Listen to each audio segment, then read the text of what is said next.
Welcome to r/Am I the Jerk, where a wild Karen is filming OP in the gym. Am I the jerk for refusing to help a girl in the gym unless she stops recording me? I, male 41, go to the gym early in the morning around 5:30 a.m. There are generally very few people that come to the gym that early. There's a girl who's in her early 20s that also comes to the gym at the same time.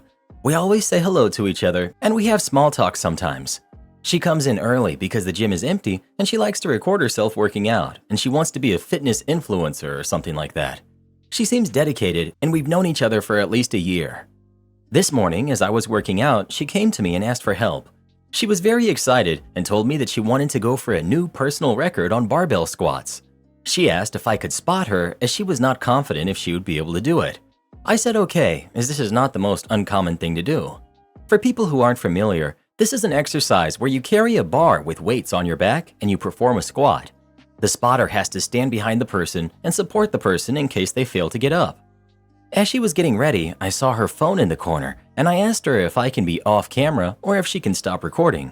She said she really wanted to record herself doing it and I would look good on camera. I told her that I really do not want to be on camera, as my wife or my coworkers might see the video if she posts it online and it wouldn't look good for me. Another reason that I did not tell her was that she was wearing a very revealing outfit and I really did not feel comfortable being recorded standing behind her. She promised me that she would record it for herself and not post the video. However, I just didn't want to be recorded. I told her that I felt really uncomfortable and if she waits for 30 minutes, one of the trainers might be able to help her. She became really upset and asked me why I was making the situation weird.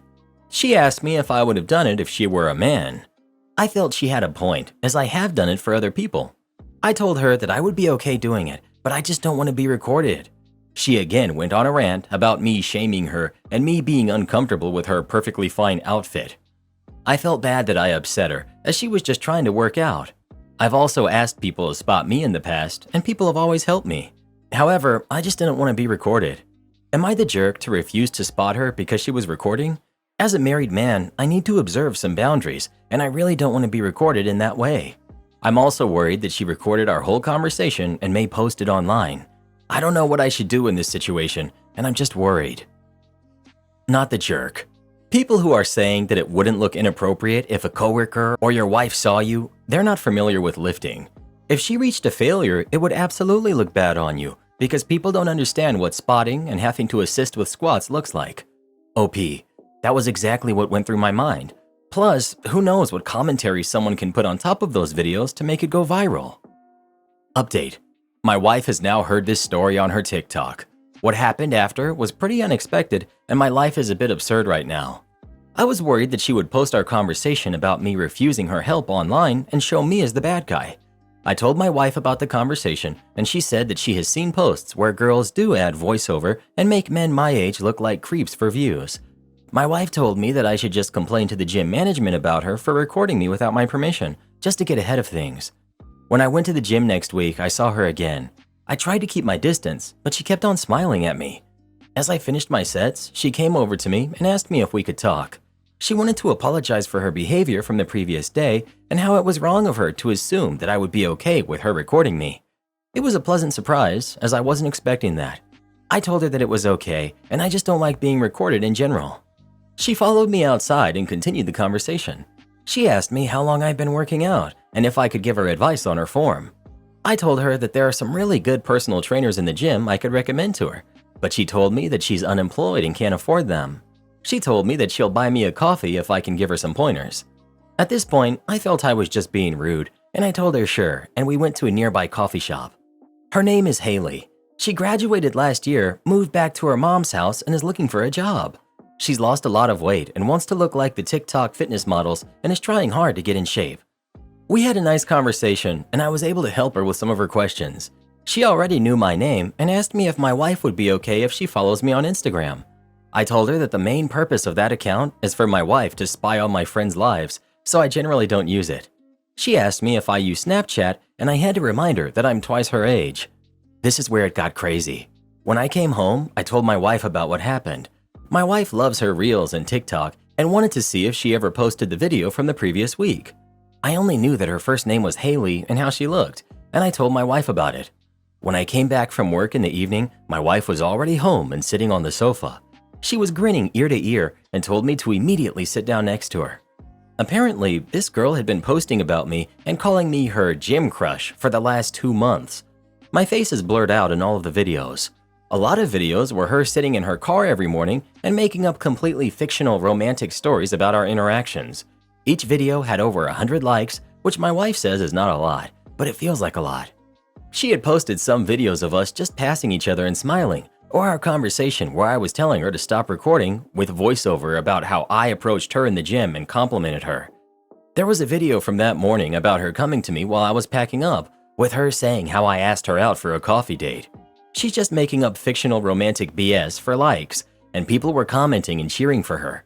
There were also other videos of her working out and posing in the gym locker room. My wife was laughing uncontrollably about how big of a sucker I am and how I'm internet famous now. I told her this needs to stop, but my wife insisted that she's too invested in the drama now and wants to see what happens next. She said that this girl is just trying to establish herself and get more followers. Plus, she hasn't done anything inappropriate and is not showing my face in the videos. My wife just wants me to play along and see what crazy Haley does next. So for the last 2 weeks, I've been going to the gym, talking to her every day, and my wife keeps me updated on what story she came up with for the day. We go for a coffee every Wednesday, and I'm mentoring her about nutrition and what she should focus on, to the best of my abilities. It's all a game for my wife, and I do want Haley to succeed as long as she doesn't cross a line. However, the whole thing feels really crazy, and I'm too old to deal with this crap. I'm not sure how long I can keep up with the act. Her behavior seems innocent, but also I'm getting a bit uncomfortable with this whole thing now. Did Haley know you were married? OP. Yes, she knows I'm married. I wear my ring in the gym, and also I talk about my wife all the time to her. I also feel it's a bit weird for a 22-year-old person to make up stories. My wife feels that she's just using me as an NPC in her fiction to gain more viewers and create drama. We discussed it, and she told me about how some girls just make up stories about bad first dates on TikTok as it gets them lots of views. My wife feels it's weird, but I need to see the humor in the situation. At least it's entertaining, and she wants to know where her story goes next. What was discussed in the coffee discussion? OP. The coffee discussions are very fitness-oriented, and she genuinely has legit questions. We do discuss stuff about our lives, mostly hers, and she shares her struggles in getting a job and life in general for a Gen Z person. However, she's never said anything inappropriate. I feel she must have had some footage of me passing her and smiling and greeting her and just used that in her edits. Am I the jerk for telling my husband that I'll divorce him tomorrow because he doesn't clean anymore? I'm at my wit's end. Everything changed after marriage and I couldn't tell you why. Our biggest problem is cleaning. My husband used to clean up after himself, but after marriage, he just completely stopped with no warning. We were dating for 3 years, engaged for 1, and now we're freshly married. We're 28 and 29. After we got married, my husband stopped cleaning. He wouldn't pick up after himself, wouldn't do his agreed upon chores, and suddenly became a slob. It was like he's been intentionally dirtying things up. I stopped doing all of my housework out of protest a month into our marriage, and I now live in complete and utter filth. I'm rarely home due to the mess. I part-time live with my sister at this point, and he doesn't even care. I come home only to sleep at night, and sometimes I don't even come home at all. It's like we aren't even married anymore, and it's draining my mental health to the point where I've had multiple breakdowns this month. I'm completely over it. I wanted to get married, but this is not the man I married. I would much rather be home where I belong, but not be a maid. The mess is as follows. Wet food in the sink from him throwing his plate, finished or not, in there. Bugs, garbage littered everywhere, puddles of mystery substances. The trash is never taken out. All of his laundry is dirty. Clothes unfolded, crumbs galore, takeout everywhere since he won't cook, dishes piled to the skies. I can guarantee you there's more, but I can't describe it right now. It's like he's a toddler. It's exactly like mommy isn't cleaning up, so he's tornadoing through our house and not even caring. Before, he would scrape his plate, rinse it, and leave it. He would take the trash outside and take the cans to the curb. He'd sweep, vacuum, occasionally do laundry, and he would never eat in the bed. Now he does it all. A few hours ago, I told him that if he doesn't clean up tonight, then I'm divorcing him tomorrow. I said if I don't see some progress in the house, then we're over. He told me that I'm being a jerk for no reason and that cleaning is no longer his job. I nearly popped a blood vessel. We did not decide on that. He's telling me that I'm throwing everything away over pride and that all new marriages go through this transition. BS. He told his mom, and she called me not too long ago, and told me that I need to calm down and reconcile. I really love my mother-in-law, and she's one of the most level-headed people I know, hence the reason I'm writing this post. She's making me wonder if divorce is too far because it's only a mess. She told me that we can reach a compromise, need to take a breather and talk about it, but I truthfully do not want to. She reminded me of our good times and that life won't always be the way it is now, but I'm feeling incredibly skeptical. I cannot stand filth, and I can't live like this even if it's for him. Am I the jerk? Edit. I'm done. I know I just posted, but I truly am done. Mother-in-law made me second-guess myself, but all I needed was to think about it all and hear an outside opinion, even if it's just one. He fooled me for 4 years, and marriage is not trapping me. He used to clean up after himself and be the most wonderful partner. It's a real shame that he showed his true colors after we paid so much for our wedding. I'm not a maid, and he's not a toddler. Even toddlers are more responsible and respectful than he is. Walk away now. Think of how awful it will be if you decide to have kids with him. Find someone who will respect you. OP. And that's the funniest thing. Neither one of us wants kids. We decided very early on in our relationship to remain child-free. One of the biggest reasons I never wanted to have kids is due to the mess. I'm one of 5 siblings, and our house was exactly how I described, but worse. It's baffling to me how one man can make nearly the same amount of filth as 5 kids running amok. Not the jerk. Your husband's behavior is completely unacceptable. It's one thing to have different cleaning standards, but it's another entirely to actively refuse to contribute to a shared living space. The level of filth you're describing is not just messy, it's unsanitary and disrespectful. Not the jerk. My husband isn't even as bad as yours, and I'm planning divorce after 9 years. I'm disabled and decided to take back my messy house, and so I've been cleaning it all by myself. To the point where my muscles and joints get so bad I can barely walk.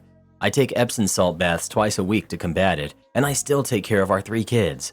Not once did he see me limping around deep cleaning and get up out of his gaming chair and help. It will not get better. Run. My boyfriend, who's 19, lied about work so he wouldn't have to include me in his plans. My boyfriend and I had probably the picture-perfect relationship for a year and a half. We were great on communication, chemistry, priorities, everything was right, and we solved any small conflict smoothly. It wasn't till a rough patch in May where he suddenly became distant and blocked me out of his life. He went from updating me about everything to me barely getting lucky if I would get a goodnight text. He pulled up on a motorcycle out of the blue one night when I wanted to see him, and I had no clue he'd even bought one, let alone knew how to ride so well already. We started talking more again and seeing each other to work on things, and the harder he tries to emphasize how much he loves me and how much he wants us to be okay, the treatment gets worse. Today is maybe the 4th time I caught him in a lie when it comes to plans. He arranged that he would pick me up this afternoon so I could spend time with him and his family for his birthday. However, he said he was working all morning and I couldn't see him, so I went to surprise him. His coworker told me that he wasn't scheduled for today. Yesterday, he told me he was working all day, and this morning I found out he was at the beach with his friend instead. He spent the last few days begging me to join him on his birthday, but instead, he lied about every single thing to make sure I wouldn't be involved. What the heck did I do wrong? We were talking fine last night. Everything was fine. But I woke up this morning to lies, and his friends and family have blocked me. What leads someone to do this?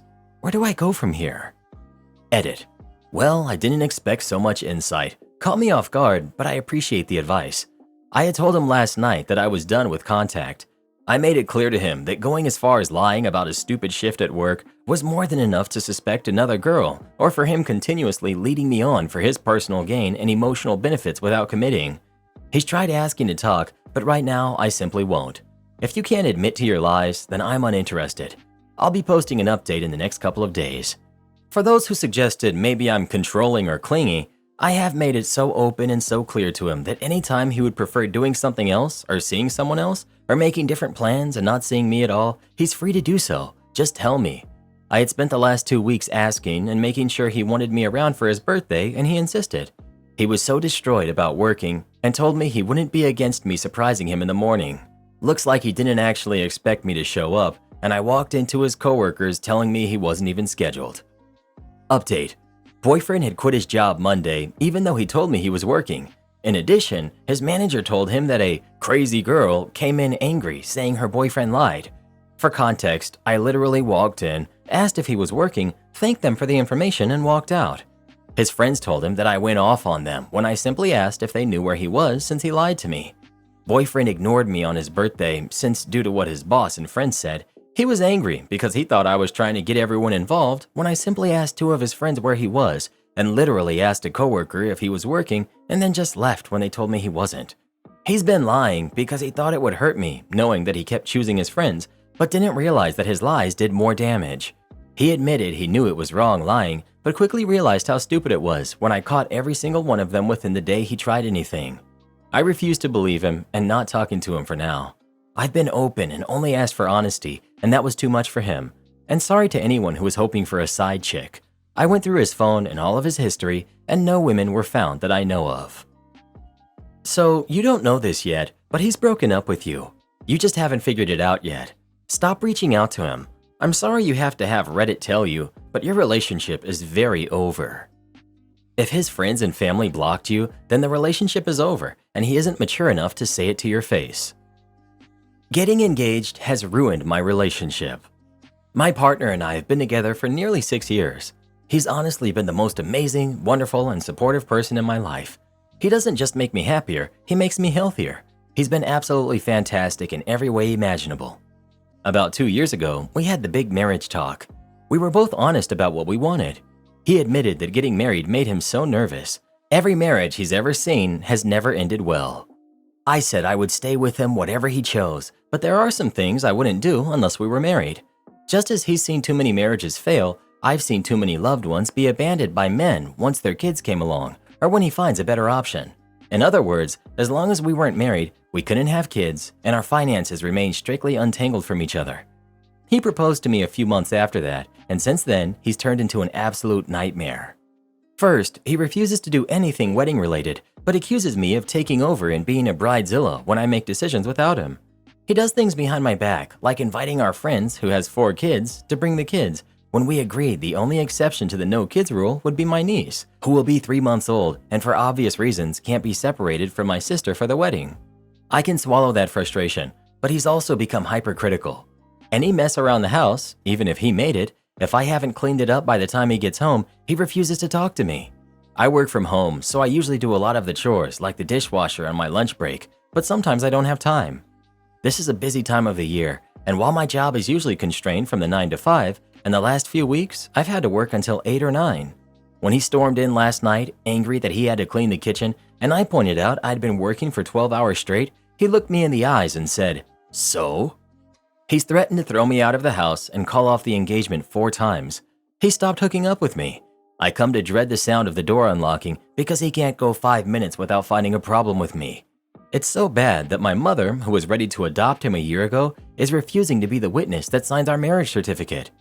I've asked to call off the wedding, go back to being just girlfriend and boyfriend, but he says he really does want to get married and he's just doing all of this to make sure he's making the right choice. Increasingly though, all he's done is convince me I'm making the wrong one. Edit. In case it wasn't clear, I've already decided not to marry him when I made the post. I'm packing up and going to my mom's for now. I'm safe and I don't need anyone to worry. I saw my stepmom's Reddit account and found out how she really feels about my siblings and I. Plus update. We talked to my father over the weekend. For now, he's staying at my mother's house. It's a complicated situation since in the middle of everything is my half-sibling too. During the weekend, I went to my father's house, and the first thing I did was tell my stepmom separately that I've seen her Reddit account, and I'm going to talk about it with my dad. She told me that I can't condemn her for something she uses as a diary, but I told her that this is not a diary, it's a social network where she makes her problems and lies public. If someone other than me discovered her account, then what was going to happen?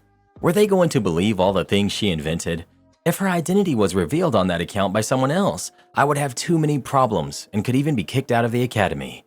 I simply told her that my mother and sister also know and they would come over to talk about it too. She, for obvious reasons, just went to lock herself in her room, not wanting to speak with me.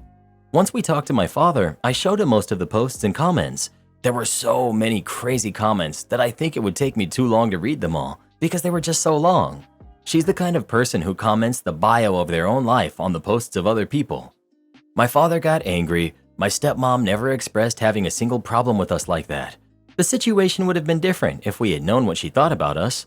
My father went to look for my stepmom, who refused to talk about it and was mostly angry with me for violating her privacy. My father told her that she's insane, that he can't believe the way she talks about my sister and the happiness she expresses every time my sister goes to the hospital and is not home, how she's counting the days until my siblings stop going to their house forever. My father told her that she knew that he was a father and that he would never leave us aside. She made her decision, and even so, instead of talking about her problems, she decided to create an account to play the victim. She said she needs a place to vent, but he told her that venting is not the same as telling lies. Venting is not the same as hating us and saying horrible things about us, and she could have spoken about it and not just lied. They argued a lot, but it didn't get anywhere because she kept defending herself, and my father only told her that it was over. My mother told my father that she's not going to let my sister and brother be around stepmom, who's clearly unstable. After arguing too much and even trying to make stepmom understand that what she did was wrong, she just justified herself every time. My father went with us and told her that he's going to go back just to see my brother every day, but that he no longer trusts her and never saw that side of her. She lied for so many years. Nothing really went as I expected because I expected her to be more mature. I think I at least hoped that she could apologize, but I think she just doesn't even think that what she did is wrong. In her mind, everything was totally justified because being a stepmother is difficult, but nothing justifies her being so cruel. But yeah, that's what happened. I think it's hurtful. To know that someone can hide that much darkness inside. I wasn't too close with her, but I liked her, to the point of sharing my clothes and things like that with her, so I also feel sad about it, mostly for my dad. Am I the jerk for telling my husband he doesn't need to know the ins and outs of my debt if he isn't helping me pay it off? For context, my husband, who's 32, is a stay-at-home dad to our 23-month-old son, while I, 29 female, work full-time from home. He told me months ago that he has to have £200 a month spending money each month to get his games. He constantly asks for extra PlayStation Network cards for stealth releases or asks me to buy £50 to £100 worth of toys for our son, because one toy isn't enough and he has to get almost the whole collection or takeout, etc. If I say no, he says things that guilt me into buying them. Anything over our allotted budget goes on my credit card, and after all bills are paid, etc., I have less than he gets each month to pay back into my debt. I got a bonus from work this month, which works out to be about £1,600 after tax and deductions. I'm giving him £900 of that, $600 for the upcoming PS5 Pro, and $300 for a collector's edition of a game. He wants to get our son a tablet, so I said I would give him £100 towards that and that he leaves me the rest to pay back debt. He asked me if there was any reason why it wasn't more.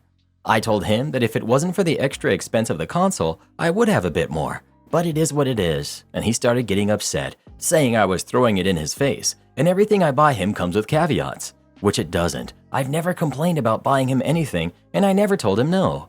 He'll even come to me with a list of the games and release dates and prices, and asks me to work out a way that he'll be able to get them all with his money. And when I tell him, his response is, "But if I need more for whatever reason, you'll be able to get me a PlayStation voucher, yeah?" Saying that I shouldn't complain about anything. Again, I didn't. I was just answering a question. He started asking me exactly how much I owed and stuff.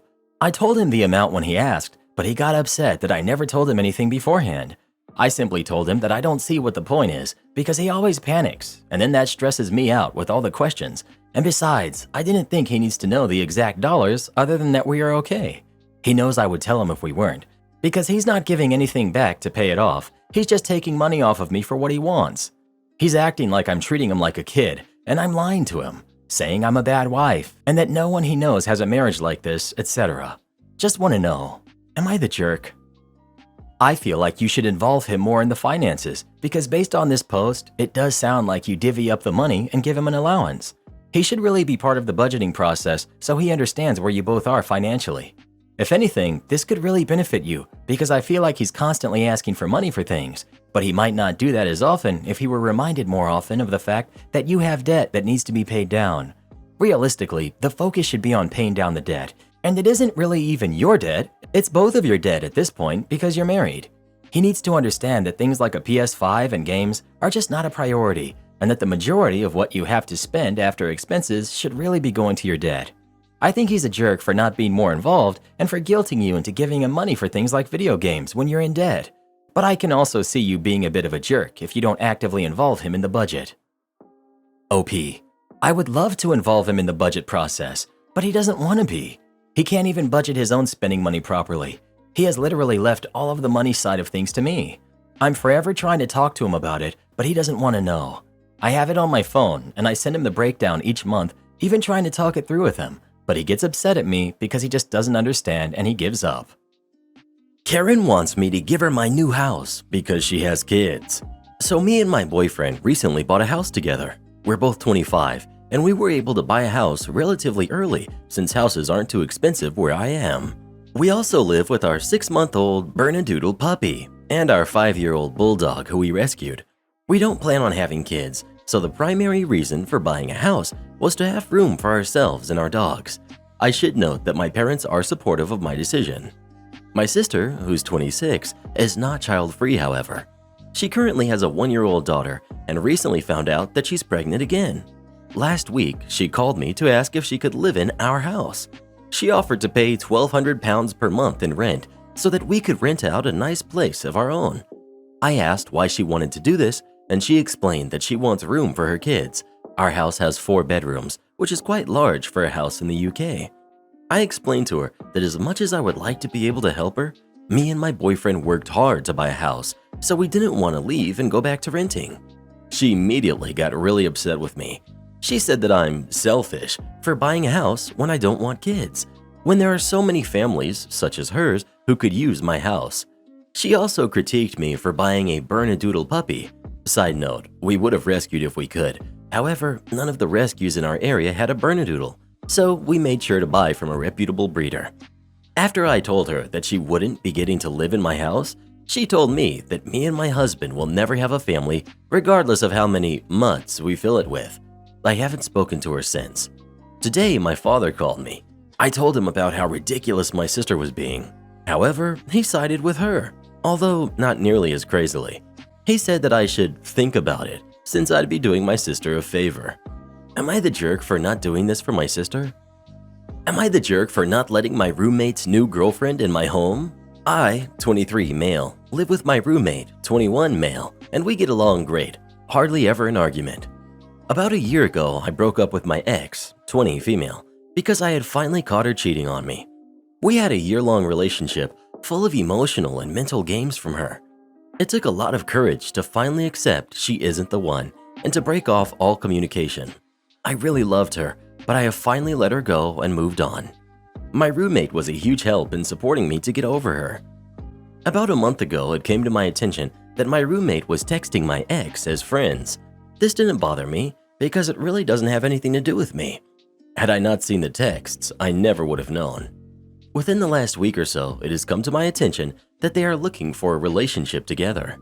This in itself doesn't bother me, as they are both adults and I have no place in this decision. The part that bothers me is the fact that she would be coming to our house regularly to hang out with him and spend the night. My roommate knows I spent a year being mentally taken advantage of and cheated on, and another 6 months to finally get over it and become mentally healthy again. I was depressed for so long thinking about her. Still, I decided to see how things would go. She came by the other day, and it was as awkward and hostile as I could expect. She was asking demeaning questions and saying rude comments like, "I see your room is still a mess," and "It's really taking you this long to find a new girlfriend? When are you going to get over me?" And "I'm sure your roommate will be much better." Of course, these are things I can ignore. However, I don't think I should have to put up with that. I could barely handle the hour she was here, let alone the foreseeable future. My roommate never spoke up against her, despite her rude comments. He knows what she did to me and what she's doing now, but for the lack of a better term, he's whipped in my opinion. I had a talk with him yesterday and told him he can either move out and have a relationship with my ex, or he can stay here and promise to never bring her into the house. I told him that since I am the sole homeowner, he needs to respect my rules, and while I hate to limit his stay here, I do not trust her in my home, and I won't put up with her mind games. He told me it's just because I'm jealous, and now there's a rift that I can't say we have ever had before. I made it clear he's more than allowed to have a relationship with her, she is simply not allowed in my home. Am I the jerk? Update. Talked to my roommate when he got off, this time with level heads. I brought up all the great points you guys made as far as why I feel the way I do. He apologized for the gaslighting and understands why I don't want her in the house, despite his defense of her after she left. He asked if we could compromise and allow her only in his room and not common areas. I told him absolutely not, as this is unenforceable. I was willing to allow her over before she made it clear she's only here to raise heck, but now it's clear I cannot allow her here. I also told him it's likely she's just using him, as many of you brought up. At first, he said he feels like I'm controlling him, but I again made it clear he's more than welcome to see her at any time, just not in my home. I told him I absolutely will not kick him out at this point, but if he brings her over without my permission, I will have no choice. I chose not to pursue action to kick him out because I don't feel making him homeless is warranted at this point. My ex lives in a college dorm and he's a cook at Sonic. I wouldn't be able to sleep at night knowing he doesn't have a place to sleep at night, especially with winter coming, regardless of his actions against me. General consensus was that he would come back with his tail between his legs should he decide to stay with her, and there's no reason in my book to add insult to injury, especially when, up to this point, he has been a wonderful friend for years now. In addition, it's possible he's already been manipulated to act the way he did. It took me a year to break free of that, so I don't expect him to be impervious either, regardless of him witnessing me go through that. After a bit more back and forth, he agreed on his own terms that he will not be seeing her anymore, which took me by surprise, but I'm both relieved and proud of him. I'll be keeping an eye on things in the near future, but reminding him of the treatment I endured, and he would likely have to endure, seems to have paid off. I'll update if anything happens, but I have good faith that things actually have ended in the best way possible. Thank you for all of your support. Entitled Dad leaves me with his kids on a plane. So this happened last weekend. I was flying out of JFK Airport in New York, aka one of the worst airports in the US, trying to not get sick. When I was in the TSA line, I was surrounded by two families, a mom and her son behind me, and two parents with two boys in front of me. The mom in front of me was tired, like she was sitting on a big carry-on bag while her husband wheeled her about tired. Dad was so focused on mom not falling off the suitcase that the boys were just darting about and trying to play with the boy behind me as well. It's 6:30 a.m. I'm on 2 hours of sleep, so the world is just too much for me. But I also worked at a special needs preschool for 2 years prior to becoming a therapist, so I know how to wrangle kids on minimal sleep. I go into crowd control mode, asking the boys about their interests and reminding them we have to be quiet to talk about them. I find out the brothers are Eric, 9, and Daniel, 6, and they're really excited about going on a plane. The boys start having a quiet conversation about Minecraft. The mom behind me thanks me, and we actually have a nice chat about me previously working in the special needs school and how fun it was. An hour and a half later, I'm boarding my plane and I see the tired mom like 5 rows back from where I was seated. She's at a window seat and she's already passed out. I sit, and about 5 minutes later, I see the dad and 2 boys coming on the plane. The first kid, Daniel, sits down next to me, and Dad pauses for a moment, just staring at me. After a minute, I'm just like, "Is something wrong?" I kid you not, this man proceeds to take the boarding pass out of his second son's hand, swap it with his, and tell his son to sit in the aisle seat. He then bolts to the row his wife is in. Once the disbelief wears off, the boys start asking me questions about the plane and snacks and the TV mounted in front of them. I'm so exhausted I don't even fight it. I show the older one how to turn on the TV screen on the seat in front of him and tell them, "Miss Mindful is really sleepy, like your mom, so I'm going to take a nap." Both of them tell me to have a nice nap and I pass out. I wake up 2 hours later to my tray down with a mini water bottle and a bag of cookies on it. Apparently, my new friends thought I would want a snack when I woke up. Great kids. 30 minutes before we land, there's commotion behind us and what sounds like running. All of a sudden, formerly asleep mom is very much awake and looking over both kids to make sure they are all right. Both of them mention how they have been watching Moana, so they're perfectly fine. Mom then shoots her husband the neutral face of displeasure. When we get off the plane, Mom follows me to the bathroom to apologize. Apparently, she took some medication to help ease her anxiety with flying, but it just knocked her. Can't be anxious if you're unconscious, I suppose. Her husband was supposed to sit with the younger boy while the older one sat with her. She freaked out when she woke up and saw her husband, and in her drowsy state, she thought her husband forgot the kids back at JFK, hence the panic. Apparently, her husband thought it was a good idea to leave them with me because he heard me talking about working at a school and figured they would be fine with me. She apologized, and when we got out of the bathroom, she made her husband apologize for leaving her kids with a stranger. The whole walk to the pickup area, she was reminding her kids about stranger danger and how they need to be careful in big places like this. Daniel gave me a paper heart he folded out of a New York City brochure, so I have a new best friend now. Karen calls me a useless idiot after she gave me the wrong address. As a food delivery driver, we are paid only from the time we accept a pickup up to the time we deliver to the given address. Anything beyond that will either be at our own personal expense or we have to call it in for pay adjustment. We are also not paid when waiting for the order to be complete. So if an order takes some 30 minutes after you arrive, you don't get any pickup requests, and we can lose a lot of potential income because of it. The story. This just happened last night. I got a message to pick up Karen's pizza at the pizza place. This was at night.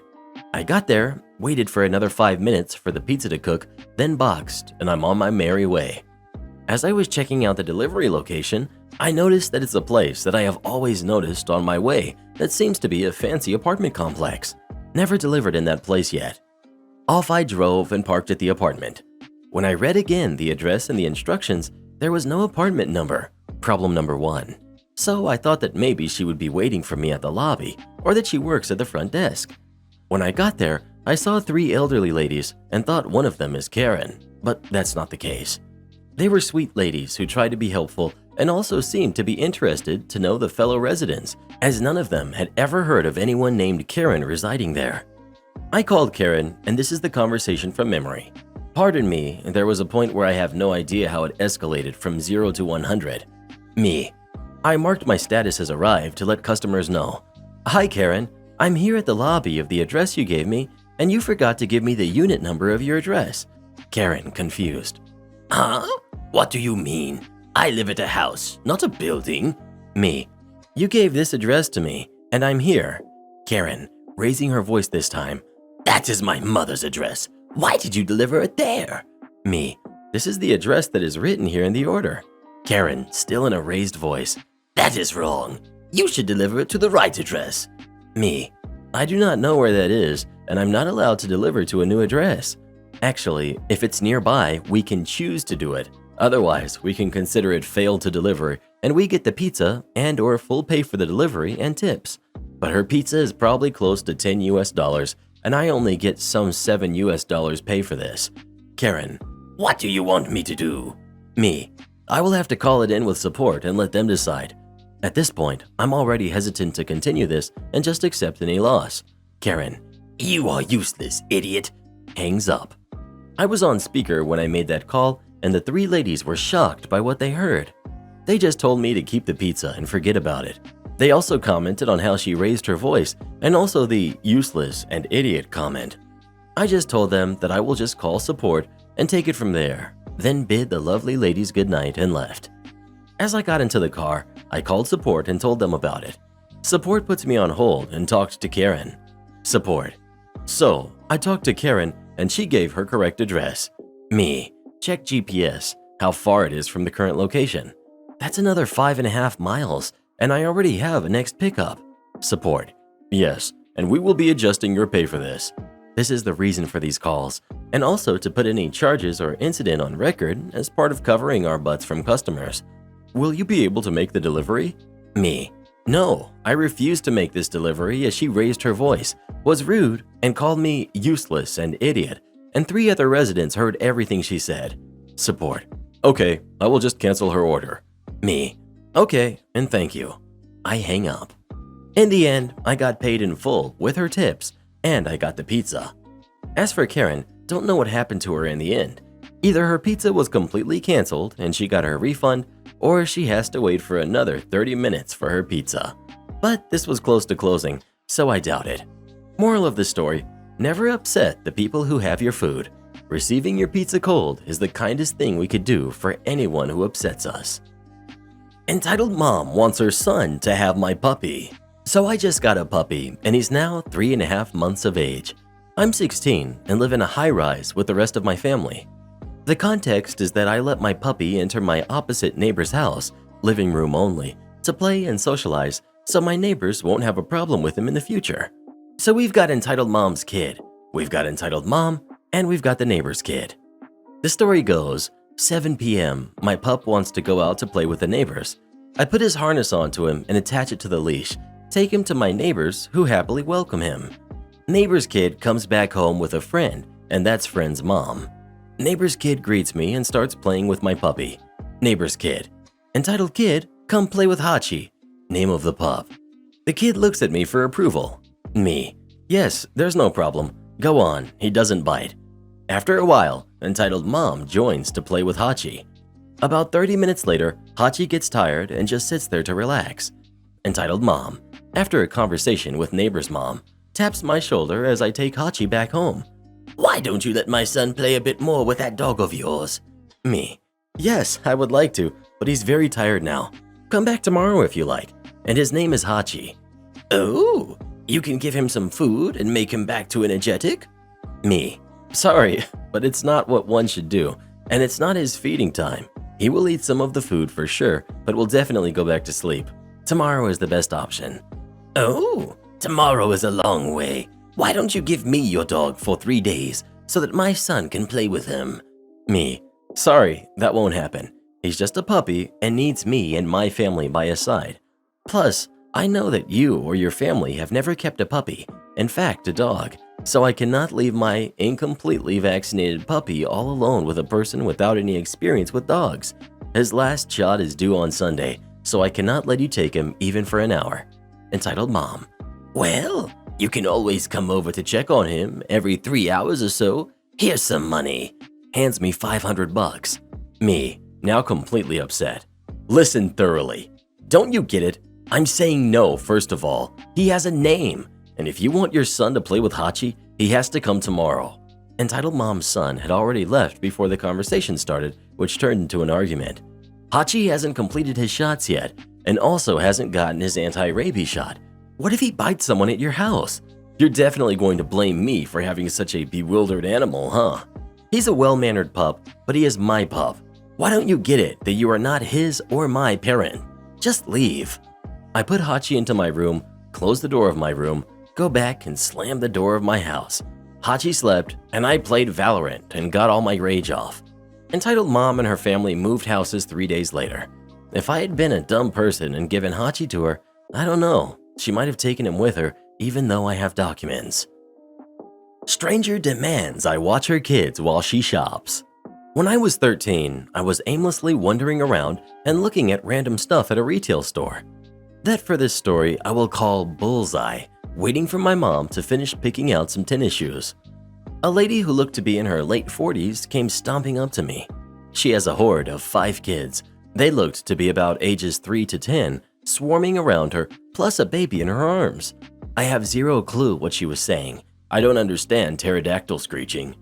I started backing away with my hands up, like she had a weapon pointed at me when she tried to place the baby in my arms. She just started screaming, "Manager! I need a manager!" until some employees walked up to us. She got this smirk of what I can only describe as pure joy on her face and pointed at me. You'd think she was identifying a criminal the way she was acting. "This employee almost made me drop my baby.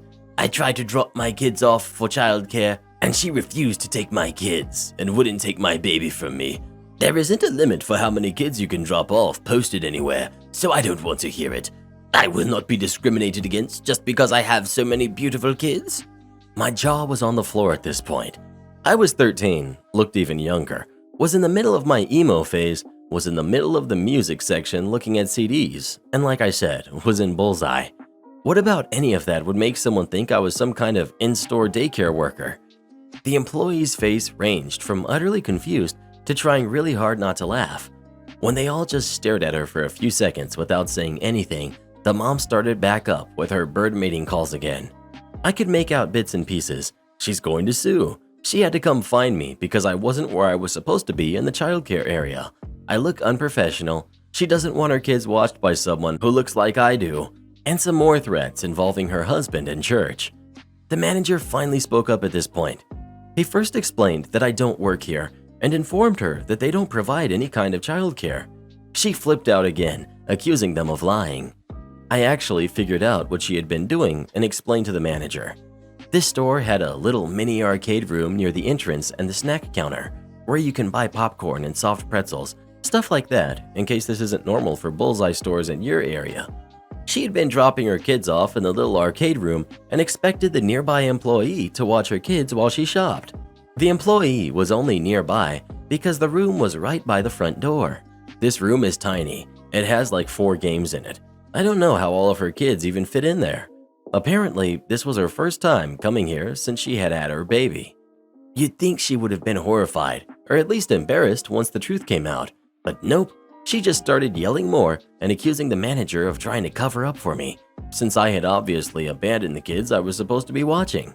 She said she was going to call the police, and I was like, so getting fired.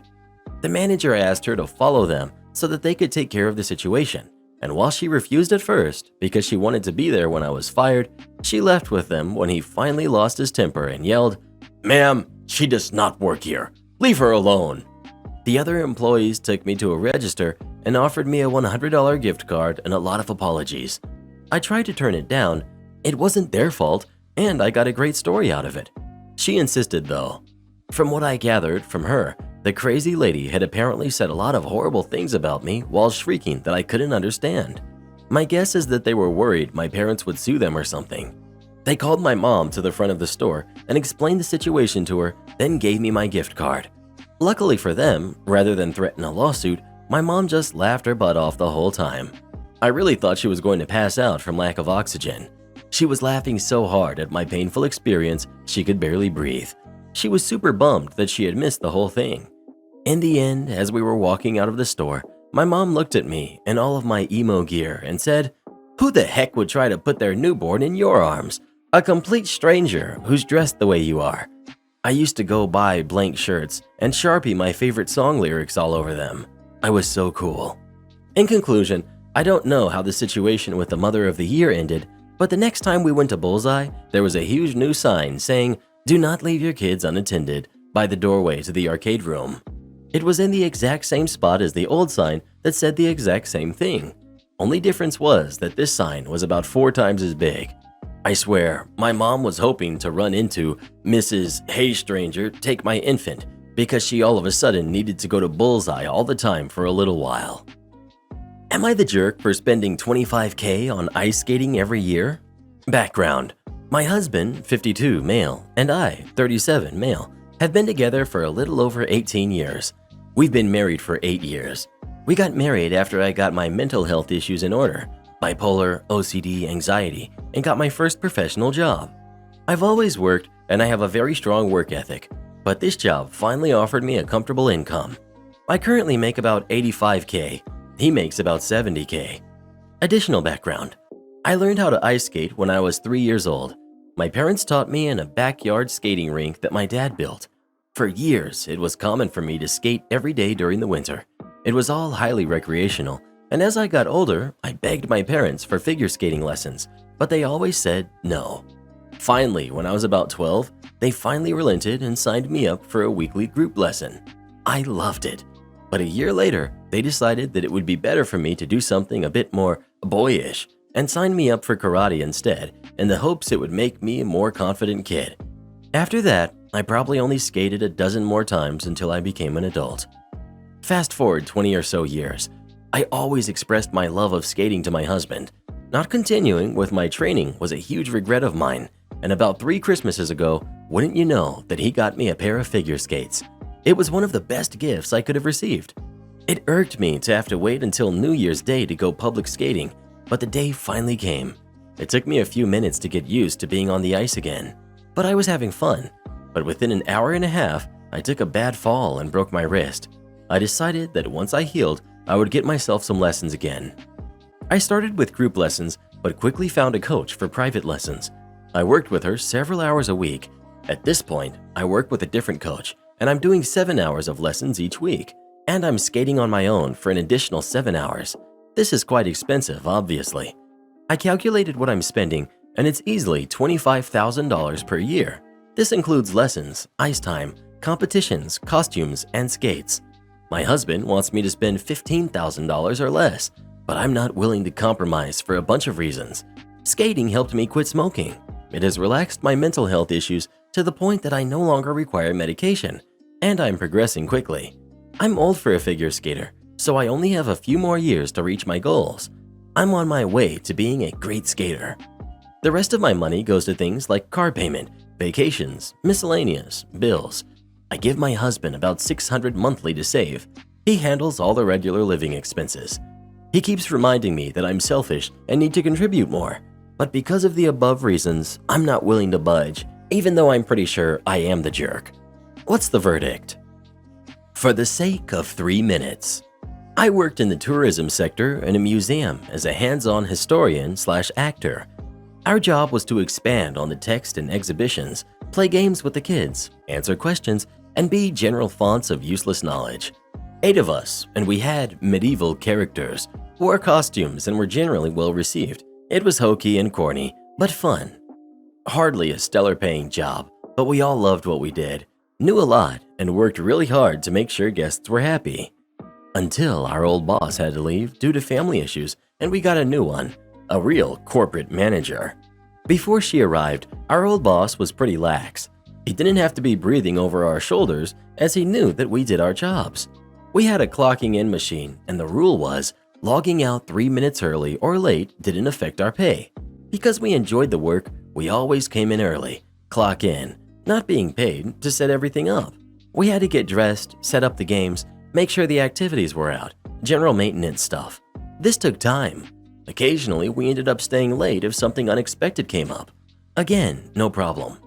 When our new boss started, she didn't straight away start making changes, but she was watching us. Our work is obviously dependent on how much human traffic we have. If there are no patrons, there's nothing for us to do.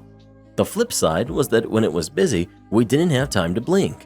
She called us into a meeting and said that it wasn't suitable that during quiet time we were standing around talking and we should be engaging in some kind of work like cleaning, tidying, or picking up rubbish, despite that we had a team that did that.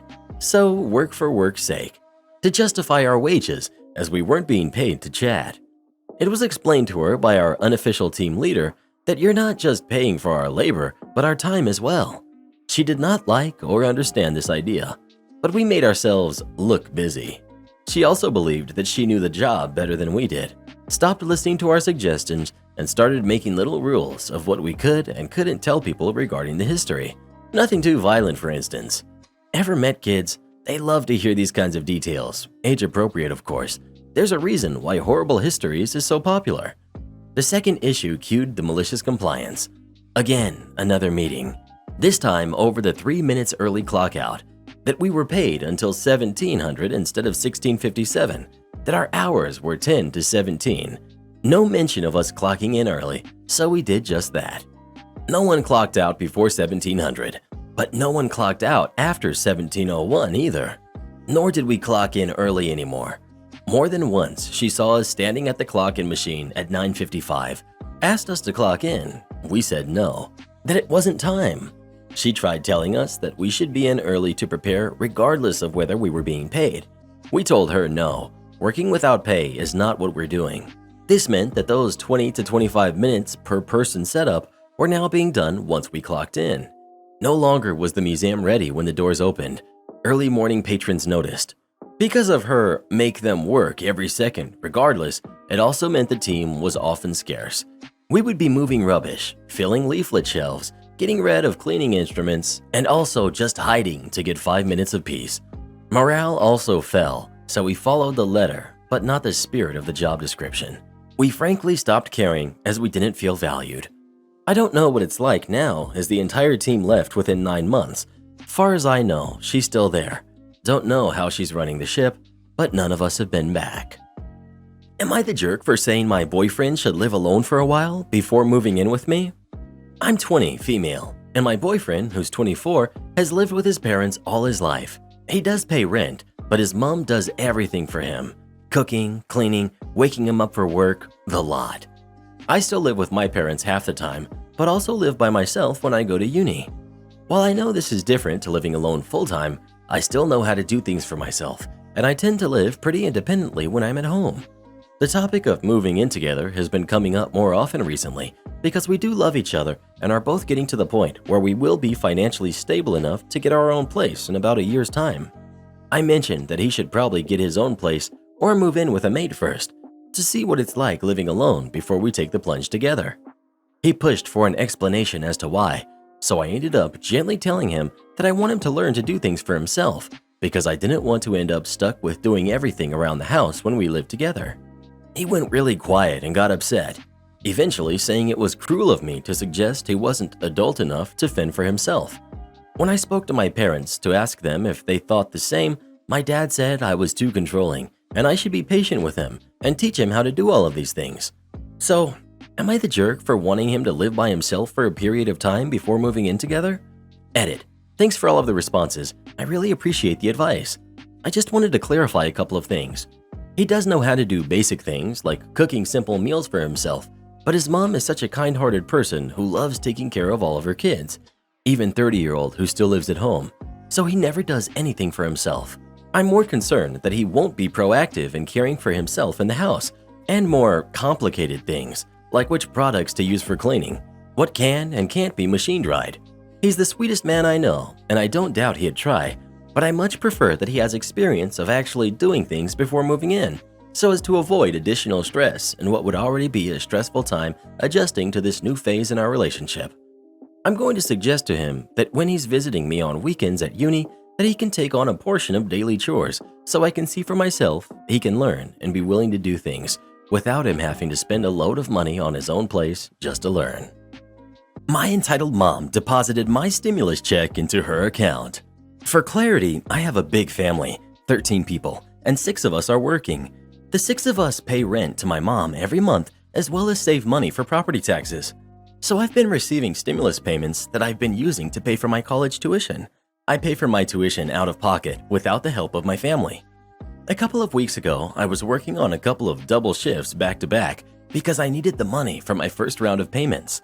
I slept in the back office, so I wasn't home for about 2 days.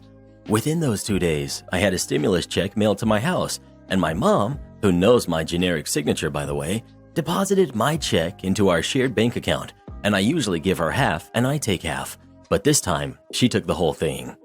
I didn't get a notification from the bank right away until I logged in to transfer some money, and I noticed the bank statement. I pressed my mom about it until she admitted to depositing my check and took half of my money because money is getting tight right now.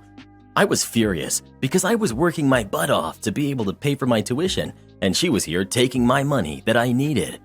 When I asked what she specifically needed it for, she told me it was for groceries. She has an EBT card. So I told her that couldn't possibly be it because she's always strictly organized our grocery budget. She then changed it, saying that it was to pay for a new roof for the house. It was already going into the process of getting repaired, but I knew that they were all family friends and were doing it for just a few $100s, which my dad already said that he was going to pay for. She kept lying to my face until she finally said that she needed it for her upcoming vacation to the beach. When I told her that I wanted my half of the money back, she refused to give it back and said that I was a jerk for asking for that money back after all she did to raise me for 18 years. In heated rage, I lost it and left the house for a couple hours and went to the post office to change where I get my mail sent to. After my mom found out, she was so mad because she couldn't see what I was receiving.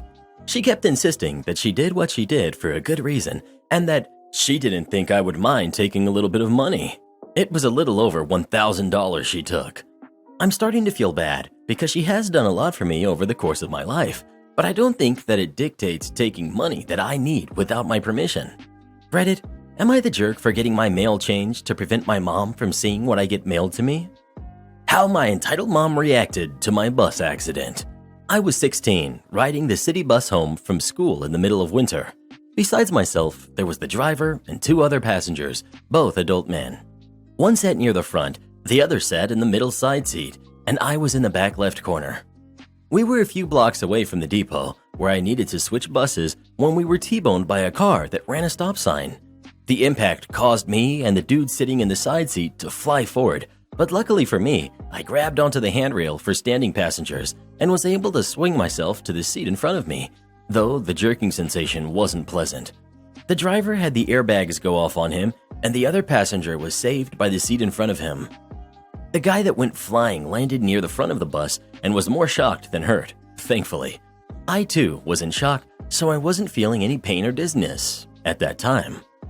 Now, before this happened, this was a typical day for me.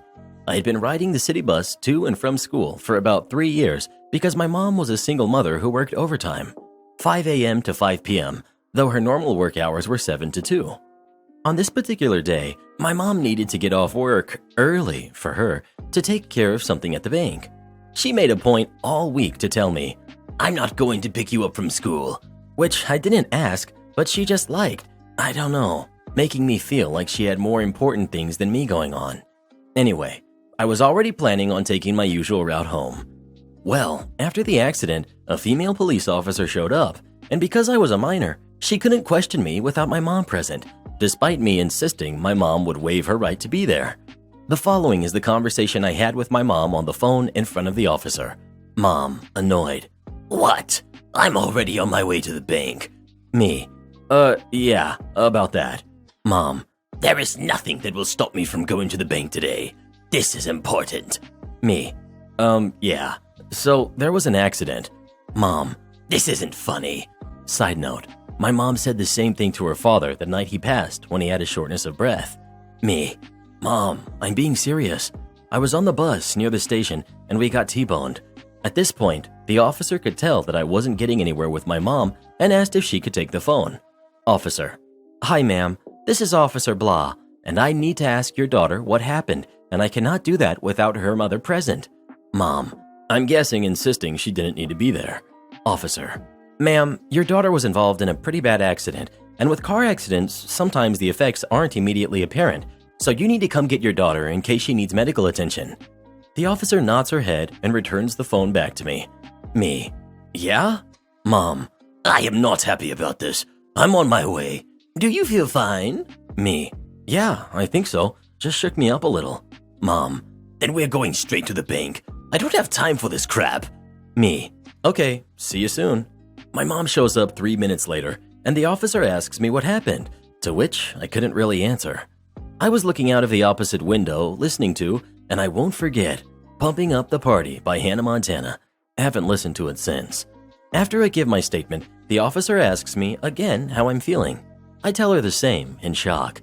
She turns to my mother and implores her to immediately take me to the hospital if I start feeling woozy, dizzy, nauseated, or have any sort of aches or pains. My mom basically waved her hand and said, yeah, and off to the bank we went. Sure enough, the second we sat down to wait, the nausea and spinning kicked in. I suffer from motion sickness already, but this was like when you take a pain pill that's too strong and you feel horrible. My mom, the unsympathetic person she was, told me to suck it up and stop acting like I don't even know what she said. People would walk by us and ask if I was okay, and she'd tell them I was overreacting. When we got into the banker's office, even he was like, "I don't feel comfortable assisting you when your daughter looks like she needs medical attention." My mom didn't bother telling anyone what just happened to me, and I was so dizzy and dazed, I couldn't speak for myself. Thank God that banker put his foot down and told her to come back the next morning. Of course, my mom had a Karen fit, and the banker basically gave her the option of him calling the police and not finishing helping her, or she could come back tomorrow morning. Either way, he wasn't going to help her until I was taken to the doctor. I don't think we got out of there fast enough. At this point, the bank was closed and we were the last ones in there. I think we were there for almost 2 hours by the time we left. We finally get to the ER. I get x-rays and a bunch of other tests. Sure enough, I had a neck sprain and severe whiplash. This all happened on a Friday, so I was called out of school until Wednesday the following week. I couldn't turn my neck for about a month, and I couldn't sit in a desk for the longest time. My teachers, thankfully, were sympathetic and had no problem lending me their desks during class, since teachers always have the comfy chairs. My classmates were also helpful. I don't think I carried my own bag for that entire time either. The funniest part about this story is how my sensei, Japanese language teacher, told my classmates I was hit by a bus. So when I came back on Wednesday, everyone looked at me like I came back from the dead. Even until I graduated, people would ask me if it was true. I felt like Regina George, and it was hilarious to me. But the fact that my mom couldn't give two hoots over my well-being because her bank appointment was more important still baffles me to this day. She suffered the same situation when I was a baby and when I was in second grade, and I remember how for years after her accidents, she always brought them up.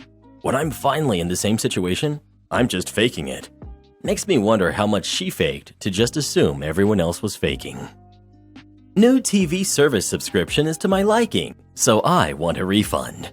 So I work in a call center for a major telecom operator. Let's call them MJ in my country. Now my job is quite simple and easy. Call newly subscribed customers and ask them how installation was done to their liking, and the contract is how they asked for. Now this customer, let's call them Maria. Maria is a new customer and is on my list to call. She got an awesome package of service for a great price, plus a free 32-inch TV and 1 month free service and free sports channels for 12 months, and I get to call her. Me. Hi, my name is LDS1998, and I'm calling from MJ about your recent subscription to our service and to make sure that you're happy with the service. Maria. Oh, hello. I am very happy. Better than insert major telecom number 2 here. But my daughters aren't. They don't have enough internet on their cell phones. Me. Okay, let's check your daughter's cell phone plan. I see here both your daughters have 10 gigabytes for normal navigation and 15 gigabytes for social networks and 5 gigabytes for YouTube and 5 gigabytes for Netflix. Would you tell me where they are lacking internet? I think it was Facebook. Me. I see. Your daughters were using around 10 gigabytes of mobile data on WhatsApp and 5 gigabytes on Facebook. So to make you even happier, I will apply 5 more gigabytes free of charge for 24 months of contract. Does that sound good? Now, this extra 5 gigabytes I'm giving out of free will is not company policy, but they gave my job a free use policy to make the customers happy as long as I'm responsible and it doesn't affect the value of the contract. Maria. I don't think 5 gigabytes is enough. Make it 20. Me. I'm sorry, Miss Maria. I'm not able to do that. Using 15 gigabytes in just 1 week on Facebook and WhatsApp is a bit much. What I can do for you is, if it's not to your liking, I can make both of your daughter's numbers unlimited mobile data for just 10 euros extra a month for both phones. This is a special offer. Does that sound better? Now this offer is me using the policy to make the customer happy, and for me to go to bed for the day, and already cleared with my SPV if I could apply this offer. Maria. I would like to pay the same, but unlimited internet for 10 more euros. Sounds good for the happiness of my little angels. Me. Alright, your contract has been changed, and both your daughters will have the new data plan activated in around 1 hour. Maria. Great! So, how are you going to refund me for the time I haven't had this contract? Me. I'm sorry, what refund? Your service is not working correctly? It is, but before I hadn't had unlimited, and I had to listen to my daughters complain that they didn't have internet on their cell phones, and I would like to have a refund on my first bill. I was in shock, so it took me a moment to get my lines in order. Me. So, your service was great. There wasn't a problem with the service, and you want a refund for 1 week for the contract that wasn't aligned to your use case? At this point, I was going to give her 10 euros just so I could go to bed, and my work doesn't pay extra hours, even though we go over the work hours on a regular basis. Maria. Don't be silly. I want the whole month, obviously. Me. Miss Maria, that's not possible. It was a high usage of mobile data from your daughters. The company provided the service. It was in the contract. Well, if you can't make me happy for this request, I'm afraid I will have to cancel your contract. Me.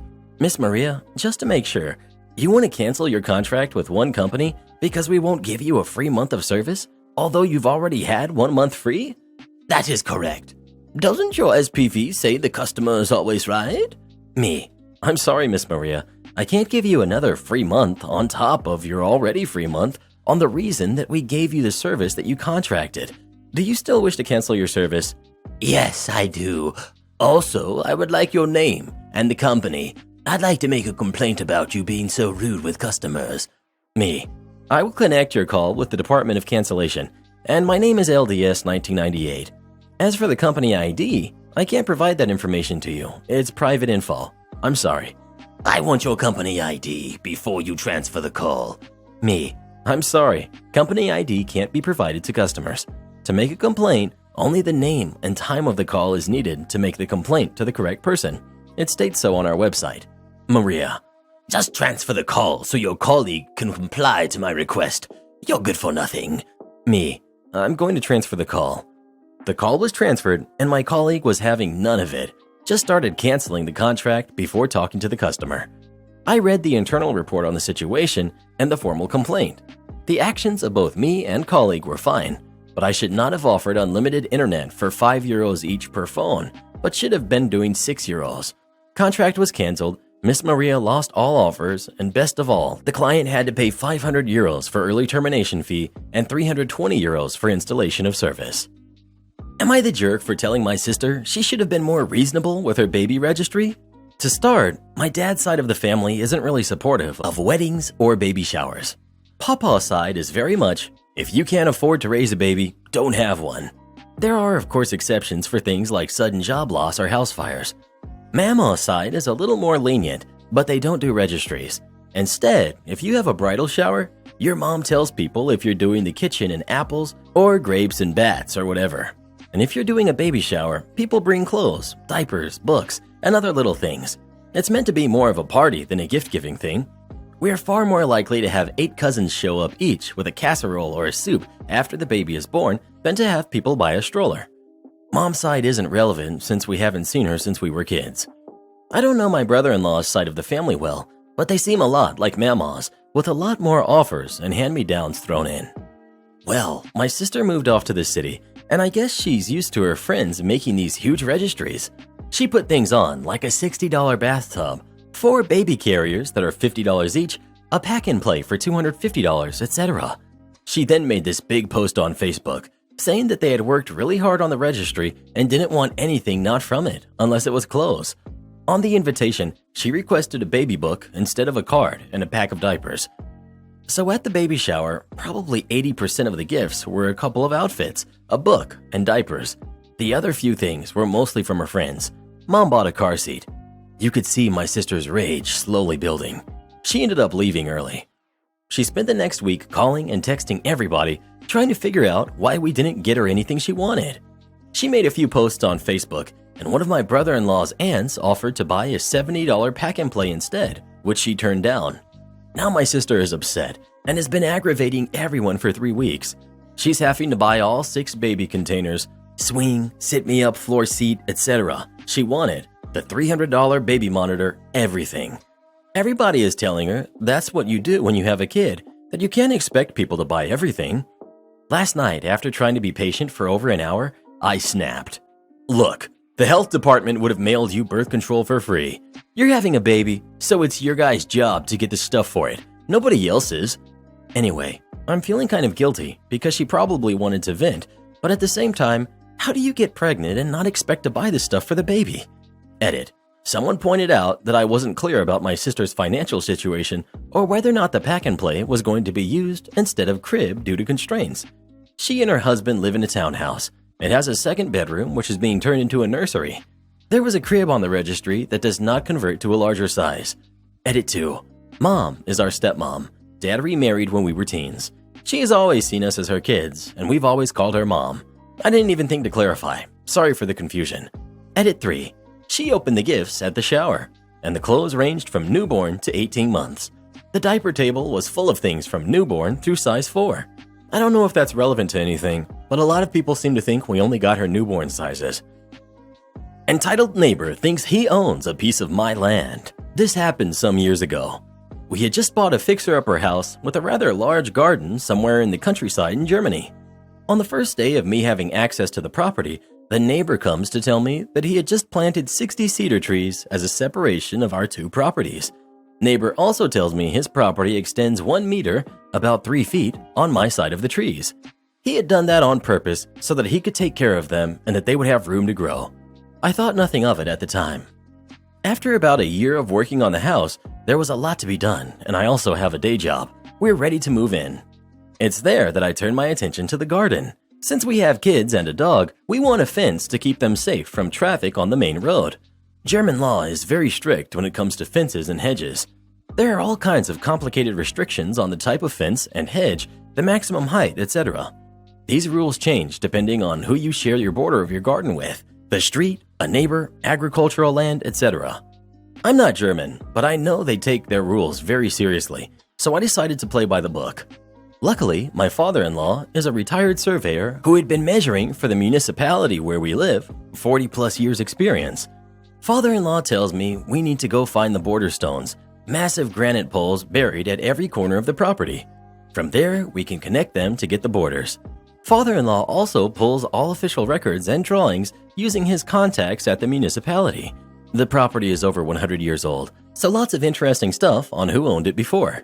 As father-in-law and I are measuring with professional surveyor equipment, I'm placing those red and white rods in the ground where the property line is.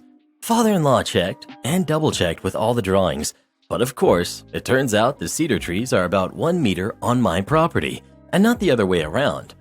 As neighbor sees me planting the rods, he comes running out of his house, yelling, "What the heck am I thinking, sticking things into the ground on his property?"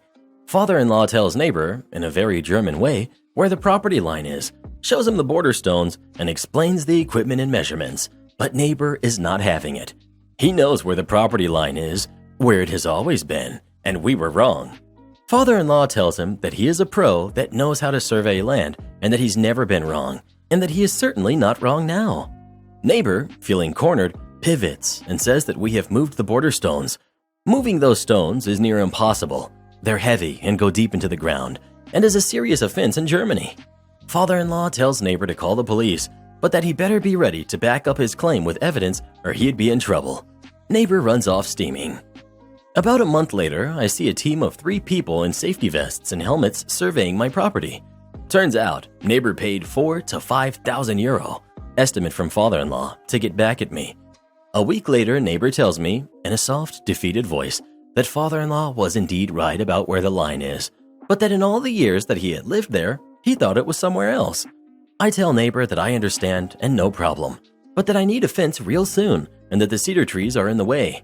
He tells me those are his trees and I can't touch them. Instead of just doing what I want with what are now my trees, I propose we team up, dig them out, and move them to his property. I want peace with my neighbors. He tells me he doesn't want to do that because some of them might die when moved. I tell him I would be willing to split the costs of replacing any tree that dies during the move. He tells me no, and that he would be talking to his lawyer soon. What the heck? I decide I am officially done trying to appease neighbor. 3 days later, I get a letter from neighbor's lawyer telling me that the property line has been somewhere else for so long that it is now reestablished.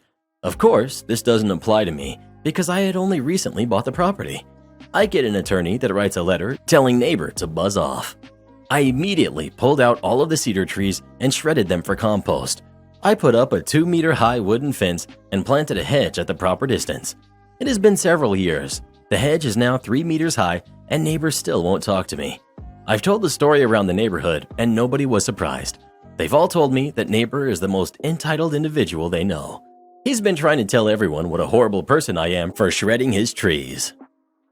Am I the jerk for telling my parents they're not meant to make it obvious who their favorite child is? I'm 16, female. I have a 20-month-old younger brother, we'll call him Jack, who is pretty much the light of my parents' life. I understood that when he came along, I wouldn't have my parents' undivided attention or even much of it in the first few years of his life, but I didn't really understand how much would really change. It started when he was about 6 months old. They asked me if I would take the smaller bedroom and move Jack into mine. They had pretty valid reasons, so I did agree and took the smaller room. My room was fairly bare when it was the bigger one. It was just my bed, a bit of decoration, wardrobe, dresser, and in that room, my TV was wall-mounted, but my dad kept forgetting to wall-mount it in the new room, so it was on the dresser. I do prefer the smaller room. It's easier to keep clean and cozier. The room was just kind of the start of the whole "your brother needs more" thing. It was kind of just giving my brother snacks that I kept in the fridge/hot press for a while. Then it turned into, "Can we give your brother insert thing I use regularly?" Most recently, it was my TV and Chromecast. This is kind of what takes the cake for me. My brother slept in my parents' room for the first 6 months and got used to falling asleep with the TV on. Then, until about a year ago, it was his iPad propped on his dresser. He ended up breaking his iPad because he's 1. He shouldn't even have one. My parents decided they were going to take my TV to make my brother sleep, so they did. Only it's not a smart TV. and I used it mainly for my Switch, PlayStation, and had a Chromecast to watch things with. So they decided to take the Chromecast too. I got pretty upset about this.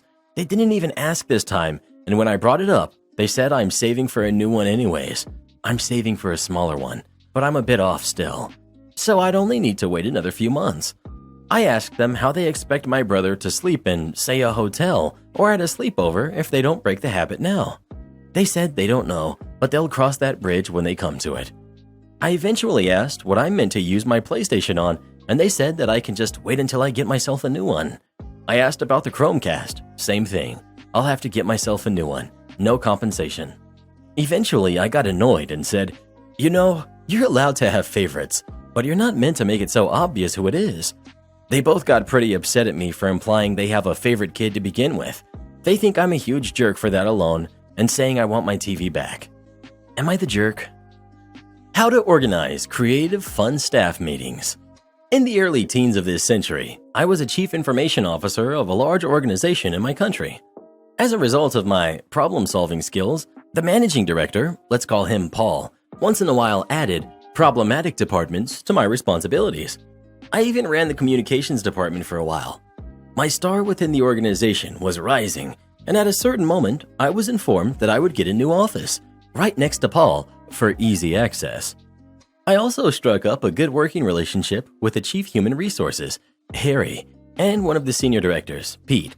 We'd regularly huddle in a so-called working meeting, where we would drink coffee, discuss work, life, and watch hilarious YouTube videos. One of the topics that regularly came up was the meeting room situation. The board had decided that the meeting rooms were outsourced to a third party to rent out, and the third party paid a monthly fee. However, the third party charged us as well. So every time we wanted a staff meeting, we had to pay to have it. This was a regular peeve, as every extra would cost money. The coffee on every floor was free of charge, except in the meeting rooms. The big supporter of this was our own chief financial officer, Mark, much hated by all. He would check everyone's spending line by line and would hammer you on every mistake. But if his department made a mistake, he'd send an email along the lines of, "Mistakes will be made, deal with it." The man had zero friends within the organization.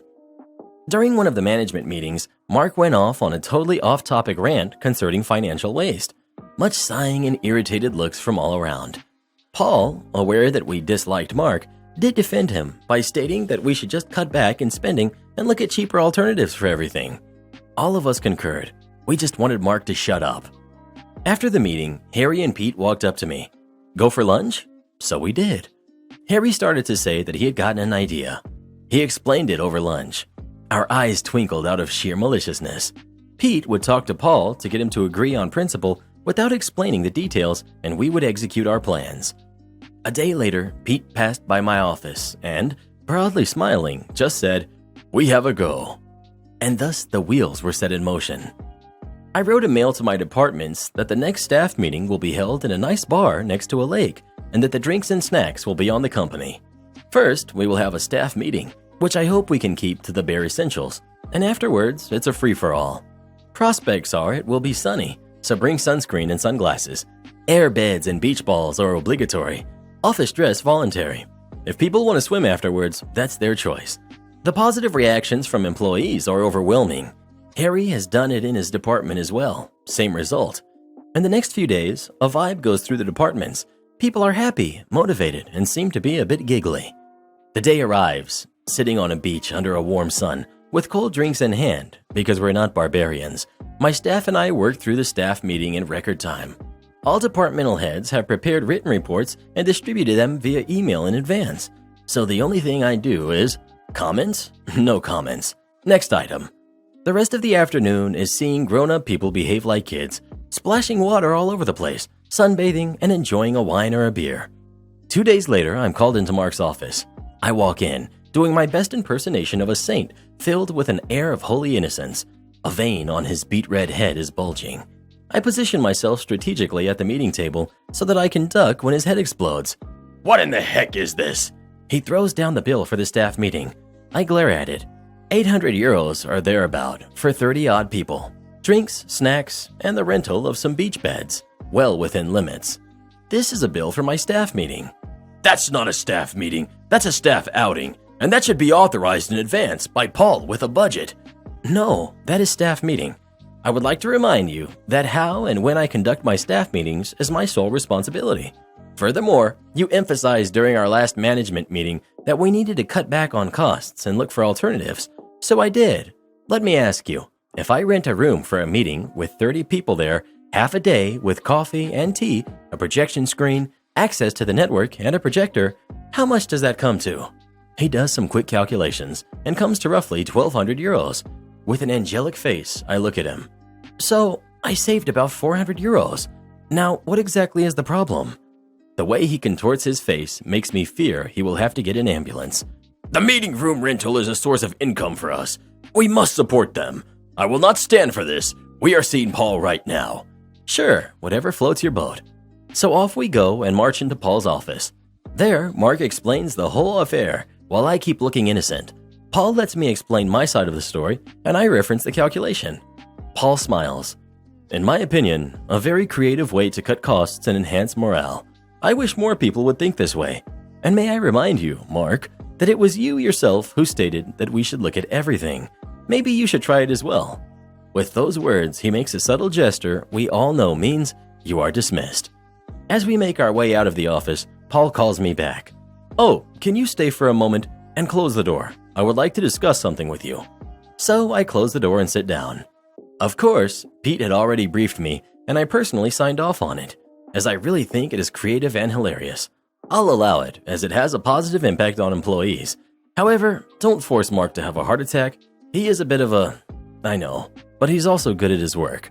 So you don't mind if I yank on his chain once in a while? Yank away. Maybe he will loosen up. Me. Well, you also know that Harry has done the same. I know. I'm looking forward to the tantrum with the bulging vein already. He chuckles. At that exact moment, some pretty salty language makes its way through the door, and about as dry as a martini, Paul says, I think Harry's staff meeting bill has turned up. From that moment on, Paul became a regular participant in our working meetings. Our staff meetings became pretty well visited after that, with a soundtrack of the gnashing of teeth of one certain colleague. My ex, Karen, cheated on me and wants me to pretend I'm the father.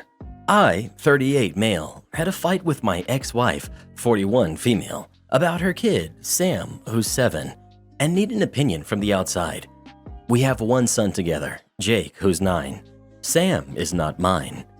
Our divorce was caused by my wife's infidelity, and I told her up front as she was pregnant I will never take any responsibility for Sam, not emotionally or financially. However, I have figured my emotions out and got them in order to protect my son, Jake. That includes I accept Sam as his little half-brother and allow him on special events to visit me and Jake. Our custody agreement is clear.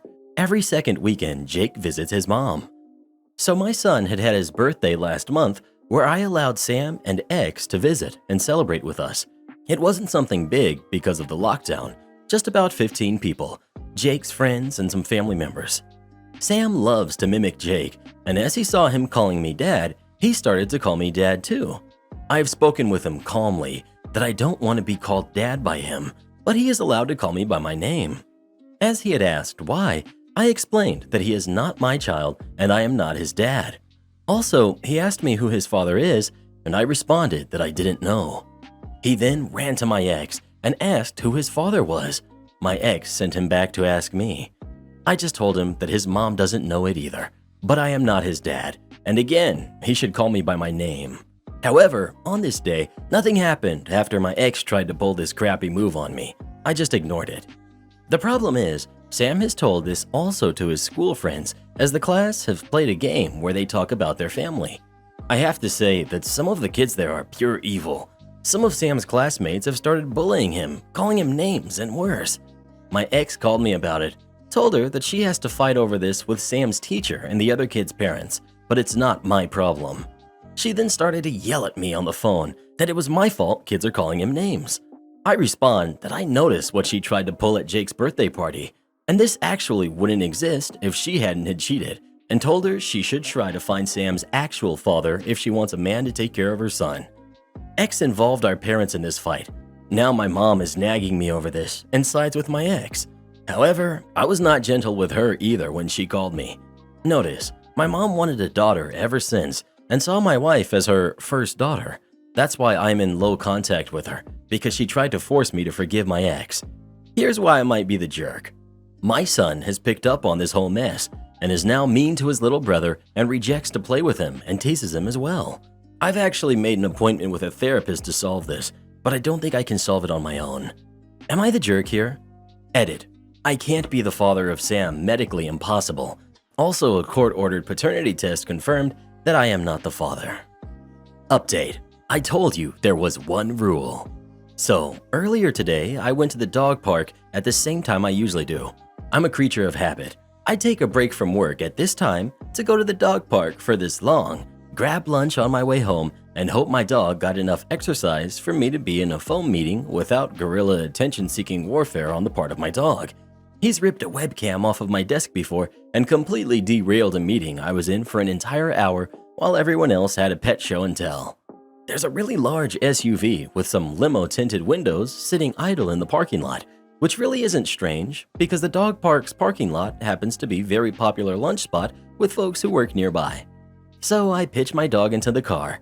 Even though he can jump up, he just doesn't want to. Get all of the dog park items put where they should go. I check my mirrors, no one's behind me, throw the car in reverse and head for home. Realize pretty quickly that the SUV following uncomfortably close behind me is the same car I noticed and dismissed in the parking lot, and get that creepy crawly, is this creepy or am I paranoid feeling? I assume it's a coincidence, so I don't wind myself into an anxiety spiral, but I continue on mission. I want lunch, and my dog will be very upset if he doesn't get his first out of the bag french fry. In between the dog park and my fast food restaurant, there's a rather steep hill with a stoplight. Relevant piece of information. I drive a manual. For those who don't know, making a manual roll forward on a steep hill from a dead-end stop isn't precisely simple, and it's very easy to roll back a foot while putting it in gear. So naturally, while I was distracted trying to figure out what the SUV was doing, I rolled 6 inches back and gave the SUV a love tap because it was that close. Yes, the cars collided.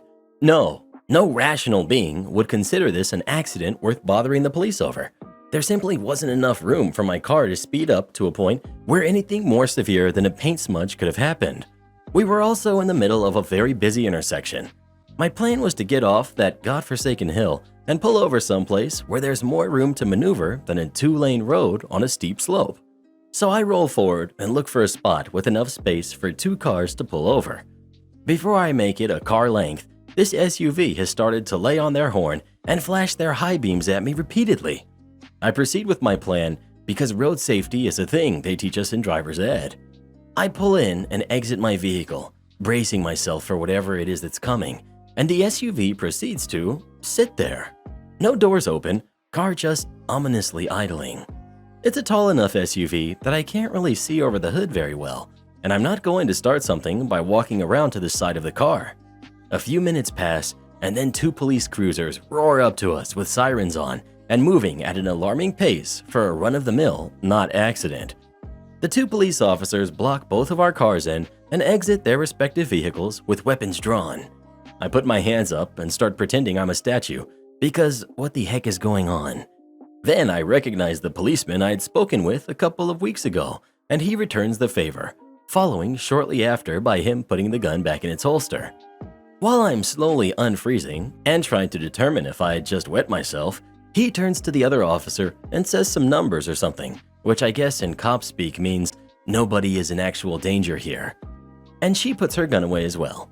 Policeman I recognize says they got a 911 call about me road raging and fleeing the scene of an accident. I said, nope, I was just leaving the dog park with my dog in the car, and the SUV, who was much too close behind me, got a love tap. SUV started beeping and flashing like a psycho once I started driving to find a safe place to pull over, and has just sat there since. Officer, with all due respect, if I was going to road rage, I probably wouldn't have done it with my dog unbuckled in the back seat. Cop I know looks at the other cop. She nods, and they proceed over to the SUV. I think in situations where violence was reported, they work in tandem rather than separately. I don't know. When the officer reaches the SUV's window, the window rolls down and his jaw drops. And then, I kid you not people, he actually facepalmed. A lady starts screeching about how I rammed her car in reverse and then tried to escape. And it takes me a moment because the last time I heard this voice, it was slurring pretty badly and she sounded sober now. But it's Karen, the same woman who drove to my house, destroyed my innocent mailbox, and yelled at me for something her ex-husband did. The officer regains his composure and asks Karen to step out of her vehicle. She says no, she doesn't have to unless she's being charged with a crime. The officer informs her that relates to this search, not exiting your vehicle, and she really needs to get out of the vehicle now. Things devolve rapidly from there. In the interests of not making myself dumber by proxy, I will not attempt to relay Karen's discussions with the police, but I will mention the highlight of this conversation. Of course he put the car in reverse and hit me. Cars don't go backwards without being in reverse. If you want to go forward, you just let off of the brake. The relevant portions of this discussion are, Karen actually spent money on a private detective to follow me around for 2 days. Lucky guy got the easiest job on the planet. Once she knew what my daily habits were like, I don't go out often. She also took it upon herself to actually follow me anytime I went out, but never so close. Why did she do this? To gather evidence that would discredit me as a witness in her upcoming custody case. I hate to be that guy, but I really cannot provide the conclusion to this saga, as all this just became really serious business. I will finish the story when I'm able to. Suffice to say, Karen was very naughty and broke just about every bail restriction she had, is now remanded to jail awaiting trial. I am allowed to provide details on my personal actions, which are, I'm filing a restraining order against her as we speak, and I'm about to get started on my letter to the Pope about getting Karen an exorcist. Anyone know where I can mail something to him, or if he can read English? If you want to see my project today, you're going to have to look in my bedroom. Not a problem. This happened back when I was in 6th grade.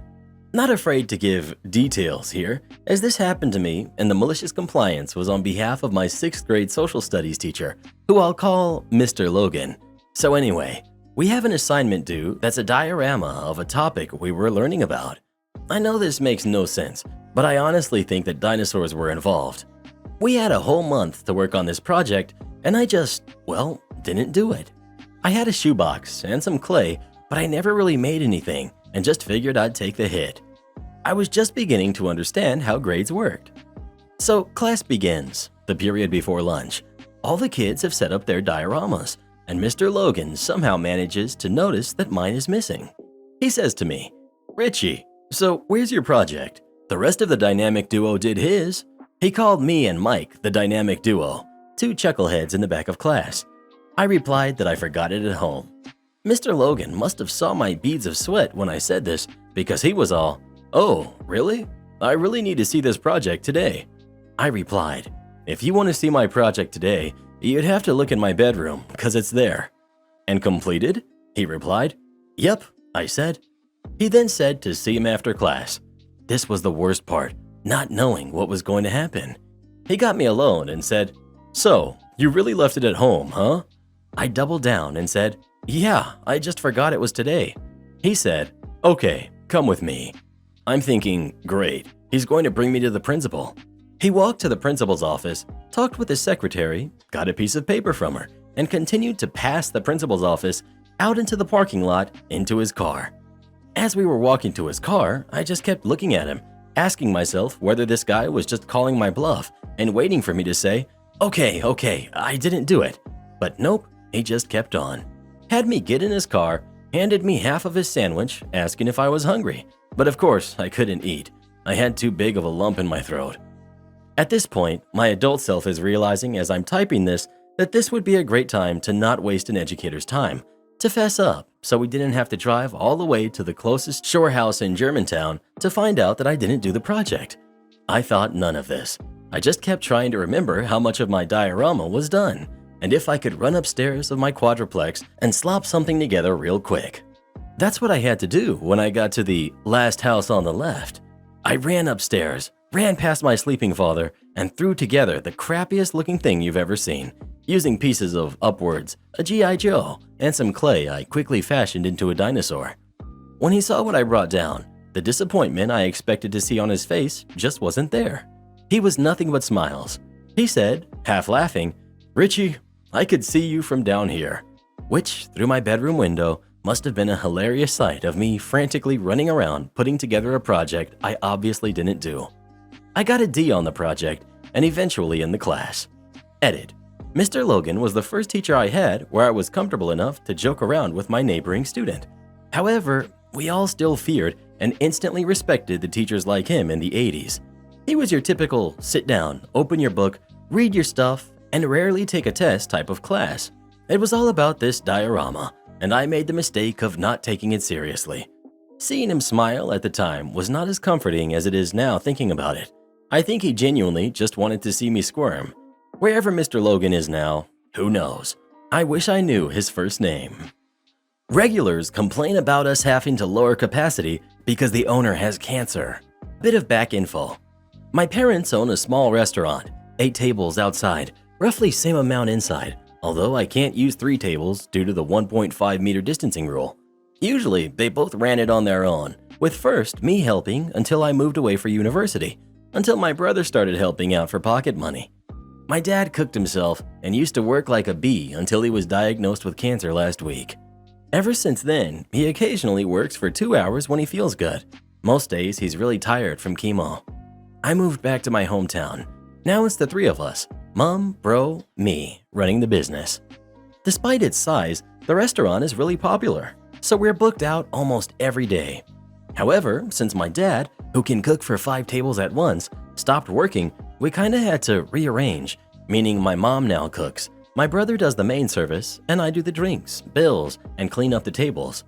Also to note, we get reduced opening times.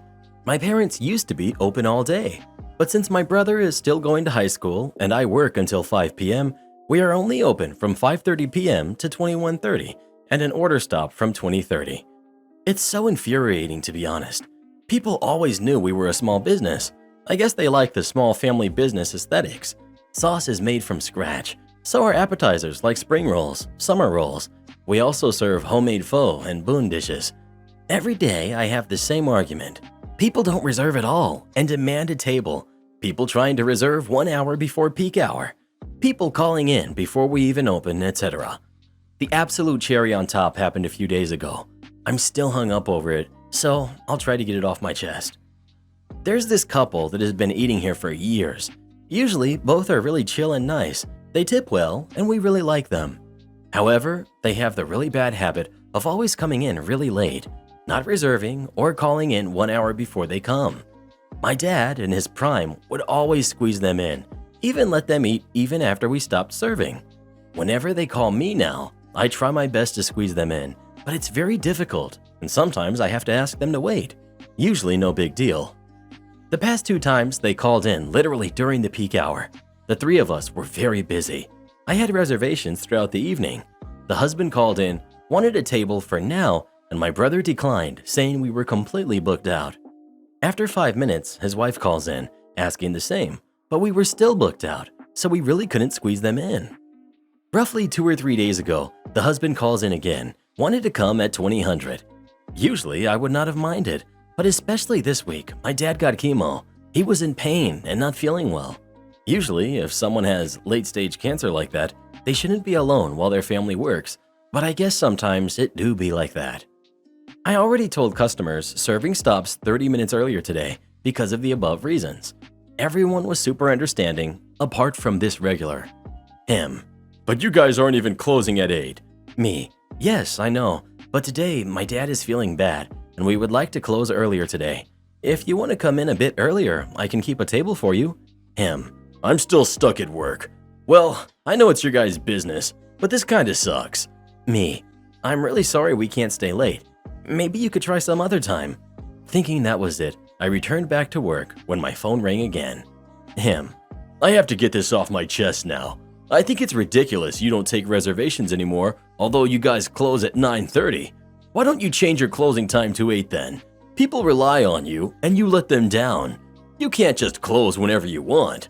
Me, slightly annoyed, because we were full. Well, I'm sorry we can't accommodate you as we used to, but please understand that my dad literally can't work anymore, and we can't run the business like before.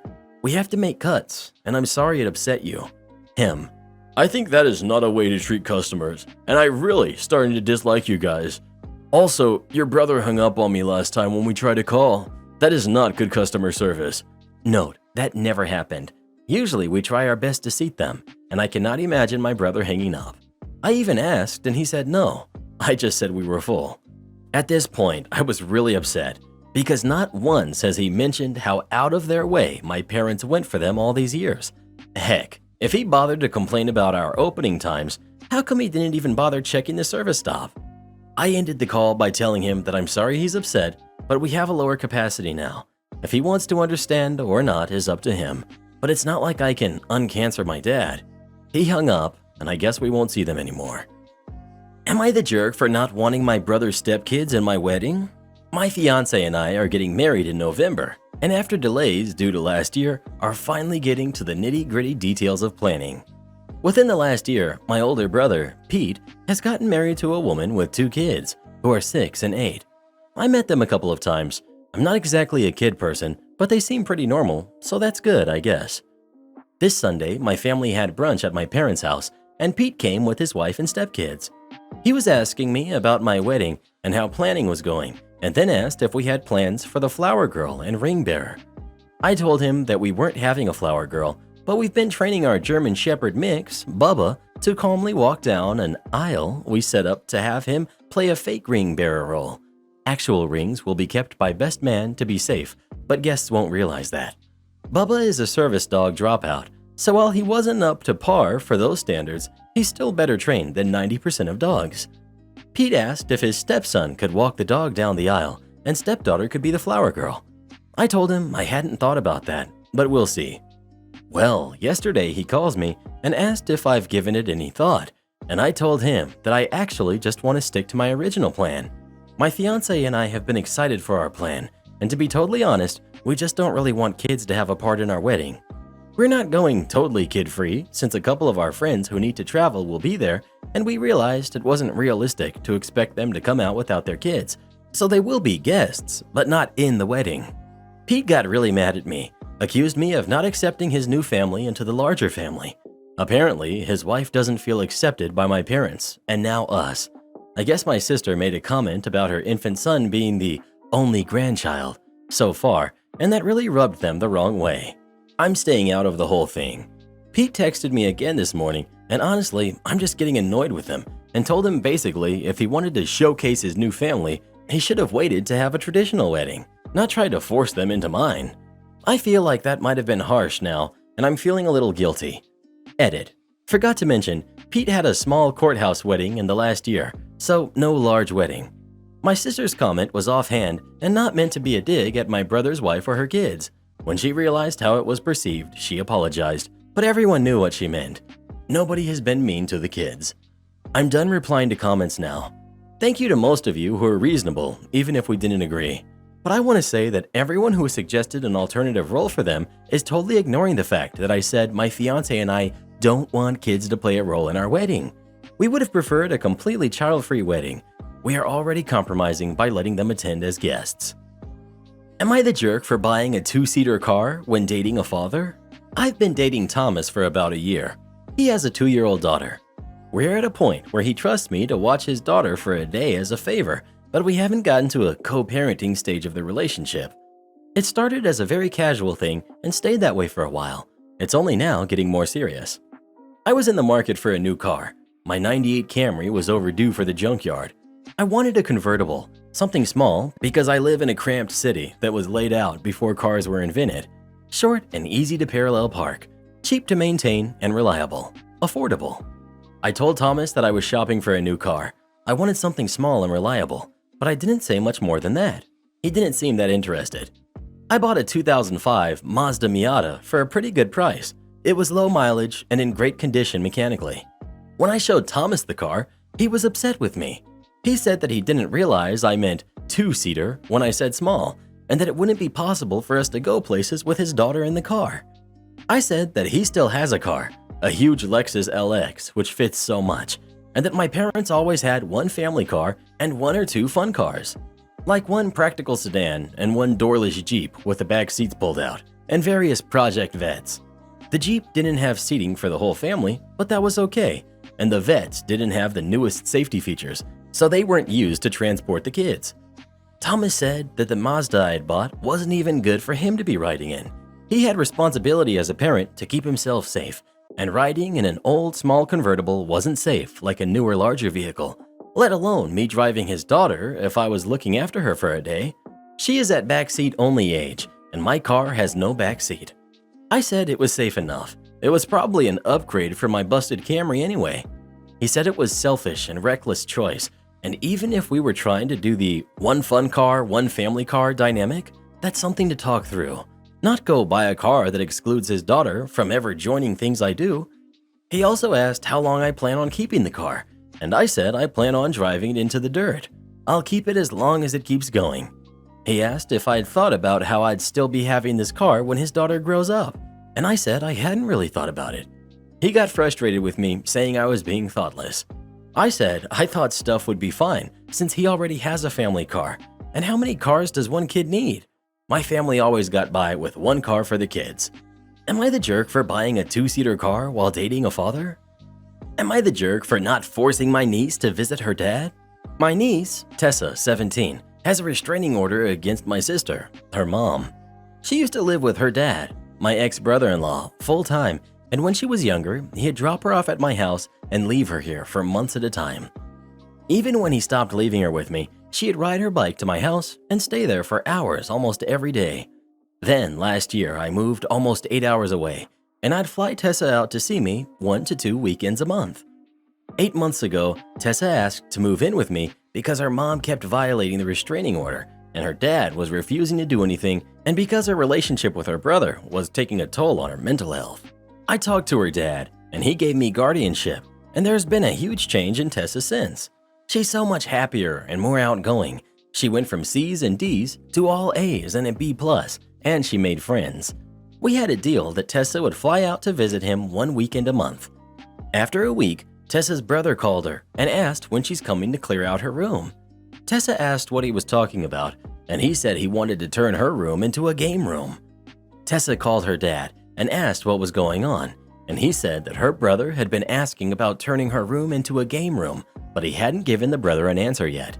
Tessa asked where her stuff would go and where she'd be sleeping if he said yes, and her dad said that he had put her stuff in the garage and she could sleep in the guest room when she visits. Tessa said in no uncertain terms that if he gave away her room, she wasn't coming back. Her dad ended up giving her brother her room, and we drove out to get as much of her stuff as we could fit in my car, and she hasn't been back since. She calls him maybe once a month, but she's made it clear that she's given up on a relationship. Tessa's dad has a new girlfriend, and he wants her to meet Tessa, so he's been calling me to ask when Tessa is coming. I keep telling him that Tessa doesn't want to visit, and he says okay, hangs up, then calls back a week later. He called back yesterday, and when I said Tessa didn't want to see him, he said that we had a deal, and it's not her choice.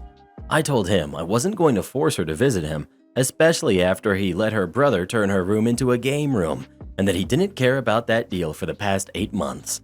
He yelled at me for turning Tessa against him and told my parents that I'm not making Tessa see him. My parents think I'm the jerk because he's still Tessa's dad, and he has a right to see her, so I wanted to know if I was the jerk. Entitled uncle tried to give away my Xbox. Backfires. I'm male and 16 years old from the UK. This story happened 4 to 5 months ago on my 16th birthday, but I only just thought to post it. This was around the time of the Xbox Series X and PS5 hype. Anyway, to the story. It's March 25th, 2021, and it's my birthday party. Cringe, I know. I have recently received an Xbox Series X as a birthday gift. I had not long set it up when my cousin, who I'm gonna call Nice Cousin, who asked if he could have a turn after me, he's 12. I said sure, as long as you are careful. He nodded his head with an obvious grin and thanked me multiple times. After about 30 to 40 minutes, he left my room and the following conversation took place. Nice Cousin, thanks for letting me play. I loved it. Me, no problem. I'm glad you're happy. Nice Cousin, I'm gonna ask my dad if I can have one. Me, okay, make sure to ask nicely. Nice Cousin walks off to talk to entitled uncle, who was smiling and laughing while talking with my dad. His smile turns to a frown. How much money? I heard him say, shocked. He shook his head, then told nice cousin to go away. I didn't see nice cousin much more after that, so I just went outside to find my aunt, who was in the garden. We talked for a bit, but then I heard the familiar sound of my squeaky door hinges. Someone was in my room. I just brushed it off as my mom doing the rubbish bins. We have one in every room, and continued my conversation with my aunt. A few minutes later, I heard a car speeding off, and I saw it was my uncle's. Using my knowledge of r/entitled parent stories, my first instinct was to check on my Xbox. To my utter not surprise, it was gone. I told my mom, and she gave me two choices. 1. Call the police. 2. Confront my uncle. I chose option 2 because I didn't want anything to happen to nice cousin. I waited a bit, then my mom drove me to entitled uncle's house. When I arrived, the first thing I looked at was nice cousin's window. Yep, he was playing my Xbox. I knocked on the door and was met with no answer. I tried 3 times, but he never answered. I just called the police, and I ended up getting my Xbox back, plus 500 pounds compensation from entitled uncle, and he had to pay for damages nice cousin made to my cables and monitor while scrambling to get it out of my room. I got 700 pounds total. I don't know how the damages added up to 200, but I'm not complaining. Edit. I got a keypad lock as suggested by some of the comments, and it's 6 digits, so I put it as the date I got my first Xbox 360. Only my mom could possibly know that. You want to go to the hospital in an ambulance when you live across the street? Okay. I was in an apartment building for work earlier today when I saw an ambulance pull up to the front door and 2 paramedics come out. I opened the door to let them inside, and they proceeded up to the unit of their call. I wasn't deliberately eavesdropping, but the walls are paper thin, so I could hear the entire conversation. EMT. Did you call for an ambulance? Patient. Yeah, I'm feeling kind of anxious, and I need them to get me something to calm me down. EMT. You do realize the hospital is right across the street, right? Yeah, but I didn't want to walk. Context. This building is literally across the street from the hospital, separated by a seldom used road. I don't mean down the road or a couple blocks away. You can literally see the front entrance of the hospital from the front door of the apartment building. If I'm being generous, it's about 100 meters door to door. Normally, an ambulance costs money, but this individual was forthcoming enough to inform the paramedics that he was on government assistance and that the program covered ambulance costs for transport to the nearest hospital. The paramedics were audibly annoyed at the situation, essentially being used as a free taxi to get across the street in the rain for a non-emergency, but they end up taking this guy down to the ambulance. When I finally left the building several minutes later, the paramedics were still sitting outside with the patient doing their assessment, hooking him up to a blood pressure and pulse monitor. The patient was annoyed that they wouldn't just drop him off at the hospital, but policies are policies. And the paramedics could be liable were a medical emergency to occur en route to hospital. As I drove away, they were still sitting outside. A part of me hopes they're still out there, assessing hours later. Perhaps the patient will learn his lesson about calling an ambulance for mundane health concerns and will elect to walk to the hospital next time. That's probably wishful thinking though.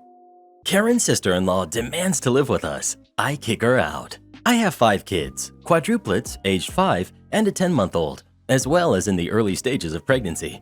There are only 3 bedrooms in our house. The quads are split between 2 rooms, and we have a room which we share with the baby. Obviously, there's not much room for them in my opinion. My sister-in-law and her husband want to stay with us for a month or until their baby arrives, as they want a specific hospital to give birth in which we are way closer to, and they are a month away from their due date. My husband thinks we have enough room as the quads are at school all day and thinks they can help out. I know them well enough to know that they won't. Sister-in-law is one of those people who does that from previous experience. He also thinks we can move all the quads into one room as they have bunk beds, but that will only leave a bit of room, and it could be for over a month. I also don't think it's a good thing for her to stay with us because I'm having morning sickness, and her husband, the last time he was here, cleared out our freezer searching for food and never put it back, and one of the kids tripped over it. Sister-in-law's family has packaged the stuff that she's bringing, a lot of stuff that I doubt will fit in the room, and sent a picture of it to the family group chat saying, "This is my stuff I'm bringing. Thanks for letting me stay. Husband and my name." We haven't agreed on letting her stay, so I privately messaged her as to not embarrass her in the group chat saying, "Hey, Is it possible for you to use the money I lent you a while ago to book yourself in a hotel room? She didn't pay me back yet. She replied with a thumbs up, so I thought that meant she was doing that. But then a few hours later, she arrived at our door and dumped her stuff in before I could talk to her, and she went back down to grab more stuff. But I couldn't follow her as I was the only adult in the house at the moment, and I didn't want to leave the kids in there by themselves. When she and her husband got back, they asked which room they should put their stuff in and got the quads to help. I tried to stop them and explain to them that they cannot stay here, but they said that they had to stay. And when I tried to get them out of our home, they called me names in front of the kids, who I'm trying not to get them to repeat it. So now I'm stuck with the quads in my bedroom and in the quads room, and the sister-in-law and her husband in the other quads room until my husband gets home to try and talk to them. I want to know, am I the jerk? Edit. I have moved their stuff outside and told them to get out of my home. They tried to make it wait until the morning, but now they are packing the car, and I'm gonna put the kids back in their beds. The time a furniture store Karen knocked my lights out. Well, I'm in my teenage years and have never faced such an incident before, and I'm forced to open a Reddit account to share my experience. And I'm writing this post at 2 a.m., 3 days after the incident. The scars are still healing. Backstory. So I usually don't go out with my parents when they go for their weekend shopping, but since my mom asked me to accompany them, probably to pick up the heavy bags, I consent. So everything is going good, and we found all of our required stuff when we come across a furniture store. Now, I don't know how furniture stores are supposed to be, but this store is huge as compared to other stores in that area, and they sell decorative house items too, so it caught my mom's interest, who was being pretty obsessed with decorative items to adorn our small house. She looks excited and enters the store, followed by my dad and me. The store is pretty neat looking, and all the employees are wearing uniforms, which makes them look like typical salesmen. One of them approaches my parents and offers to help them, and they follow him, asking me to find a seat and not cause any problems, an appropriate thing to tell a 17-year-old teenager. So I just find a seat near the counter to keep the stuff I was holding and request one of the employees who was sitting there to keep an eye on them. He asks me not to worry and to have a look around. I casually just walk around and then go to the glass objects section. Now, I am pretty anxious and uncomfortable around any glass objects or any small fragile objects, but I still enjoy looking at them from a safe distance. So I just carefully surf through them, kept neatly on their shelves, and stop occasionally to check the price of certain cute-looking decoratives. This was the point where the entitled mom and her kid, B, come into the scene. B was pulling at the entitled mom's dress and nagging her, and she was cooing her to stop like a typical mom. The kid was probably around 6 years old and was really hyperactive, not something to be in the glass section, and her mom was not trying to do anything to stop her. Now the point comes when the kid B suddenly spreads his hands and starts spinning around, and his mom doesn't even bat an eye towards him and scans the section opposite to the one I was surfing. The kid, then getting no attention, gets a really dumb idea and suddenly starts running towards me. Now, I don't know why he ran towards me intentionally or if it was by chance, but he was really dizzy, and while he was running, he stumbles on his own legs and comes crashing towards a small show stand, which was near me, and it topples over, breaking around $2,000 worth of items. Those glass items were handcrafted, and so generally they cost a lot. Now this stand was really near me, and when it fell down, I backed off and gasped with shock. The kid was sitting on the ground, dazed but unhurt, and starts wailing for his mom. Now his mom was already rushing towards him when he fell, and had a scared yet furious look on her face. She comes and sits down beside him and calms him down. This also attracted the employees and my parents and some customers at the shop who form a circle around us. Now, as I was going back to my parents, not wanting to get involved in this, she calls me. Entitled mom, "What the heck were you doing here?" She yells. Like, what was I supposed to even do there? Me, going through stuff here? "Are you blind? Couldn't you have stopped him? Don't you have a basic sense to look after a kid? He could have been hurt badly." Now, I was flabbergasted. I didn't even know this woman and her kid, and I was not paying attention to him as his mom was standing more close to him than me. So I answer with all politeness I could gather. "Sorry, but I was busy going through some items and was looking at the opposite side when this happened, so I didn't see your kid running towards me." Since we were talking in Hindi, so this was the best translation I could do. Now at this point, she was furious and gets up with red eyes and literally socks me so hard that my specs fly off and land on the floor, breaking my lens to pieces. At this point, I panicked and went to pick up my glasses as I was pretty much blind without them, and tears start coming to my eyes. Now at this point, I lost it and started crying. My mom and dad rushed towards me, and my mom picked me up. The store manager, who at that point had arrived to the scene, also approaches me to help out. He saw her punch me, and he was trying his best to help out by calling his employees to bring the first aid kit and a glass of water. Now my dad is a really quiet guy and doesn't like to get involved in anything, but he was furious too and confronts her. I couldn't pay attention to what they were talking about as I was being escorted to the counter, but he sounded furious and really upset. I've never seen my dad being so angry in public. He's backed up by another man in his 40s who was watching the kid spinning and rushing around the store too.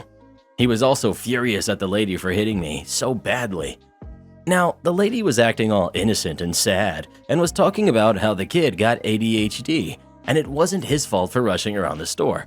And she hit me because she was stressed and scared and didn't know what to do. The store security also arrived at the place, along with security footage, which was shown to the people on an iPad. This made all the people there infuriated at the lady for hitting me without any reason and started screaming at her while she looked at the floor with shame and tearful eyes. One even called the police, but my dad stopped him and asked him to calm down. My dad doesn't like to get police involved unnecessarily as he finds the legal proceedings tiring and time-consuming. The security then picks the woman up and takes her to the ground floor, while another employee called her husband on the store speakers. A female employee carries the kid and tries to calm him. I didn't hear much after that as the pain was numbing, but fortunately, I didn't need stitches. As it turns out, the lady's ring had cut through my cheek and had gotten one of my teeth, which had become loose.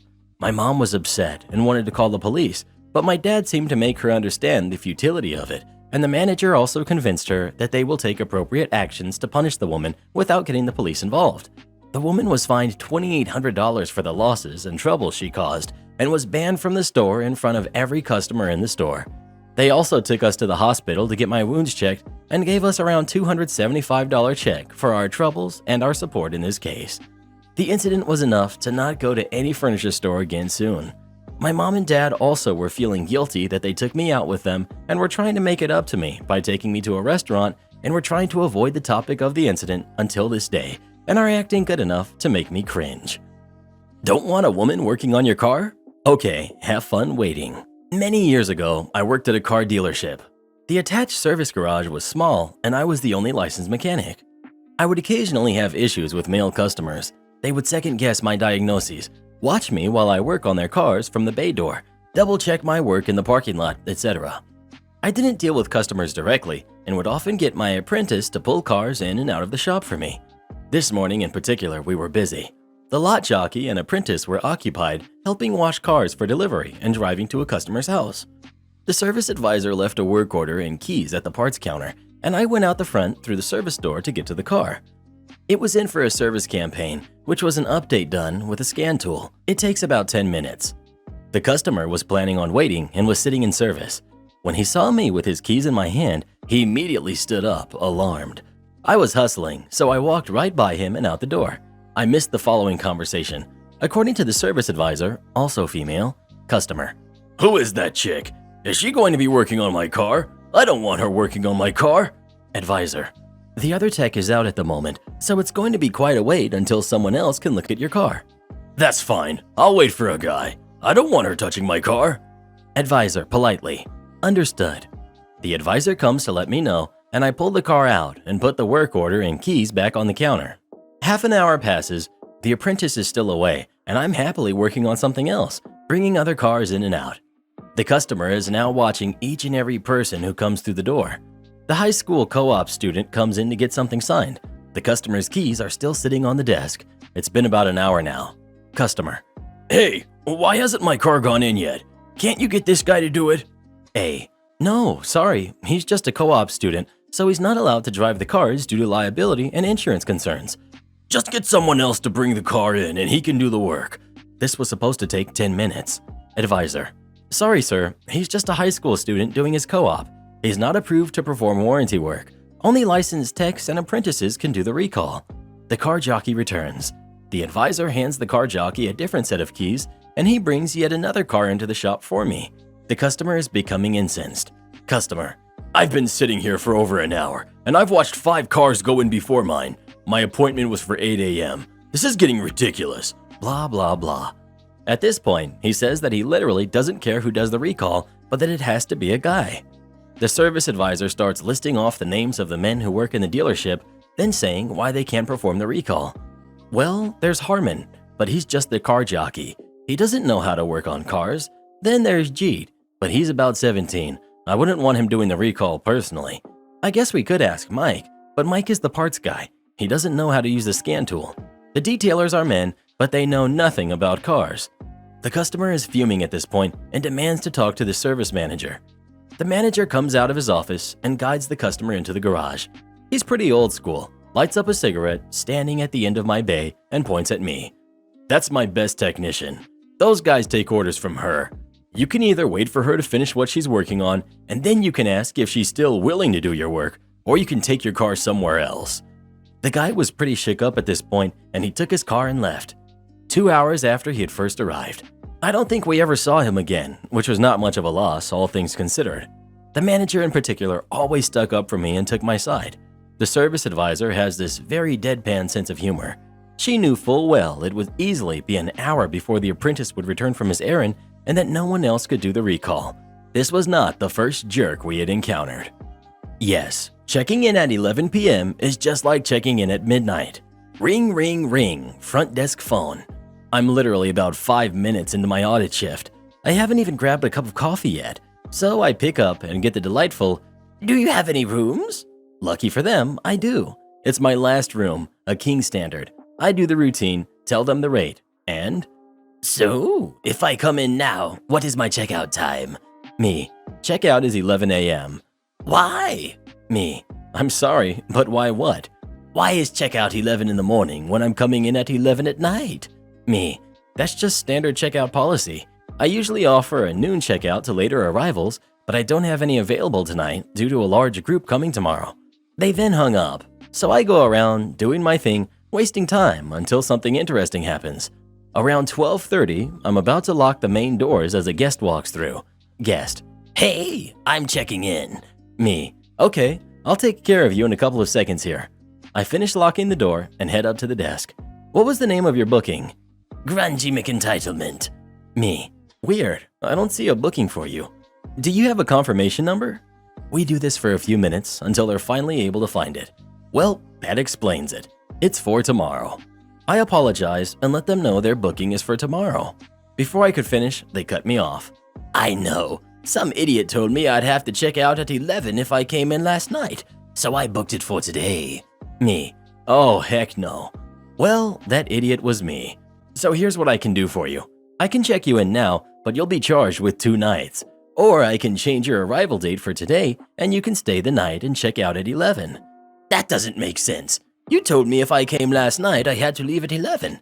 Now it's the next day, and you want to charge me for 2 days? Me: "Yes, that is because you're checking in 15 hours before our check-in time for today, so I have to charge you for the extra night." "What the heck? Check me in, and I'll deal with your manager in the morning." As they take a big ol' wad of cash out. Me: "We don't accept cash for room payments on check-in. You have to have a credit or debit card. You can use your cash when you check out, though." "Oh no, you are taking my money and giving me my room." I end up having to call the police after 20 minutes of being screamed at. They bailed before the cops showed up, unfortunately. So yeah, my shift was stupid quiet after that crazy. Revenge for doing all the work. Hey guys, I'm Belgian, so English is not my native language.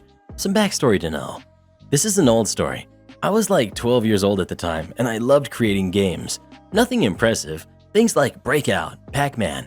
The best game I made was a simple Pong with abilities and an impossible mode, but I loved sharing it with my friends. Characters. Names have been changed, obviously. We've got the bad teacher, Stefan. We've got bad group worker 1, Hans. Bad group worker 2, Karen. So, on to the story. I was 12, and the teacher, Stefan, divided us in groups of 4 for a group project. I was paired with Hans, Karen, and Anna, a friend. Hans and Karen were brother and sister. However, me and Anna soon discovered that Karen and Hans were not going to help. They didn't respond to text or messages through MSN. And in class, they talked about their new toys or the Pokemon they caught on their Game Boy. I had Pokemon Blue and loved that game. So eventually said, just send us the text that we have to say during the presentation. Hindsight being what it is, I did wait too long to complain to the teacher. I waited 2 weeks to talk to Mr. Stefan. Me and Anna both complained that Hans and Karen were not doing anything and that we would like to present as a duo instead. Stefan, however, thought it was unfair to split the group up as the others would not have enough time to prepare for our own presentation. So he told us that we would present with 4 and he would score accordingly. The week passes and presentation was on Wednesday. We present our project and did pretty well. We gave them the simplest lines to say, and that was that. On Friday, we receive our points. Points were given after every presentation was given. And strangely, me and Anna received a 7 out of 10 and Hans and Karen received an 8. Oh, did I mention that Mr. Stefan was good friends with both Hans and Karen's parents? When we asked for clarification, we were told that Hans and Karen complained we deliberately gave them the easy and less important part to present, and because they worked equally on the project, they deserved a higher grade. This upset me. Immediately, I thought of going and complaining. Perhaps my parents would be able to do something, or should I go straight to the school director? But then a light popped off in my head. They loved my previous game. Nothing much, just a maze game. And my next game was almost finished. Remember the Pong I talked about in the backstory? So I finished creating my game and created a separate game for Hans and Karen. In their games, I put an extra piece of code that simply created a file called stupidfile.txt in their app data folder. The file was 1 kilobyte big, but it kept being created so long as the game was running, so you wouldn't have stupidfile1.txt, stupidfile2.txt, etc. I didn't expect this, but the game was a hit. There was an impossible mode that I created where the NPC was always able to dodge abilities and hit the ball. It was meant as a joke, but my friends would time how long they were able to survive against impossible mode. This included Hans and Karen, who, to be fair, were not bad at it. Now for the result everyone had been waiting for. We had to do a presentation about historic events outside Europe. To make it so that there would not be twice the same presentation, we could choose between several subjects given by the teacher. Not Mr. Stefan, he taught French. Hans chose the American Civil War, Karen the Russian Revolution, and I chose the Warring States period of Japan. Hans and Karen were, however, already complaining that their PC was getting slow and it was a new one. Strangely enough, their drive was getting full fast. Any guesses why? But we all started on our assignment. Time comes for the presentations, and I see both Hans and Karen sweating bullets. First day passes, and the teacher calls out Hans and Karen to present. They try to get out of it, as they wanted to present last, but the teacher wouldn't budge. I can't remember what he said, but this is a good representation of his presentation. The colonials in America were unhappy with Britain's rule and revolted. The Americans won. His presentation lasted for less than a minute. Surprised, the teacher asked if Hans did any work. Hans sheepishly confessed that because his drive was full that weekend, he accidentally deleted the folder containing his and Karen's presentation and research, so they got nothing. Unfortunately, they had already used a similar excuse to get extra time for a history task and promptly got a 0 on their presentation. That, combined with the fact that they were already barely passing history, dropped their score to a 3 out of 10, failing them completely. Ma'am, this isn't a doctor's office. So, I work as an administrative assistant at a small architecture firm. I get a phone call and answer with my standard greeting. Good morning, small architect firm. This is canned champagne. How can I help you? I'm greeted with that old lady shriek. You know the one, where they swear that telephones are still transceivers from 1940. Hi, this is a client of yours. I have an appointment there at 9:15 tomorrow. I'm sorry, ma'am. I don't have you scheduled with architect. Did you speak to him to make the appointment? What are you talking about? Of course I have an appointment. I need a CT scan done, and you scheduled me, and I need it done. Ma'am, this is architecture firm. I believe you may have called the wrong number. Well, transfer me to radiology then. Ma'am, I'm sorry, again, this is architecture firm, not your doctor's office. You're going to have to call them. I cannot transfer you to anyone. I don't understand why you won't transfer me. It is just a simple button. Well, give me the number then if you won't do your job. I'll call myself. Ma'am, I don't know the number or even what office you're talking about. I don't understand why you people can't just do your jobs. And she hung up on me. This is one of our clients, and she is generally a sweet lady. I wonder if I should warn the architect of how she behaves when she doesn't get her way. Anyway, I know it was a small simple one, but it was a strange one to have happen to me in my own office. 2 for 10 would not do again. Edit. I did tell the architect about this weird call, but we're not going to be doing anything about it. Just going to keep it in mind moving forward. We are almost done with her project, and honestly, we usually speak with her husband anyway, as he's been the main point of contact. I'm giving you useless information? Okay, enjoy your green hair. I used to sell pool and hot tub chemicals. A part of the job is testing customers' pool and hot tub water to see what chemicals they needed. If you don't take care of your pool or check it often, you need a lot of chemicals to fix the mess you've made, particularly if you use chlorine pucks. They generally have such a low pH level that it burns away at your heater coil and causes you to have copper in your water. Well, a couple years ago, a customer came up to me to test their pool water. It was a complete mess and it had a bunch of copper in it. This isn't the exact conversation because it was a while ago, but this was the main point. Me. Yeah, the main issue is your pH is so low, it's making your chlorine less effective, and you have copper in your water. Customer. Yeah, just get me the stuff I need to fix it. I go and grab all the chemicals he needs and put it on the counter. Customer. How much is all of this going to cost? Me. Around $250. I'm not paying that much. Is all of this really necessary? Me. Yes, you won't be able to hold chlorine, and you need to get the copper out. If you oxidize copper with a shock, it's going to stain parts of your pool and can even tint your hair green if you have recently dyed blonde hair. Customer. My daughter is having a pool party next weekend, and I just want the pool to have chlorine for them. Me. Yes, and you need all of this to make sure you're good to go. Customer. Can you just put everything away and only give me the chlorine? Me.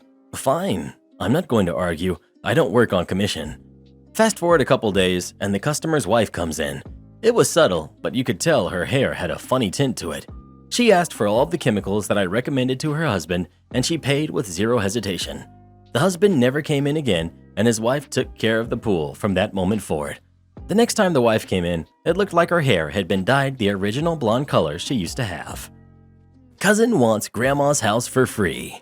My grandma is a wonderful woman and has helped out many of her grandkids over the years.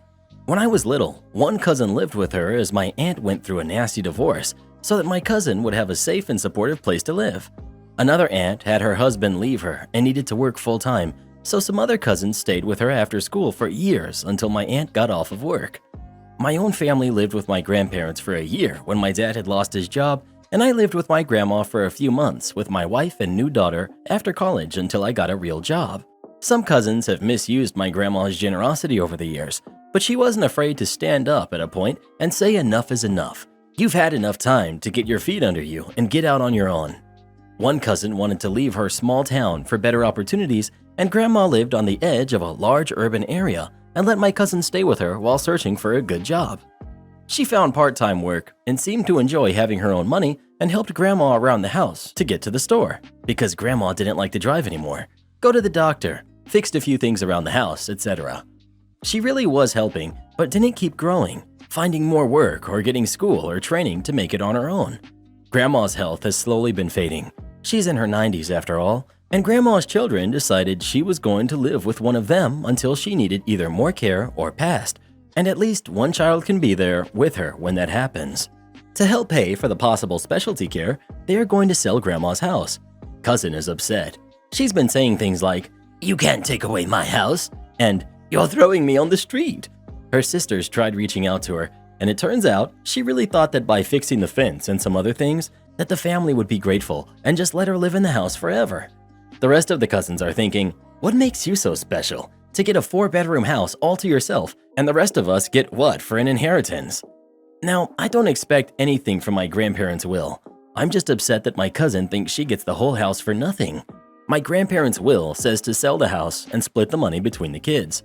I also want to say that my dad and aunts gave her about 4 months' notice that she will need to move, and are happy to let her take anything she needs to make her own house, kitchenwares, a bed, linens, etc. One aunt is even willing to help with the cost of the security deposit, but my cousin isn't packing. Family is now talking about changing the locks while cousin is at work if she hasn't left by next month. A guy at my hotel fell for the obvious Mr. Patel scam. If you don't know the scam, someone with a thick accent calls the hotel and claims to be the owner, Mr. Patel. He then says he ordered some laundry supplies or whatever that are about to be delivered, but something is wrong with his card and the clerk has to pay money to pay for the lost package. I work the audit and have gotten the call many times. Sometimes when it's slow and I'm bored, I play along. Once I even asked the guy if anyone ever falls for such an obvious scam because it's so ridiculous. Well, apparently they do. Because a guy at my hotel fell for this scam yesterday. He emptied out the cash drawer, $200, then left the hotel for about an hour while he went to an ATM and took out $500 of his own money, and then sent $700 via Bitcoin to the owner, Mr. Patel. The hotel is only out $200, but the bigger issue is that he completely left the hotel unattended for about an hour, from 6:15 p.m. to 7:15 p.m. Our GM found out because a guest, who the clerk walked past as he was leaving the hotel to go to his car, went to our back office after waiting for a long time and found an employee phone list and just started calling people because there was nobody at the hotel. Here's the crazy thing. The guy who fell for this scam is pretty new and constantly calls the manager at home for the most ridiculous things, like, there's a guest wanting to check in, but they aren't old enough. What do I do? Or, I'm supposed to lock the pool at 10 p.m., but there are people who are still swimming. What should I do? But he didn't think to call her about taking all the money out of the drawer and leaving the property completely unattended for over an hour.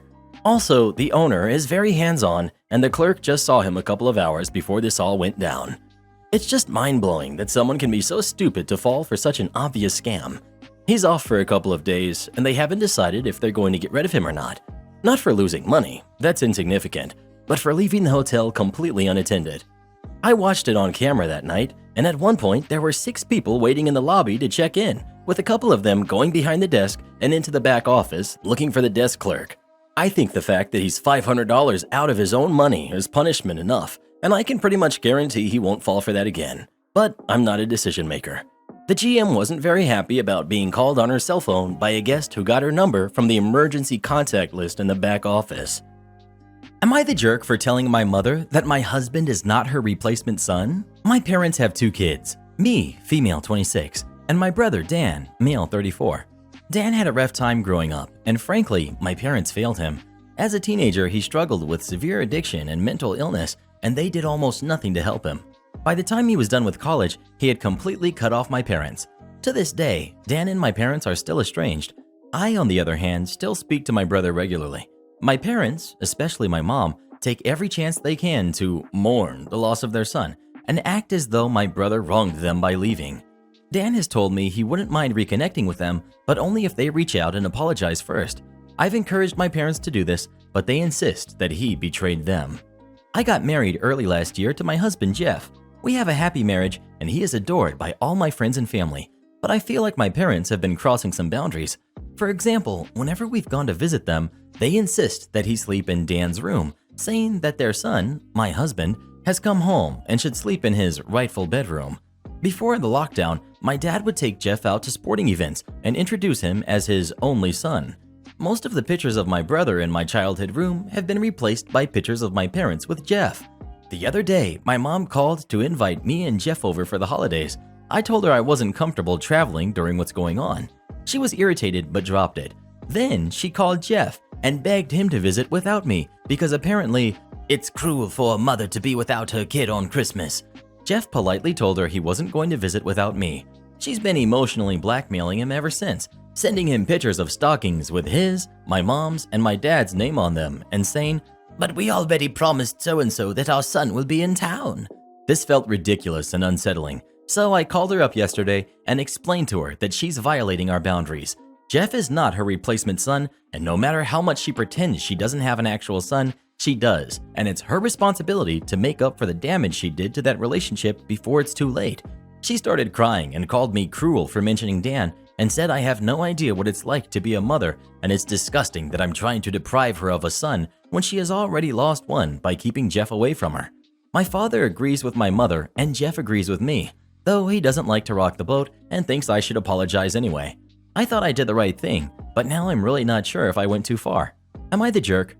Car thief gets caught in the act, leaves her phone with tons of evidence. This is something that happened in my hometown. A week or two ago, someone, let's call him Joe, caught someone else, the thief, breaking into his car. Thief got so startled that when they took off, they left their belongings there, including their phone, which had no security on it. Well, because everything goes through your phone now, Joe was able to take over the thief's Facebook account and put them on blast. Joe has been posting all the screenshots of messages he finds incriminating Thief in a series of crimes. Joe's posts have helped link the thief to storage unit break-ins, car thefts, catalytic converter theft, home break-ins, shoplifting, and worse. Videos of her breaking into storage units, messages about selling stolen property. There's even screenshots of search history including how to hotwire a car, easiest car to steal, etc. Edit. Joe tried to give the phone with evidence to the police, but they declined, so he took it upon himself to do their work for them. Security thinks I am his relief. I work for a pretty large security company that has a contract with the absolute biggest employer in the city. This is where I work for. I also live in a security-protected apartment complex. Plot twist, it is protected by the same company I work for. My apartment was right next to the clubhouse. This is where security parked. Some background information. The company as a whole uses tan shirts for supervisors and white shirts for the officers, but the specific contract for this employer dictated that supervisors wore white shirts and officers wore blue. I am a supervisor. To top it off, my apartment complex is only a 5-minute drive, 15-minute walk from where I work. On this particular day, I had just gotten off at 8 a.m. from a 12-hour shift and had exactly 8 hours before I had to be back at work for another 12-hour shift. I also had to deal with an employee of the company I protect trying to fistfight and punching me in the face just 20 minutes before my shift ended. So I was already on edge. I pulled my car up to the front of my apartment and, being the friendly introvert I am, waved to the security guard who was looking directly at me and then went towards my front door. As I was moving through the big keyring to get my key out, my shoulder is grabbed and I'm violently turned around. Still haven't been able to settle down from the incident at work. I put the guy who grabbed me over the railing and on his head. He wasn't injured or anything. It took him a minute to get up though, as he went a full 180 in under a second. When I realized it was the security guard of the complex, I walked over and tried to help him up. He fired off at me. "You aren't allowed in the residence apartments. I'll have you fired for this." Now, I've seen this guy a few times when I went to check the mail, but he seemed not to recognize me.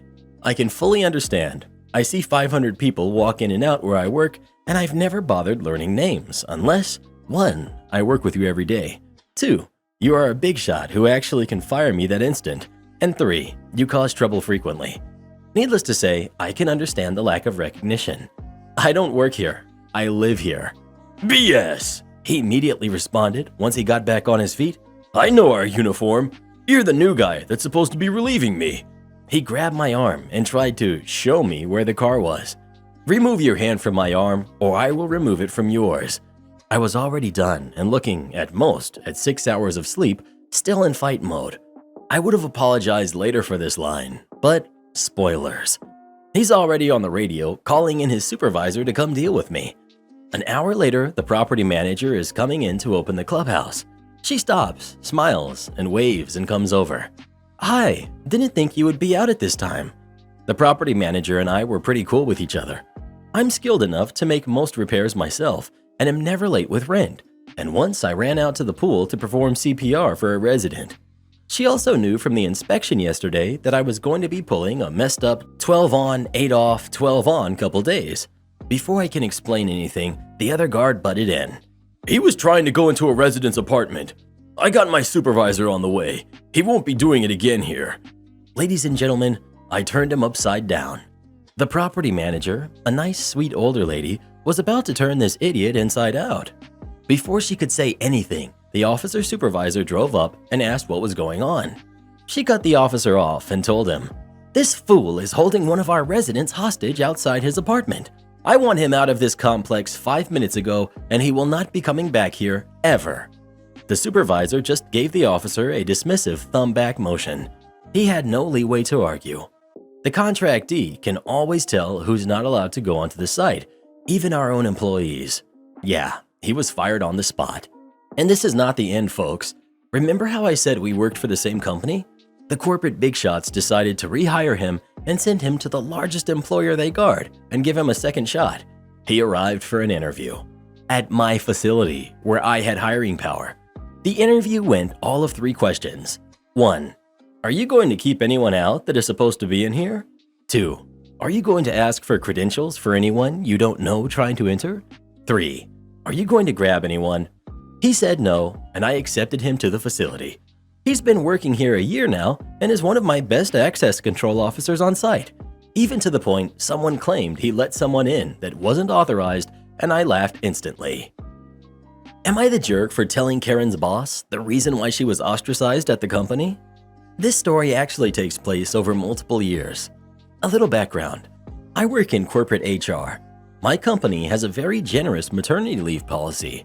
It gives you 26 paid weeks off, plus gives you the option of taking a month or so more if you have extra sick or personal leave left. Or else you can take unpaid leave for the same time. So part of my responsibilities is to make recommendations for selecting employees for specific projects. So a couple of years ago, there was a huge project that needed a team to be created for it. Being part of a project like this would normally establish your career in this industry. You could basically decide your own career path on the back of the reputation you get based on a project like this. It would be hectic and difficult, but worth it in the end. We interviewed prospective people within the company and selected a core team that would take it up. Among this team was M, a recently married woman who is generally thought to be a hard worker and quite knowledgeable. Like with everyone else, we interviewed her for the spot and asked her if she wanted to be part of the project. However, a month or so later, M announces that she was pregnant and that she would need to be taking her maternity leave in a month's time. She would be completely unavailable for around 7 months or so and basically leave the team short-staffed for the major part of the project. We had to quickly select a replacement, get them up to speed, and have them take over. It meant more work for everyone, minor delays, etc. What really upset the top management was that M knew she was pregnant when she joined the team. She never mentioned it during the interview. By not telling anyone in advance, everyone felt that she couldn't be trusted in the future. She basically became a pariah, and no team lead wanted her in any critical projects. Within a year, M realized she progressed much in her career in this particular company and left for another job. Fast forward a little while, and I was talking with the HR guy from the company M had joined, and he asked me about her. And I told him the truth.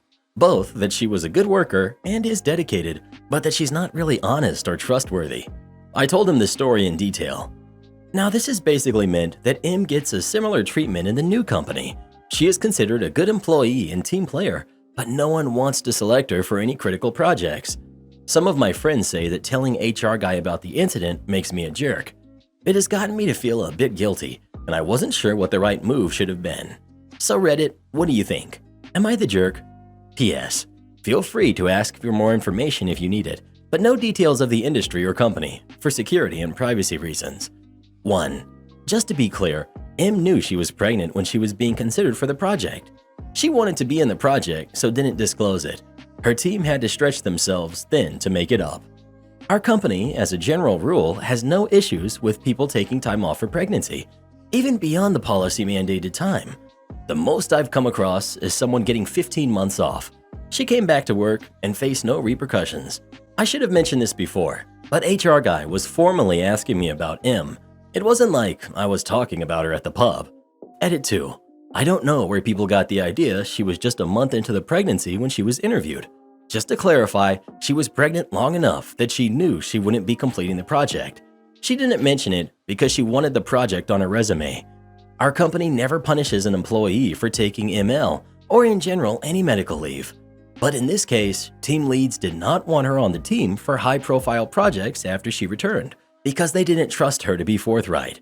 Edit 3. I thought this would be obvious, but our source for M's motivations were M herself. She admitted all of it.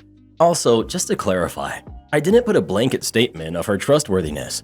I explained the incident and explained that due to this, her coworkers all considered her untrustworthy. Never wearing a black shirt again. For some reason, I, 21 female, have always been confused to work at places wherever I go since I was like 12. Be it at supermarkets, malls, or parks, someone always comes to me thinking I work there. This particular day, everywhere I went, people came up thinking that I worked there. I work at the famous Green Apron coffee shop. Even though there isn't a set uniform, our dress code is typically a black t-shirt and some jeans. I just got off a 5 to 2 shift and was dead tired and annoyed with the customer interactions I had. Although all I wanted to do was to go home and sleep, I had errands to run and planned to do some shopping with my family.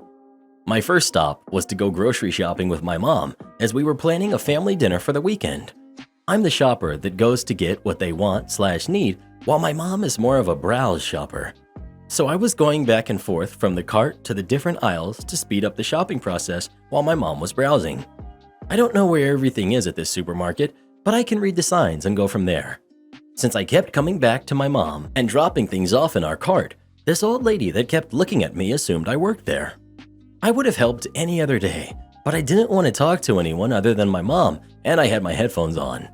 As I was talking to my mom, the old lady asks me where something is.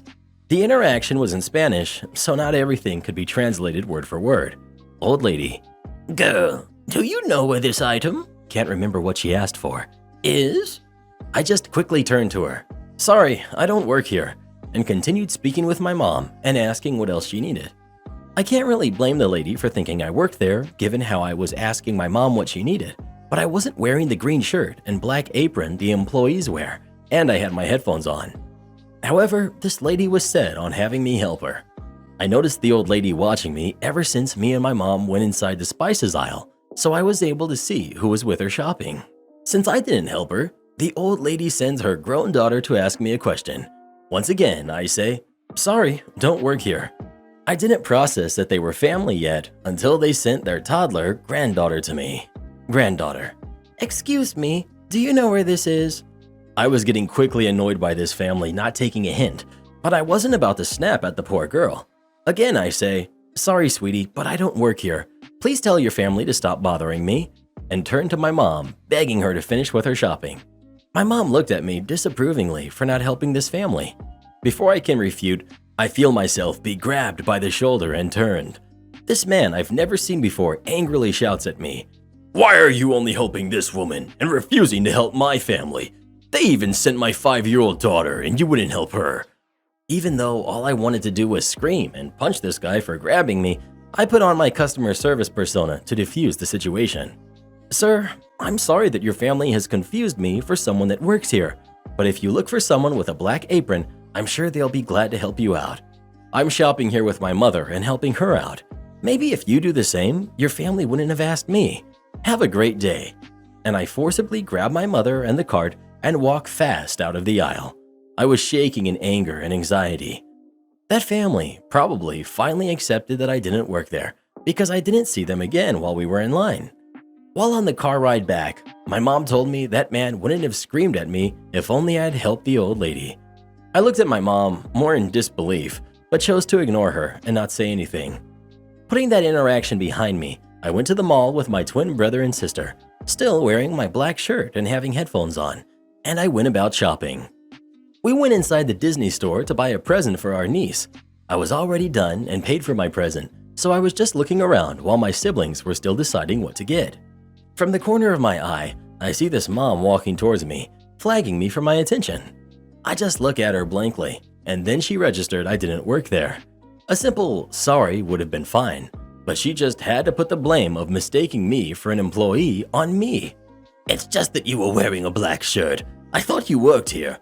Maybe don't wear one. That way you don't confuse people." I just shrugged my shoulder and said, "I don't care." Moving to a different store and buying different things I wanted, I was the first one done with my shopping, so I asked my sister for their car keys so I can drop off my things. Looking for the entrance we came from, I was walking everywhere around this department store. This department store uniform is black pants and a black shirt. Mind you, I have headphones on and I'm carrying multiple bags. I'm walking towards the entrance where I think we are parked, and 2 ladies are walking the opposite direction towards me, one in a wheelchair, the other pushing her. The one in the wheelchair snaps her fingers at me and starts to talk, but the one pushing her says something along the lines of, "Leave her alone, she doesn't work here." The one in the wheelchair then rudely questions, "Why would she be wearing a black shirt then if she doesn't work here? She needs to do her job. She's wearing a black shirt." Should I have ignored her comment and went on my merry way? Absolutely. Did I say things and act a bit too far? Probably. But I was so tired and fed up of having these people speak to me so rudely and blame me for things I have no control over. I was off the clock and still had people screaming at me just because they thought I was a worker. I snapped at this lady.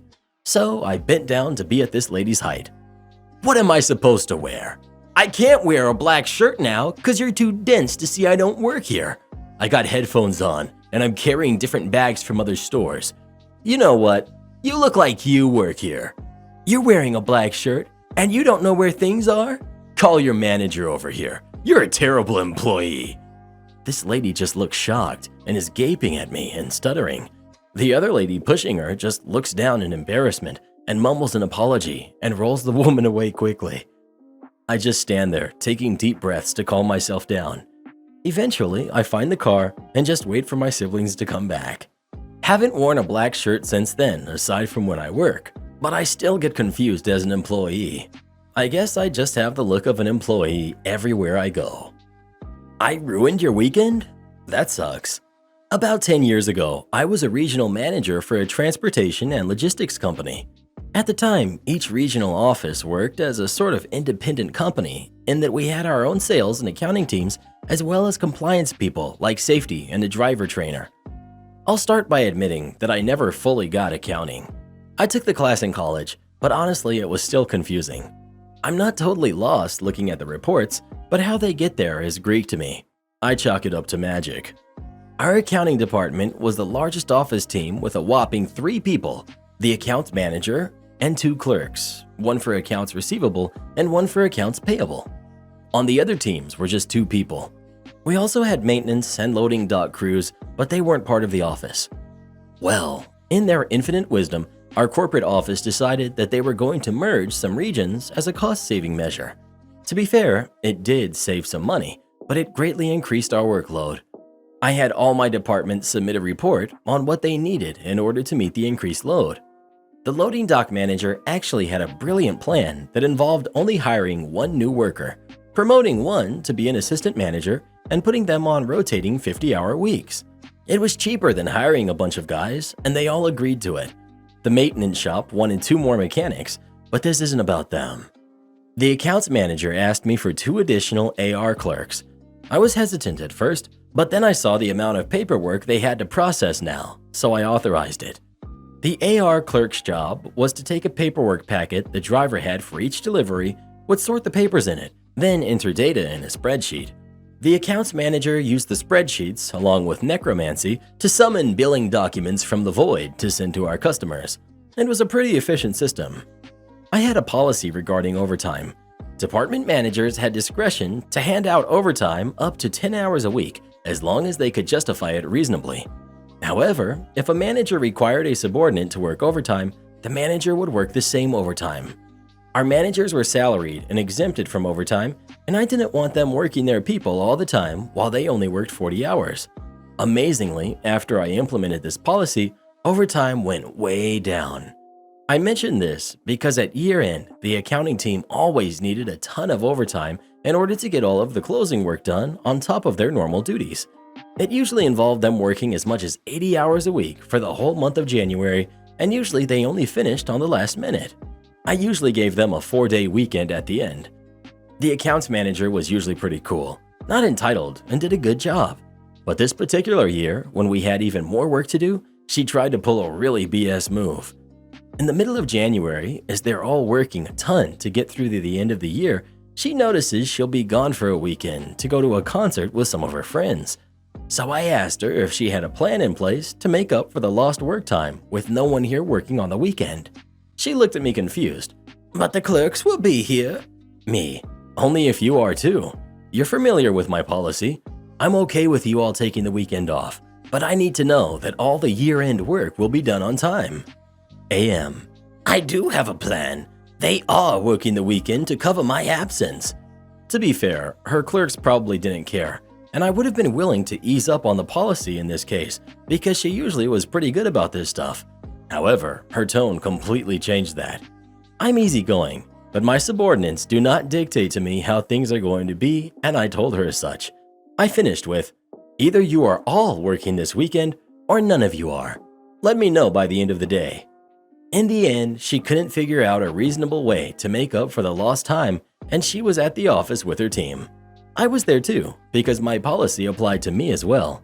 The only exception I gave myself was the loading dock crew, because there was always someone there on overtime. The accounts manager was pretty cold towards me the whole time, and on Sunday she informs me that I ruined her weekend.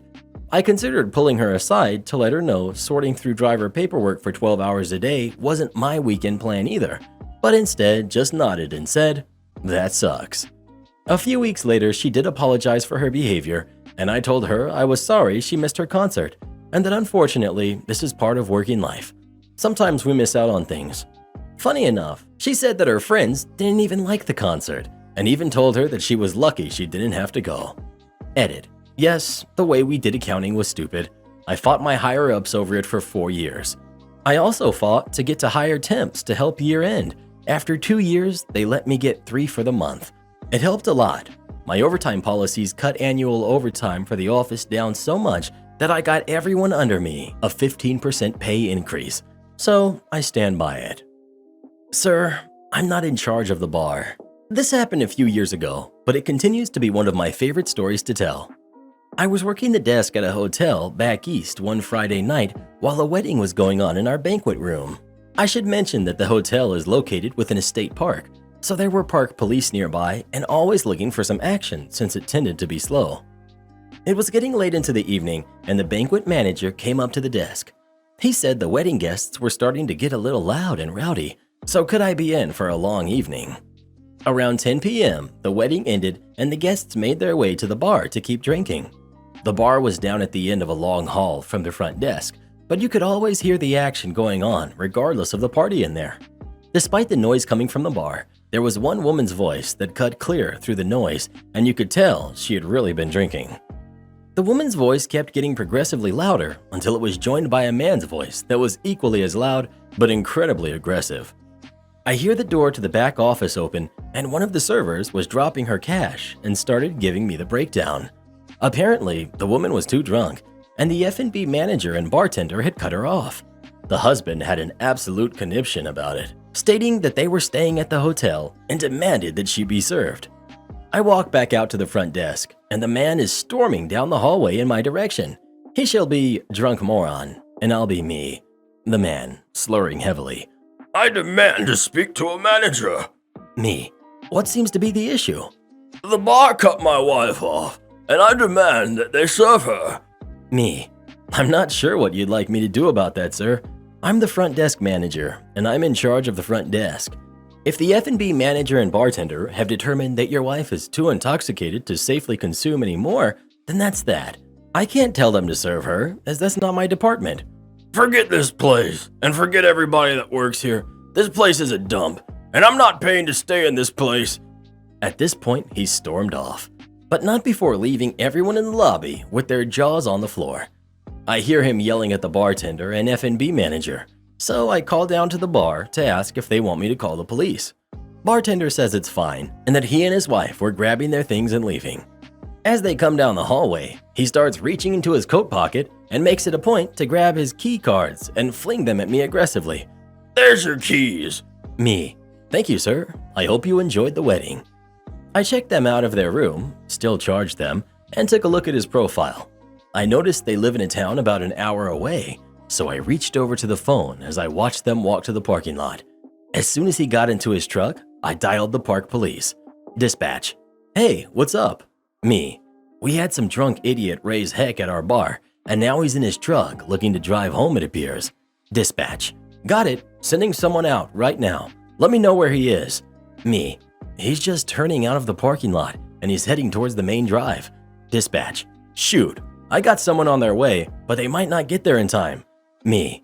Oh no, he'll get there. The drunk idiot turned left to head deeper into the park. He's too drunk to know where he's going, so your guy has time. Dispatch. Okay, let me know if you can still see him. Me. He just realized his mistake. He's making a U-turn and heading back. He just went through the four-way stop. Your guy just passed him. Dispatch. Turning him around. Stand by. The cop flipped a quick U-turn and hit him with the lights. As this is happening, an old lady comes up to the desk and asks if I've seen her son. She said she was helping the mother of the bride with some cleanup, and when she got to the bar, she heard her son had caused a scene. I was like, "Sorry, ma'am," and then pointed to the cop car that had pulled his truck over. She gave a "not again" type of look and just walked off. Not every day you get an idiot arrested and probably save a life. Am I the jerk for losing my temper at my sister-in-law after she ruined the meal I made? My sister-in-law, Ashley, is, for a lack of a nicer word, obnoxious. She constantly does whatever she wants, even when you ask her not to. She thinks she's right above everyone else, even when she's dead wrong. And she's just got this very stereotypical baby sister attitude where she acts like she can do whatever she wants and nobody is allowed to be mad at her because she's the baby. Yes, that's something she regularly says. My husband says she's the youngest of the family, so her acting that way is normal. But I pointed out that I'm the youngest of my family, and I've never acted that way. I don't like sister-in-law, but I've been polite and kept a peaceful relationship for my husband's sake. Until today. Today was the first time since 2019 that my husband or I have been able to see our small friend group in person. We all got our shots 2 months ago and decided to meet up finally for dinner. I cooked while our friends either pitched in ingredients, made appetizers, or brought wine. I made pasta ravioli by hand, which was hard. I made enough for me, Hubs, and our friends. But after they arrived and we all caught up while I was finishing the food, sister-in-law showed up. She let herself in and greeted everyone happily. They know her and said hi, but I subtly asked husband what she was doing here. Turns out he had mentioned the gathering to her, and he guessed she assumed she was invited. I told him to tell her to leave, because she can't just invite herself like this. He said that would be humiliating for her and asked if she could stay. I was annoyed, but agreed. Things were fine at the start. I had a few sips of wine to relax and was about to plate everyone's food at the kitchen island and bring it to them, but forgot Parmesan, so went to get it. I heard sister-in-law say she'd help bring the food to the table. I said no thanks and to stay seated. My back was to her, and she said something I missed because of a loud clang of a pot hitting the floor. I heard everyone gasp, and I closed my eyes. I knew what happened, but didn't want to look. When I did, I just started crying. Hours of work splattered on the floor. Sister-in-law said it was okay. It was just some pasta. I'll buy more. I lost it. I called her a stupid jerk that ruined the entire dinner because she refuses to listen. She started boo-hooing, and I told her to shut up and leave. She ran out crying, and I sat down to cry too. Our friends consoled me, and husband tried to say that I went too far, but our friends told him he was a jerk and sister-in-law was in the wrong. They helped clean and we ordered pizza. But after they left, husband and I were flooded with calls from his family saying I was a horrible spoiled brat who made their baby cry over some stupid food. Now I'm just crying and feeling like garbage. Did I go too far? I don't usually get so angry. Am I the jerk? Edit. Husband said he understands I'm upset. The food was wasted, but he doesn't think my outburst was warranted and was actually kind of extreme. Tomorrow is his off day, and I told him he's going to be making the dish like I did, by hand and on his own time, and then at the end, we'll see if he thinks my outburst was unwarranted. Entitled father demands stranger pay for his groceries because he promised he would. Due to me working in a supermarket, I meet a lot of different people, and most of them are incredibly nice and respectful. However, I also see a lot of Karens and male Karens, unsure of the name they have, and that is exactly who this story is about. It was midweek and I was working the tills when a man, entitled Dad, and his son approached and began loading on their shopping, and they had a lot of shopping.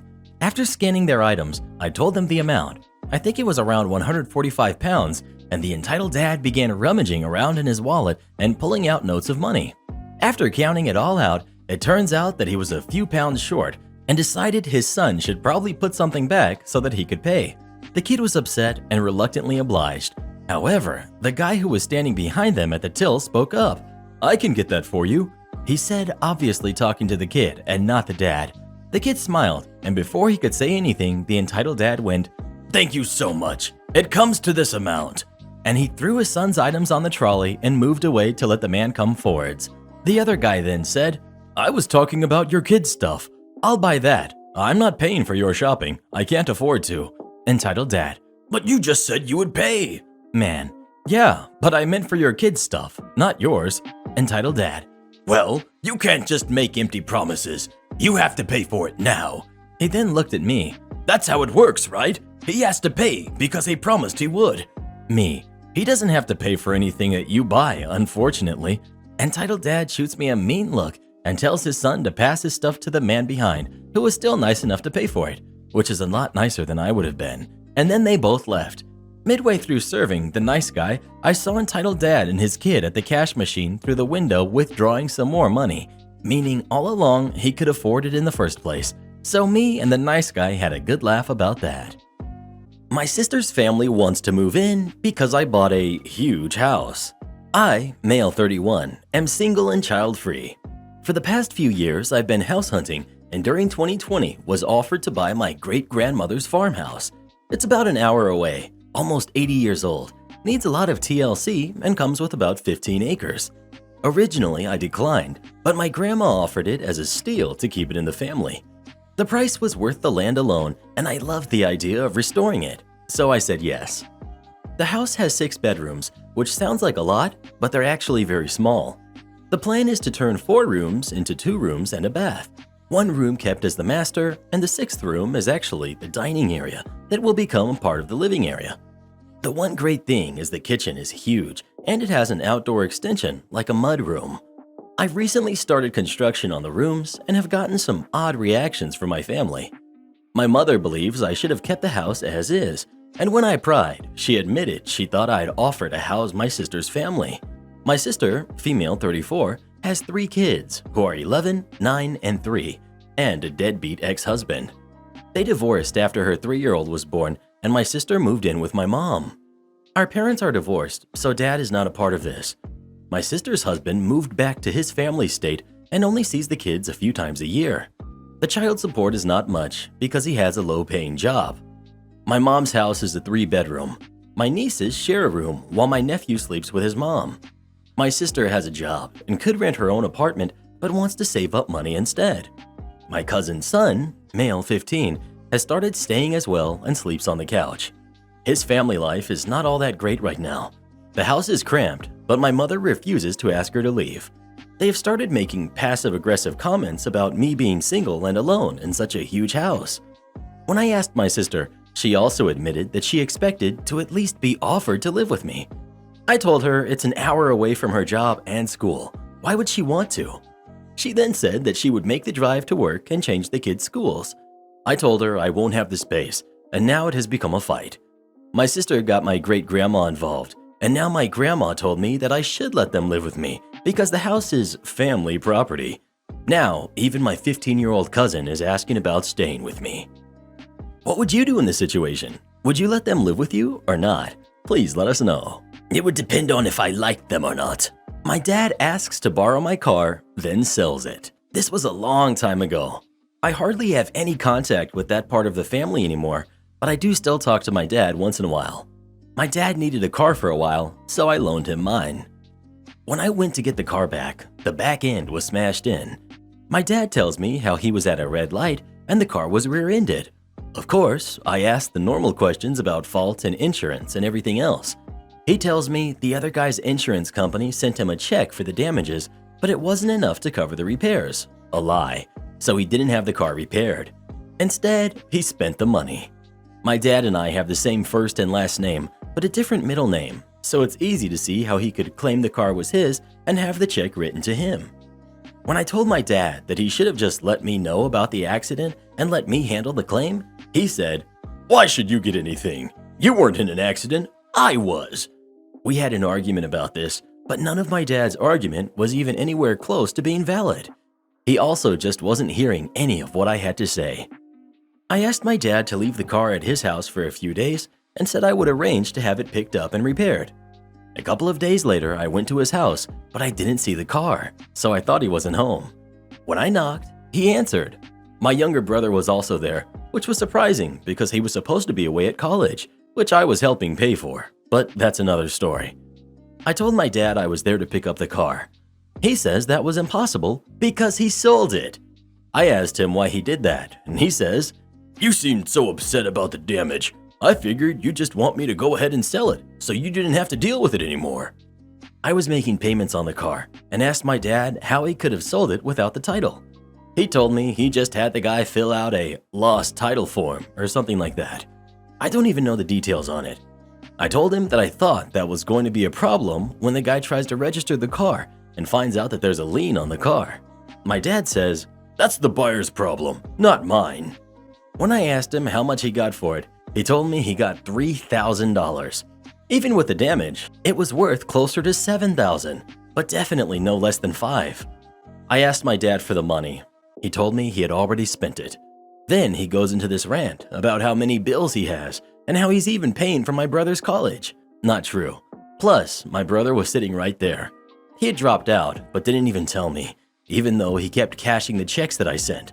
I had very little contact with my parents after that, and I think I only actually saw them one time since then, which was around the time I got married, but not at the wedding because they refused to go. None of this was all that surprising though. I never should have even loaned the car to my dad in the first place. I got fired from a job I don't work at. I work for Nabisco as a sales service representative.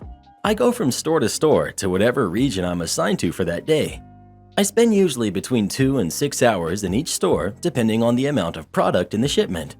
Today I was doing my normal Walmart service and something I never could have imagined happened. I'm required to wear pants and a collared shirt for my position. It's not really a big deal, except on the hot days when I leave the stores to enter my car that's a ripe 110 degrees. Today I was wearing khakis and a blue collared shirt, my first mistake. All the Walmart employees wear blue and a crossing guard bright yellow vest. I was doing my usual thing, throwing Oreos on shelves and making sure the Ritz are all straight, when a new Walmart employee came over to me. Employee: "Hey, there's a mandatory meeting for us in the receiving deck." Me: "Sorry, I don't actually work." Employee: "It's mandatory." Instead of putting up a fight about it, knowing I had to go to receiving to get more product, I went with the new dude. I got back there and walked by the group of employees gathered around the store manager, who I have had several conversations with before. I thought, no biggie, squeak on by and just get one box of Chips Ahoy and then leave. As I walk by the group, I hear a faint, "Excuse me?" I turn around to see a woman I have never seen before. I guess a woman from regional doing some sort of wellness and performance check. Me: "Can I help you?" Woman: "Actually, yes, you can help by joining us." Once again, not wanting to get into a confrontation, I just walked over there and decided to try and wait it out. The lady went on, but didn't seem to stop. I tried to sneak away, giving the store manager a little nod, kind of confirming that I was going to leave. I stood up, and the lady had more things to say. "Excuse me? Who gave you permission to leave?" Me: "I don't actually work here." "It's a rhetorical question. Sit down." I decided that I was just going to walk away. After all, I didn't actually work there. I walked over to our back stock and grabbed the cookies and left. After around 45 minutes of stocking shelves, I had to go back and grab more of the items from the back stock. I returned to the back room and proceeded to load the boat with more product. Lo and behold, regional lady approached me. "Extremely disrespectful to try and upstage me. What makes you think you can do something like that to a higher up?" Me trying to explain. "I tried to tell you, I don't work." No. You don't talk back to me. Pack it up and go." I was absolutely dumbfounded. It was so cliche, like bad movie cliche, but I was just going to do what was requested. I packed it up and left, leaving a half-loaded boat in the back room with me. Later, I got a call from my boss saying that Walmart called, complaining I didn't finish the case shipment. I explained the scenario and was off the hook. I like to think the manager will now have a half-stocked cookies and crackers aisle and have to personally stock it for not standing up for me. Entitled Aunt demands I give her son my birthday gift. As the title suggests, it was my birthday, my 8th birthday if I'm not mistaken. And like every year, after the party in our building salon, my parents would take me and my gifts up to our apartment so I could start opening them while they finished paying the DJ and whatnot. I was usually alone in that moment since they left me there and went back down, but for the first time, my father's sister, the entitled aunt, attended my birthday, and she needed to change my cousin who was around 1 year old at the time, so they left her there with me. She was tending to her baby, and I was minding my business. All was well. until I opened one gift that made me squeal in excitement. It was a remote-controlled robot dragon sword that walked, roared, and attacked if you passed too close to it. I had been asking my parents for that for months and was super happy to finally have it. I still have it to this day. Cue the she-devil peeking into my room. "Wow, look at that. That's a really nice toy you got there." Me. "Yeah, I've been wanting it forever." "I can see why. Your cousin is getting a little bored. Let him play with it. He loves dinosaurs." Me, already hugging my dragon sword. "No, he's gonna break it." Entitled Aunt. "Stop being so selfish. He's just a baby, and he's bored." Me. "Exactly, he's just a baby. He's not even old enough to play with this yet."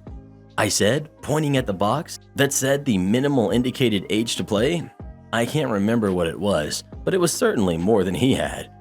At that, she huffed and stormed out of the apartment, and I thought it was the end of it. But soon, I hear my dad stomping in. Turns out she went down to complain to him about me not letting her precious little angel play with my toy, and he was upset about it.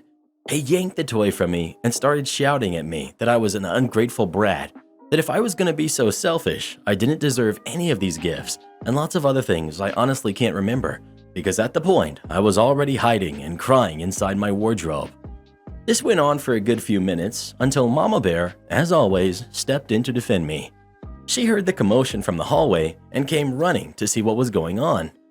After hearing both me and Dad trying to shout our side of the story louder than the other, she ended picking up what happened and went off on him, shouting louder than everyone else that it was more than fair that I was first to play with my own gift, that this was my birthday, so it should be a special and happy day for me, and that she would not allow it to be ruined because of that jerk. Yes, she called his sister that to her face. Didn't care enough to think about her own son's needs that she didn't even bring him one of his toys. Appropriated to his age to distract himself. It was a heated argument, but in the end, she had the last word, and I didn't have to lend any toys to anyone. So I consider it a win, even if my dad spent the rest of the day in a bad mood and barely looked at my face. Am I the jerk for telling my dad and his stepson to buzz off? Me, 35 male, and my wife, Nat, 32 female, have recently had a kid.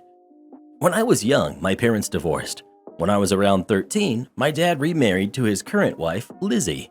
Lizzie had a son, Maddie, who was about 3 at the time. Me and my mom have a really good relationship, but I probably won't bring her up much because this is mostly about my dad's family. I was living with my mom for the majority of the time before I got my own place, but I stayed at my dad's enough to have my own room. My dad started to ignore me for his new family pretty much immediately, including sometimes not making me dinner when I was staying at his place. Maddie can't do anything wrong in my dad's eyes. For example, when I introduced Nat to my dad's family when we were still dating about 5 years ago, Maddie's first move was to tell her that he was available when she eventually got bored of me. I was upset at him, but I didn't start a fight because I just wasn't in the mood. Nat just laughed it off and said she was into older guys. We left straight after. Another example, I didn't get my driver's license until I was 28 for personal reasons that I won't list here. Anyway, I needed someone to mind my car for a few days because I was doing something with friends for a few days. Mom wasn't available, so I asked my dad. I came back a few days later and my car wasn't there. I asked why, and my dad said Maddie crashed it, so they were paying someone to fix it. I freaked out, and my dad told me that this was a good thing for Maddie because this would make him a better driver when he got his license. When I didn't immediately agree with him, I was told to get the heck out. Anyway, me and Nat have a son now. A few days ago, my dad called me a jerk because I didn't ask Maddie to be my son's godfather. Neither of them were invited to my wedding or my son's christening. I told him he wasn't even invited to my wedding, so what was this crap about? He said he didn't care that he wasn't invited, but that Maddie was never anything but nice to me and I should apologize. He said Maddie was with him. I told him to put it on speaker. I told both of them to buzz off. Then I hung up. Am I the jerk? Entitled parents get kicked off the plane because the Wi-Fi isn't working. I work for a major airline in the US as a flight attendant, and this happened about 2 years ago. We were working a flight from Orange County to Denver, which is normally a less than 2-hour flight. Important for later. I was the one in the front of the aircraft greeting passengers as they came aboard. The very first people to come on the plane for this particular flight was a family. 2 teen kids, their father, and their mother in a footcast. They sit in the second row, and the rest of the boarding goes totally normal. We even got the door shut an extra 5 minutes early, and we were all thinking about going down to the hotel bar at the end of a wonderfully uneventful day. As we pull away from the gate, I start making some of the normal announcements. You know, the ones that everyone actually pays attention to, when I say that the Wi-Fi isn't working. Honestly, it does suck when that happens, but there is literally nothing I can do about it. The mom then rings her flight attendant call button, and when I look over at her, I can see the frantic look in her eyes that makes me realize my peaceful day is coming to an abrupt end.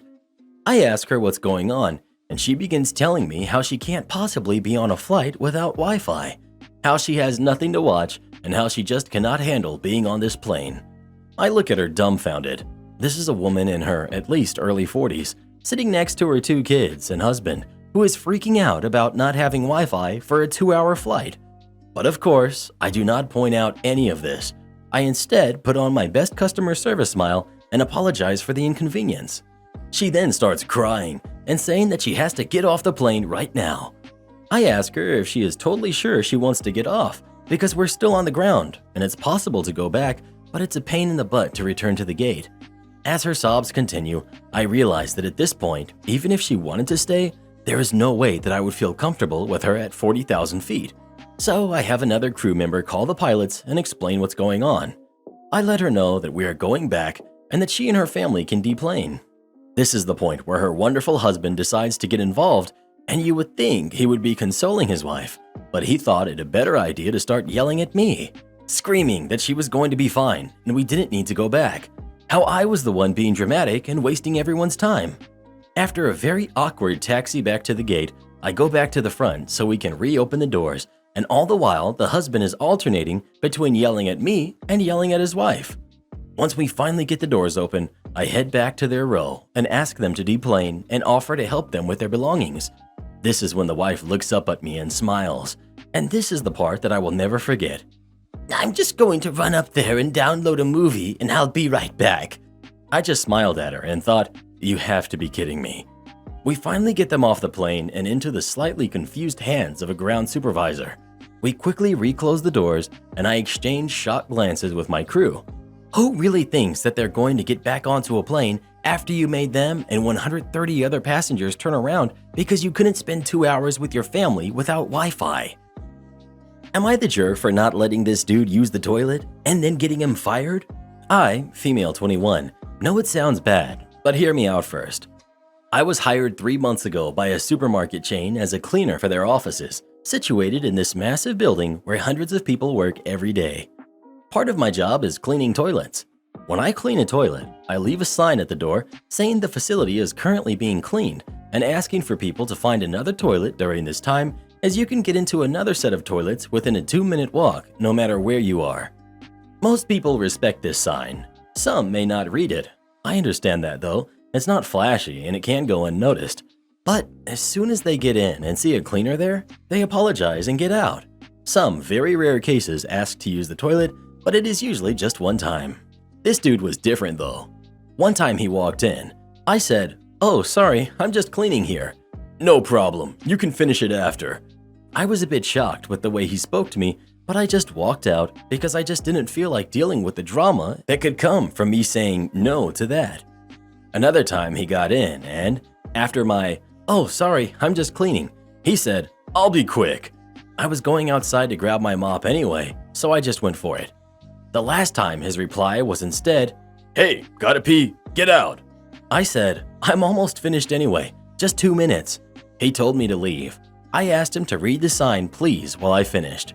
He said something like, "This is the men's toilets. You're the one staying here, so I'm going to feel free to use it no matter if you're here or not." What the heck?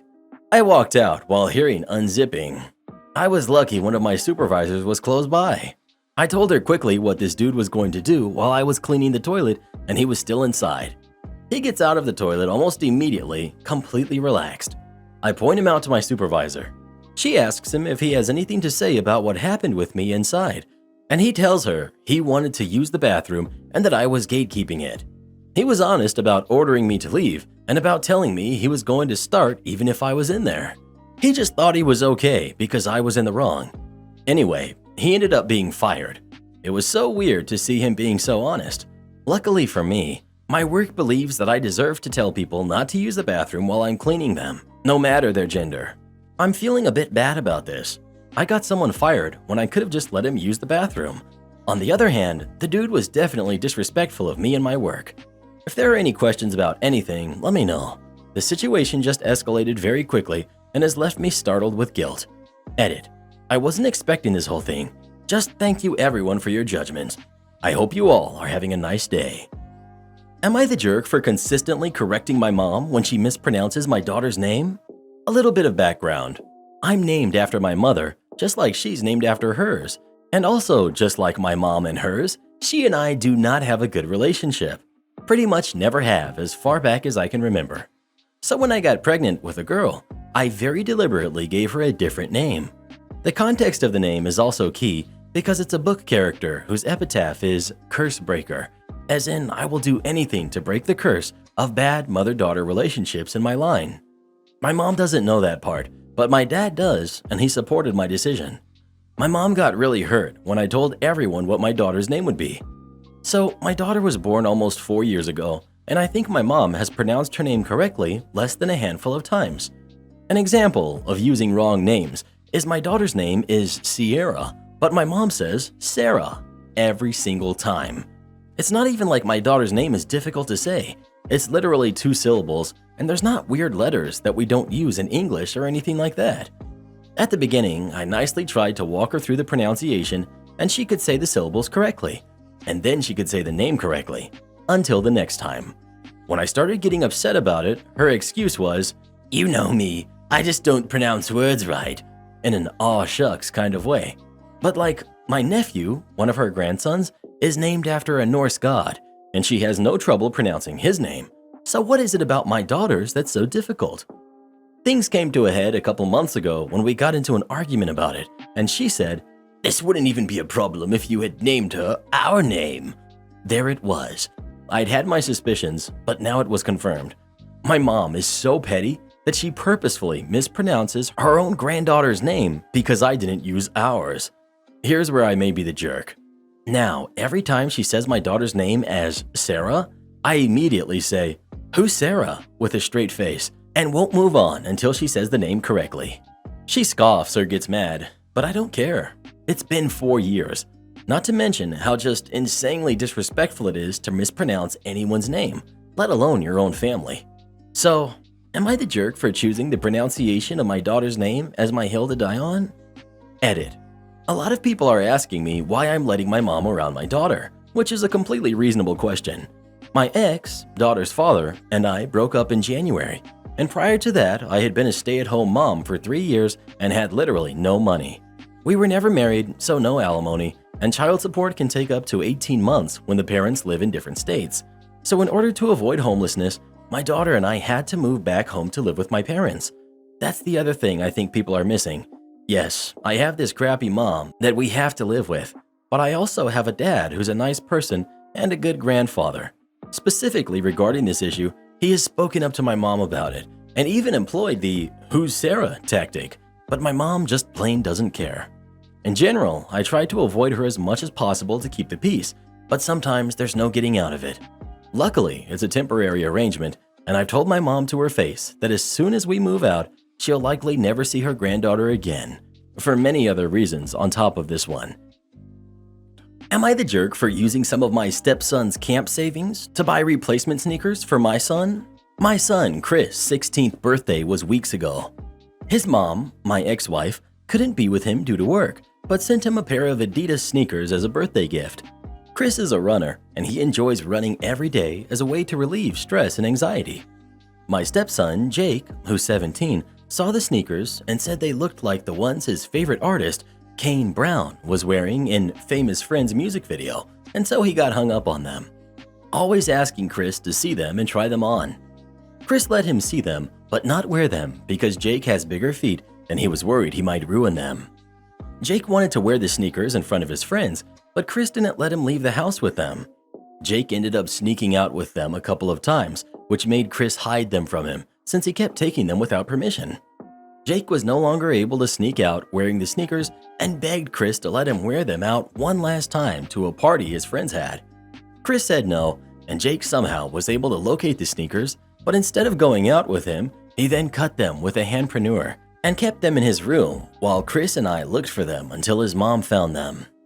Chris saw the damage and was upset. I grounded Jake and promised Chris to get a replacement, but when his mom called to tell me those sneakers are worth $600 and had to be replaced, I was in utter shock. I saw the receipt, and even then I couldn't believe it, because $600 is way more than I can afford. Chris' mom is a cardiologist, and she can afford this stuff, but I obviously can't. I was fuming. I let Jake know how much he messed up and told him I will be replacing the sneakers using the money he saved for his week-long summer camp. Jake had a meltdown and said he was already punished and it wasn't fair to punish him further. My wife thought I exaggerated and talked about how important summer camp is for Jake, as he's been waiting for it for months. I let her know that Chris' mom is rightfully upset her gift for him was ruined, and because Jake acted out of spite and maliciousness, then it's only fair he'd pay for a replacement. My wife assured me if Jake knew those sneakers were that expensive, he would never have touched them, but thought Chris was letting him borrow them on purpose. What's done is done, and I made my decision final. Both my wife and Jake are giving me the silent treatment and refusing to talk about it. My wife thinks it's crazy to spend $600 on new sneakers. I agree, but those aren't mine, so needed replacement. So, am I the jerk? ETA, that because Chris' mom sends somewhat expensive items to Chris, Jake would sometimes feel jealous, which is understandable. I make sure to treat both boys equally by getting them equal stuff. My wife thinks that Chris should be sharing with his brother, and he does, but there are things that just cannot be shared. Couldn't read at work, but was allowed to write because it looked like I was doing something. When I was 19, I was a machine mechanic. I fixed automatic presses in a factory. My main job was to keep 2 and sometimes 4 machines running just as much as possible. When they were all running, I actually had very little to do. I could basically sit there and listen to the machines until one of them started acting up. I started bringing books to read to pass the 10 and 12-hour days. One day, the vice president of the company walks by and asks what I'm doing. I point at the 4 running machines and tell him that they are all running. He says I can't sit at my workbench and read. I should be doing something. I tell him that the machines are running, and until one breaks, there really isn't anything else to do. I already organized my tools and cleaned my work area. I just have to wait until something breaks. He says no reading. I was still bored, so I decided to write a story. I figured I could tell a story just as good as the next guy. I started writing instead of reading. Writing at my workbench apparently looked like some kind of work and was just fine. A year later, the company decides to move. The job would no longer be union, so I had the choice to move with the company without the union or go to college for retraining of some sort. I chose the retraining and took creative writing classes. Long story short, I now have a master's degree in English with creative writing focus. I've published several books, and I teach composition at a university for a crap load more money, and usually for half a day, summers off. The vice president called me several times over the first 2 years to see if I would come back to work as a machine mechanic. I never even answered the phone when he called. I just let the answering machine get it every time. If he would have just let me read the crappy fiction I brought to work, I probably never would have thought about writing at all. I never would have gone to college, and I'd still be there waiting for the machines to break down. Officer, he won't refund me cash for my gas. From my gas station days in 2013. About a year into working there, my station joined and several others to switch over to prepay only pumps. I personally would see drive-offs a few times every time I worked, so I was happy to see the change. Customers, however, resisted the change as much as they could, from threatening to not get gas here anymore to get me to turn on the pump for them because our system still allowed it for truck drivers that use special cards to pay. One day, a lady I had never seen before, our Karen, pulls up to the pump and grabs the nozzle, expecting me to turn on the pump for her. I announce over the speakers the same speech I've been giving everyone that won't read the prepay signs on the pumps and continue to wait on the other customers in my line. She ignores me at first, but hangs up the nozzle after a minute and makes her way into the store. I finish the customer between her and me, and she starts in at me about not letting her get gas outside. I politely tell her that we're a prepay only store now, and she'll have to put money into a pump before getting her gas. She seems confused at first, but we get through the transaction with her putting in $30 unleaded onto a debit card, and she heads out to pump her fuel. She doesn't put the whole $30 into her vehicle and heads back in to speak to me. After I get the customers in between me and her, she wants the cash for the fuel she didn't use. Now, it's my bad for forgetting to tell her gas prepays on any card are automatically refunded once the nozzle is hung back onto the pump. I tell her this, and I have no way to give her cash back from the transaction. Mentioning it may take a day for the refund to appear on her bank statement. She gets mad, demanding I give her cash for the fuel. I repeat myself, apologizing for the misunderstanding, and say she still has the money, it's just on her card. She leaves the store, and I think I'm done with her. Nope. I continue on my work in between, helping customers in the store for several minutes, and I look outside. A cop has pulled up to Karen's car, and she's talking to him, occasionally pointing at the store, and I already see the headache coming. I tell my coworker to run register as the cop comes in, and he asks to speak to me. I greet him and ask what he needs. He informs me that Karen called the cops, saying we were refusing to give her her money back for the fuel while being really rude to her. I tell him what happened, how refunds for gas work, and if he wishes, he can come back with me to the cameras to watch the footage. He says that's okay, and he'll inform her of what actually happened. I don't see them talk as a rush hits the store then, but one of my regulars told me that the lady had flipped me off after she got into her car, so the cop wouldn't see her do it. Entitled mom threatened to take my money, so I moved it to an account that she can't touch. Here's the story. I'm an 18-year-old guy and my brother is 12. Well, he isn't actually my brother. He's my cousin, adopted from birth because his mother was an addict and unfit to care for him. As such, he has a very severe learning disability, and his math and reading skills are that of someone half his age, best case scenario 4 years younger. He's been through summer school his entire life and a couple fruitless programs. And I don't tutor him because he's kind of a jerk to me for no reason, and I want nothing to do with him when I'm out of here. Recently, my parents found a tutor program that specializes in learning disabilities and are going to give it a shot. Problem is, my dad was laid off due to lockdown, and only my older sister and I are working. And as such, they don't have too much money to be able to afford it, but really feel the need to help my brother and get him what he needs. Earlier this week, my parents sat us down and told us that it's gotten to a point where my brother might be held back and he really needs that tutoring. And because we are his older siblings and they're not employed, then my sister and I will have to foot some of the bill. We immediately objected to this. My sister said that they have no right to do that and said that my brother is not my responsibility. But they shut us down and said that we're a family and family helps each other. I realized that being their joint ownership of my current bank account, that they can take funds out of it without my knowledge and I would have no recourse. So later that night, I opened up a new account at a different bank and scheduled a wire transfer. The transfer went through today and my parents got a notification and began to get on me about it. I told them that it's my hard-earned money and I cannot have it at risk of being garnished. But they yelled at me, saying that I need to help contribute to my brother and told me about how they've tried for so long to help him out, and for me to not stand up for him is very low of me. Now I'm feeling bad for this. I don't want my brother to suffer, but I don't want them touching my money. Albatross is the best bird ever. This was way back in primary school. I was in 5th grade and was very book nerdy. My parents were book nerds themselves. The holy book in our house was The Lord of the Rings. I, of course, read that with a little help. The Hobbit, and all of the Harry Potter books that came out by then. For my present for my 9th birthday, my parents bought me a Biology and Sciences encyclopedia, which was a series of not that heavy, yet not that childish. The drawings were pretty detailed. Books on various different subjects. I was encouraged to continue my book reading during classes by most teachers, as the principal herself was very pro self-teaching and all that. There was one teacher though, I'll call her Rita, that hated me for ignoring her in class and reading, even though I was allowed. I was always getting grades in the high 90s, so she really couldn't do much. The thing is, I loved her class, as she was teaching about sciences, which was my favorite subject. Never bothered her class, always answered her pop questions meant to throw me off with respect, and was correct most of the time.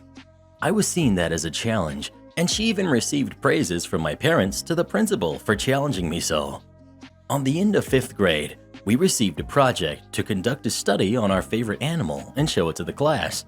Now, this being primary school, you'd probably expect dogs, cats, horses, maybe something from a zoo like a lion or a tiger. Me being the book nerdy type, looked up interesting animals on my encyclopedia and found the albatross. With a wingspan of 3.7 meters, 12 feet for my Western friends, it was majestic in its pictures, describing its aerodynamics and habitats. So that's what I wrote about. When it was time to talk about our projects, I went up and started in my well-rehearsed, trying to be serious and adult voice to introduce the albatross, the bird with the longest wingspan in the world. Not one sentence after, Rita cuts me off and declares, "Sit down, kid. There's no such animal, and you clearly haven't prepared at all. It's a 0 for you, and learn to study instead of reading your fantasy books." I was shocked. Never in my, albeit short, life was I humiliated like that. I answered without thinking, "What? No, you're wrong. The albatross is a real bird." Rita, "Oh, you think you know more than your teacher? Fine then, Mr. Know-It-All. Show us proof." Me, "It's in my book back at home." Rita, being smug, "Of course it is. Know what? Why don't you come tomorrow with your little book and show all of us how stupid you are?" At this point, I was crying, and most of the kids were laughing at me. I don't blame them. It's primary school, and a kid is being humiliated in front of everyone. I might have laughed, was it someone else? I couldn't stay in class and ran home from school. It was right on the other side of the road, and back then, kids above 9 were not uncommon crossing roads by themselves. My parents were called and rushed home from work, worrying, just to find me crying and hugging my dog, Nala, and holding my biology encyclopedia. After calming me down and promising me I wasn't in trouble for running home from school, they heard my story and immediately called the principal and told her everything.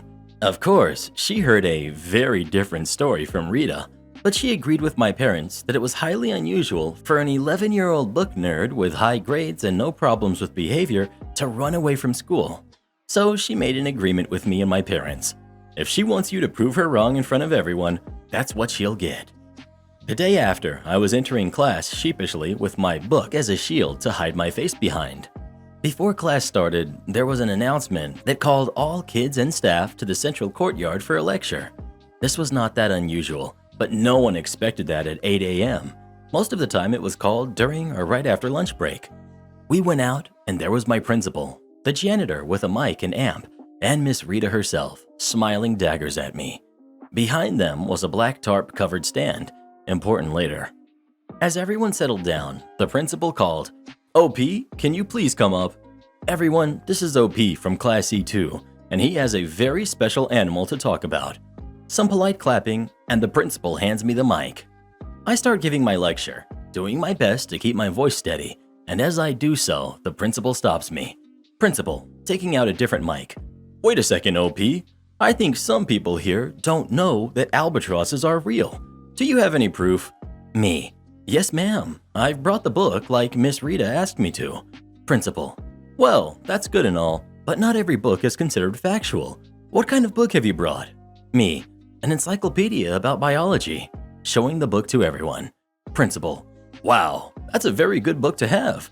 But OP, I think some people, maybe even our Miss Rita here, can't see your book from that far. How about we show them a picture?"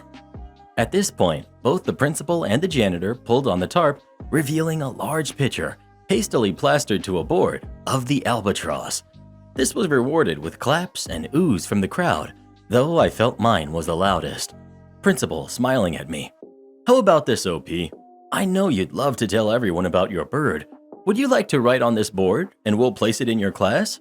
I smiled back and nodded yes enthusiastically. I never saw Miss Rita after that year. P.S. Years later, my parents filled me in on their side of the story and told me that the principal ordered Rita to apologize to my parents and to personally print and post the picture on the board, or she would be fired. I imagine the hours she had wasted looking it up. This was way before Wikipedia. Getting a photo of the albatross and making that sign always cheers me up. No, I won't clean your table, but you can talk to my manager. She won't either.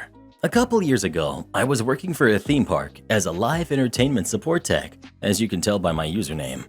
I'm a lighting stagehand by trade. This particular story takes place on my second day of work after returning from a 4-year hiatus. We were all working hard to get the summer show up on its feet and ready for tech in a couple weeks, so we took a longer lunch break than normal. Low-level staff like myself and our department supervisors at a pizza place across the street. Now, the way we dressed for this position was fairly distinctive amongst our staff, but I guess less so when you leave the park. We wear show blacks, all black clothing, down to socks and undershirt. The black shirts, button-up work shirts we had, as well as the ball caps several of us were wearing, had the name of the theme park and entertainment in silver in a less than missable font. On top of which, we had name tags with the company logo and our tool belts on our hips. The pizza place, however, had shorter sleeved black polos for managers or t-shirts, though a similar black theme, they were not at all alike. Anyway, sorry for the long setup, but it's important that you know how unbelievable this situation was. So I'm making my way through the buffet, grabbing pizza and some salad, when I hear it. The impatient shriek of, "Excuse me!" I'm focused on my lunch, as we are still on a time crunch after all. Naturally, I assumed this woman just wanted me to step aside, so I politely moved. I heard a distinct huff, then felt a not too gentle tap on my shoulder. I turned around, confused. "Can I—" "Finally! I've managed to get someone's attention. All these tables are filthy, and I want you to clean one for me." I blinked for a moment, about to utter the words you all expect. I get as far as, "I know you're on your lunch break, but you can stuff your face in a while. You have a paying customer here with no place to sit. Am I just supposed to eat standing like an animal?" Yes, she actually said that. I point to the logo on my work shirt. She doesn't even look. But nonetheless, I say, "Sorry, I can't clean your table for you. There's always someone at the register. Maybe they can—" "You're right here, right now. Why should I have to wait for someone else to do your job?" At this point, I just sigh and begin to walk off. Karen shrieks, "I want to talk to your manager." As it so happens, guess who was sitting at the table with our staff? Suddenly, I get an idea. I flag my manager over. Manager, "Hey Spotlight, what's going on?" Me, "This lady said she wanted to speak to my manager." Manager, "Why would—" Karen, "This lazy jerk isn't doing her job. I want you to tell her to clean me a table. Now!" Manager, Spotlight doesn't work for the pizza place. Neither do I." Karen, "What the heck is wrong with people these days? No one ever gives good service anymore." My manager, seeing just what I'd been putting up with, went off on Karen. She didn't yell and was very controlled, to the point it was scary. I wish I could remember exactly what she said, but I had wandered out of earshot after she told me to take my food and sit down. All I know is, Karen finally seemed to get the message. Here's the best part. I don't know exactly why, but Karen left, without ever eating a single slice of pizza she paid for. My manager ended up giving me some cash to cover my lunch after all the crap. So, thanks Karen, I guess. I haven't worked here in over a decade. I, 31 female, used to work at a particular chain dollar store with a red and yellow label. I was the manager of one of these stores from ages 18 to 20 years old, so over a decade ago. This store was located in a very rural upstate New York town with a population of less than 1,000 people and has remained one of very few choices for home goods and food in this town without traveling more than half an hour into the larger town nearby. While I managed this store, I met Helen. Helen is an elderly woman who had worked for the company for over 20 years when I worked there. She is a very mild-mannered and chippy lady who enjoys running the cash register and organizing any display that doesn't have a planogram. I love Helen. I have kept in touch with her over Facebook as I put myself through college and moved many states away. Helen still works for this store. Sorry for the novel, but I feel like all of this is relevant information. Fast forward to last week. I'm in New York visiting my husband's family. His sibling had a baby, and decided that I would trek into my old town to visit Helen at work and bring her Dunkin' Donuts coffee, a ritual I held while working there. I also wanted to take her to lunch on her break. So I arrive at the store, and of course, because they have always been understaffed, she's swamped. Out of the 2 potential registers open, Helen is the sole cashier ringing people out. Typically, it's only 1 staff, 1 manager on duty, and I have no idea where her boss is. I wander the aisles looking for the manager to let him know she needs backup. As I'm making my way through the store to pop my head into the back room where the bathrooms are, I'm stopped by a shopping cart pushed purposely into my path. "Thank God you're here," says the woman who nearly hit me with her cart. I let out a startled, nervous chuckle as I stare at her face, desperately searching for something familiar to jog my memory. Nothing. I remember absolutely nothing about this lady, but she seems to remember me. "I'm in a hurry, and I need you to open that second register. I think by now you would know better than to have Helen manning the registers alone on a Friday afternoon. She's too darn slow." "Ma'am, I'm trying to find the manager right now to send her back up." "BS, you're the manager. I remember you. Don't lie to me." I lose my collective crap and burst into laughter. "What?"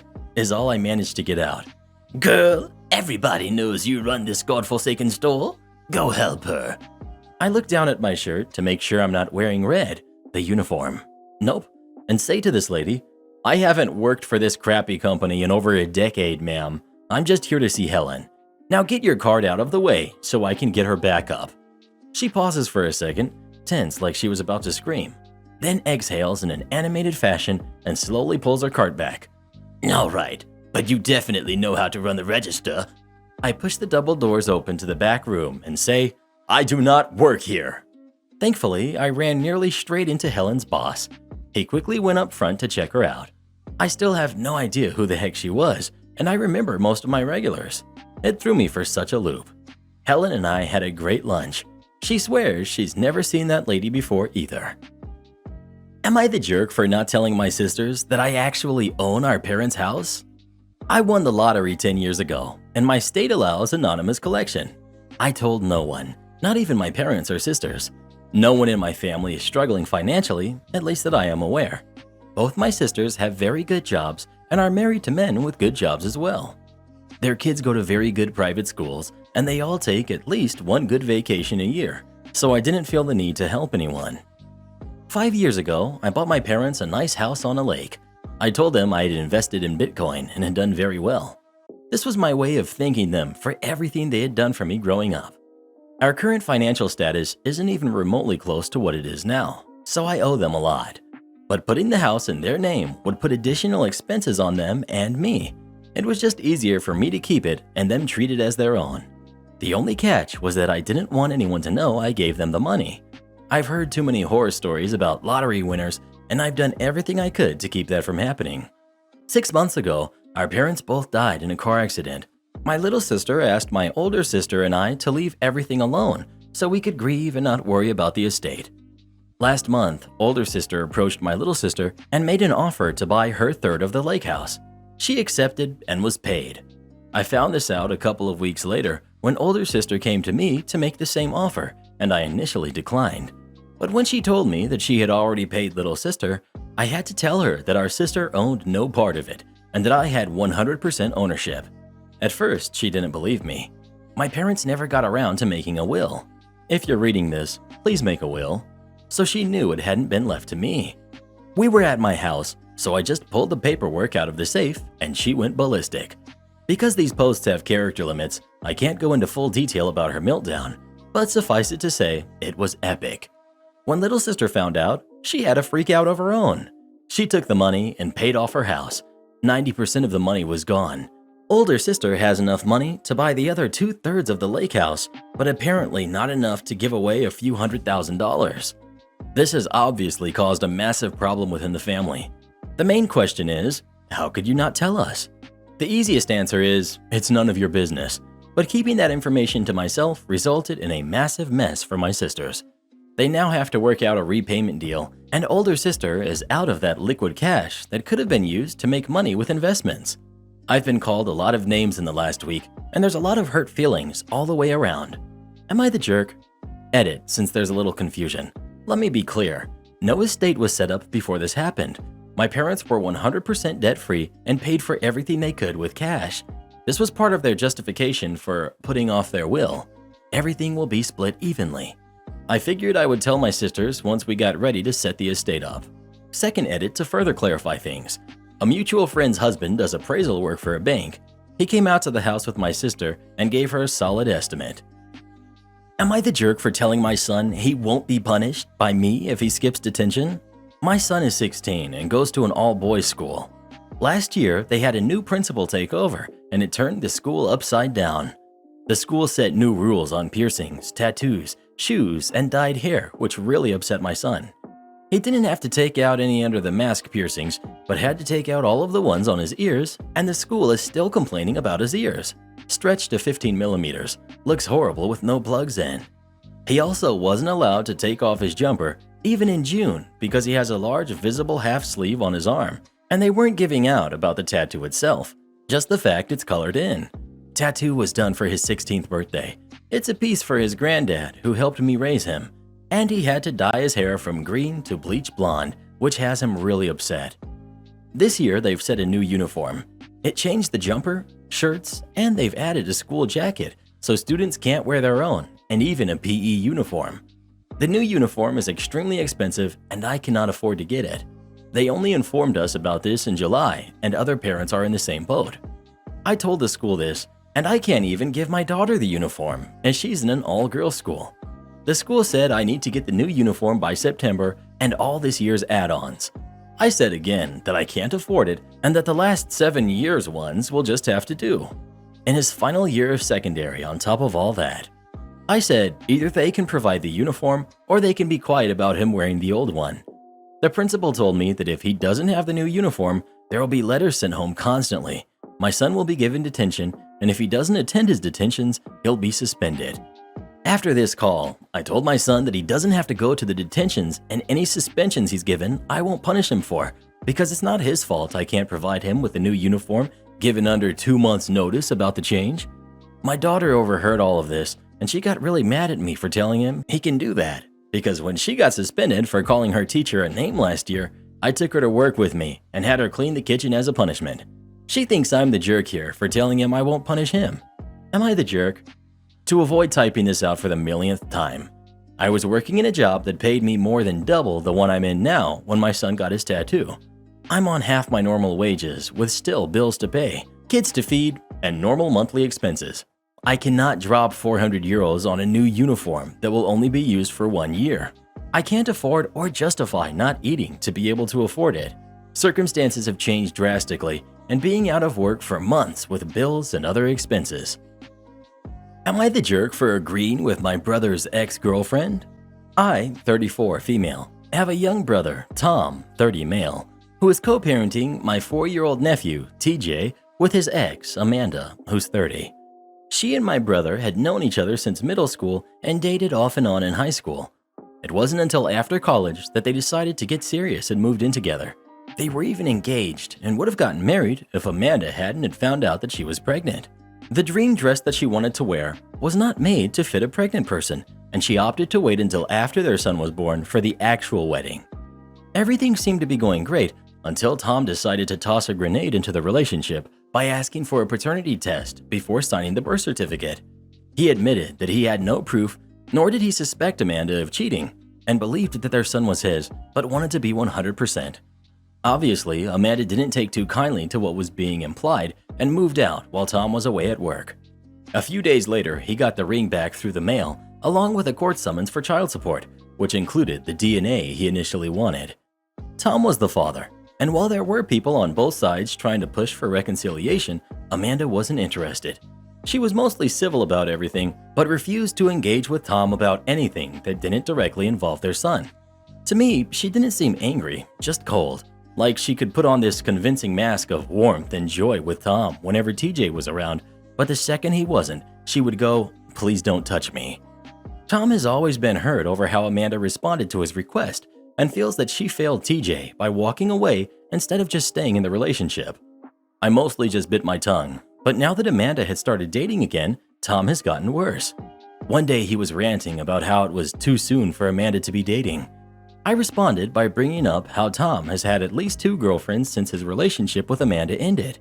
Tom defended himself, saying that what he did was different, as he was just dating to have fun and scratch an itch, while Amanda is looking to marry. Eventually, I got fed up with his attitude and told him that the only reason he's in this situation is because of his choice to question paternity. Tom said that as a man, he had every right to know if TJ was his, and I countered with Amanda having every right to leave him over it, as no honest woman should have to be treated as if they've done something wrong, and that I would have done the exact same thing as her if a man ever dared to try something like that with me. Since then, my parents and a few of Tom's friends have said that I was in the wrong, as my brother was looking for a sympathetic ear rather than being kicked while he was down. Am I the jerk? Am I the jerk for telling my boyfriend's parents he's a grown man who can make his own choices? I've been with Joey for about a year. I feel like his family started to resent me because he was spending more time with me and less time at home. This month, I got a great job offer in Colorado. Joey has recently finished his master's degree and is looking for a first full-time job. We decided together to move to Colorado. I'd take the job and he'd look for a job there. For context, home is Connecticut. Both of our families live in Connecticut, but I think he and his family do a lot more in-person things. My family is very busy, and even though we all live in the same area, we mostly keep in touch by phone. It was a big move, but my job offer was a once-in-a-lifetime chance. We decided together that was what we wanted to do. After all, he didn't have a job yet, so this was the perfect time for us to move, when we had that freedom to move without either of us having to make an unwanted career sacrifice. He told his family on his own, and from what he said later, they were upset. They thought it was a bad idea to move across country for a girl. They thought it would be hard to live someplace without family, friends, or support network, especially if we'd be having kids. I left that whole bag of worms for him to handle, like it's his family. My family was super excited for me, and not totally surprised. They were just like, of course our wild child is moving to the mountains. Anyway, I got brought into his family drama a bit at his youngest sister's birthday party. His mom and dad were in the kitchen when I came in to get a water, and his mom told me pretty bluntly that she didn't like the idea of us uprooting our lives and leaving family. I said that my family was happy for me and excited for me, and that I thought it could be an exciting positive thing. I think that irritated her more. She started lecturing me on how important family is and how it was reckless and selfish what I was doing, pulling her son across the country away from everyone he knows. I asked, is that really what you think I'm doing? Pulling him away? She said she knew it was my idea, and that she knew I knew that by doing it, I'd be stealing him away from his family life, from his sisters, and his parents and grandparents. I said that I found it pretty condescending that she was acting like I was stealing him away from her. He's a grown man who can make his own choices. Nobody can steal a man. They can go where they darn well please. And my boyfriend made a choice, his own choice, not mine, to choose our relationship and come along with me to Colorado. She found that really rude, and so did my boyfriend's dad. He got very short with me and told me to leave the house rather than speak to his wife like that. I went home. Am I the jerk for having said what I did to my boyfriend's parents? Do this next. Tap here on your screen to come see our new podcast playlist, where you'll find thousands of hours of the best stories you've ever heard. Or tap the one on the right. That episode is specifically just for you, based on other videos you've enjoyed the most.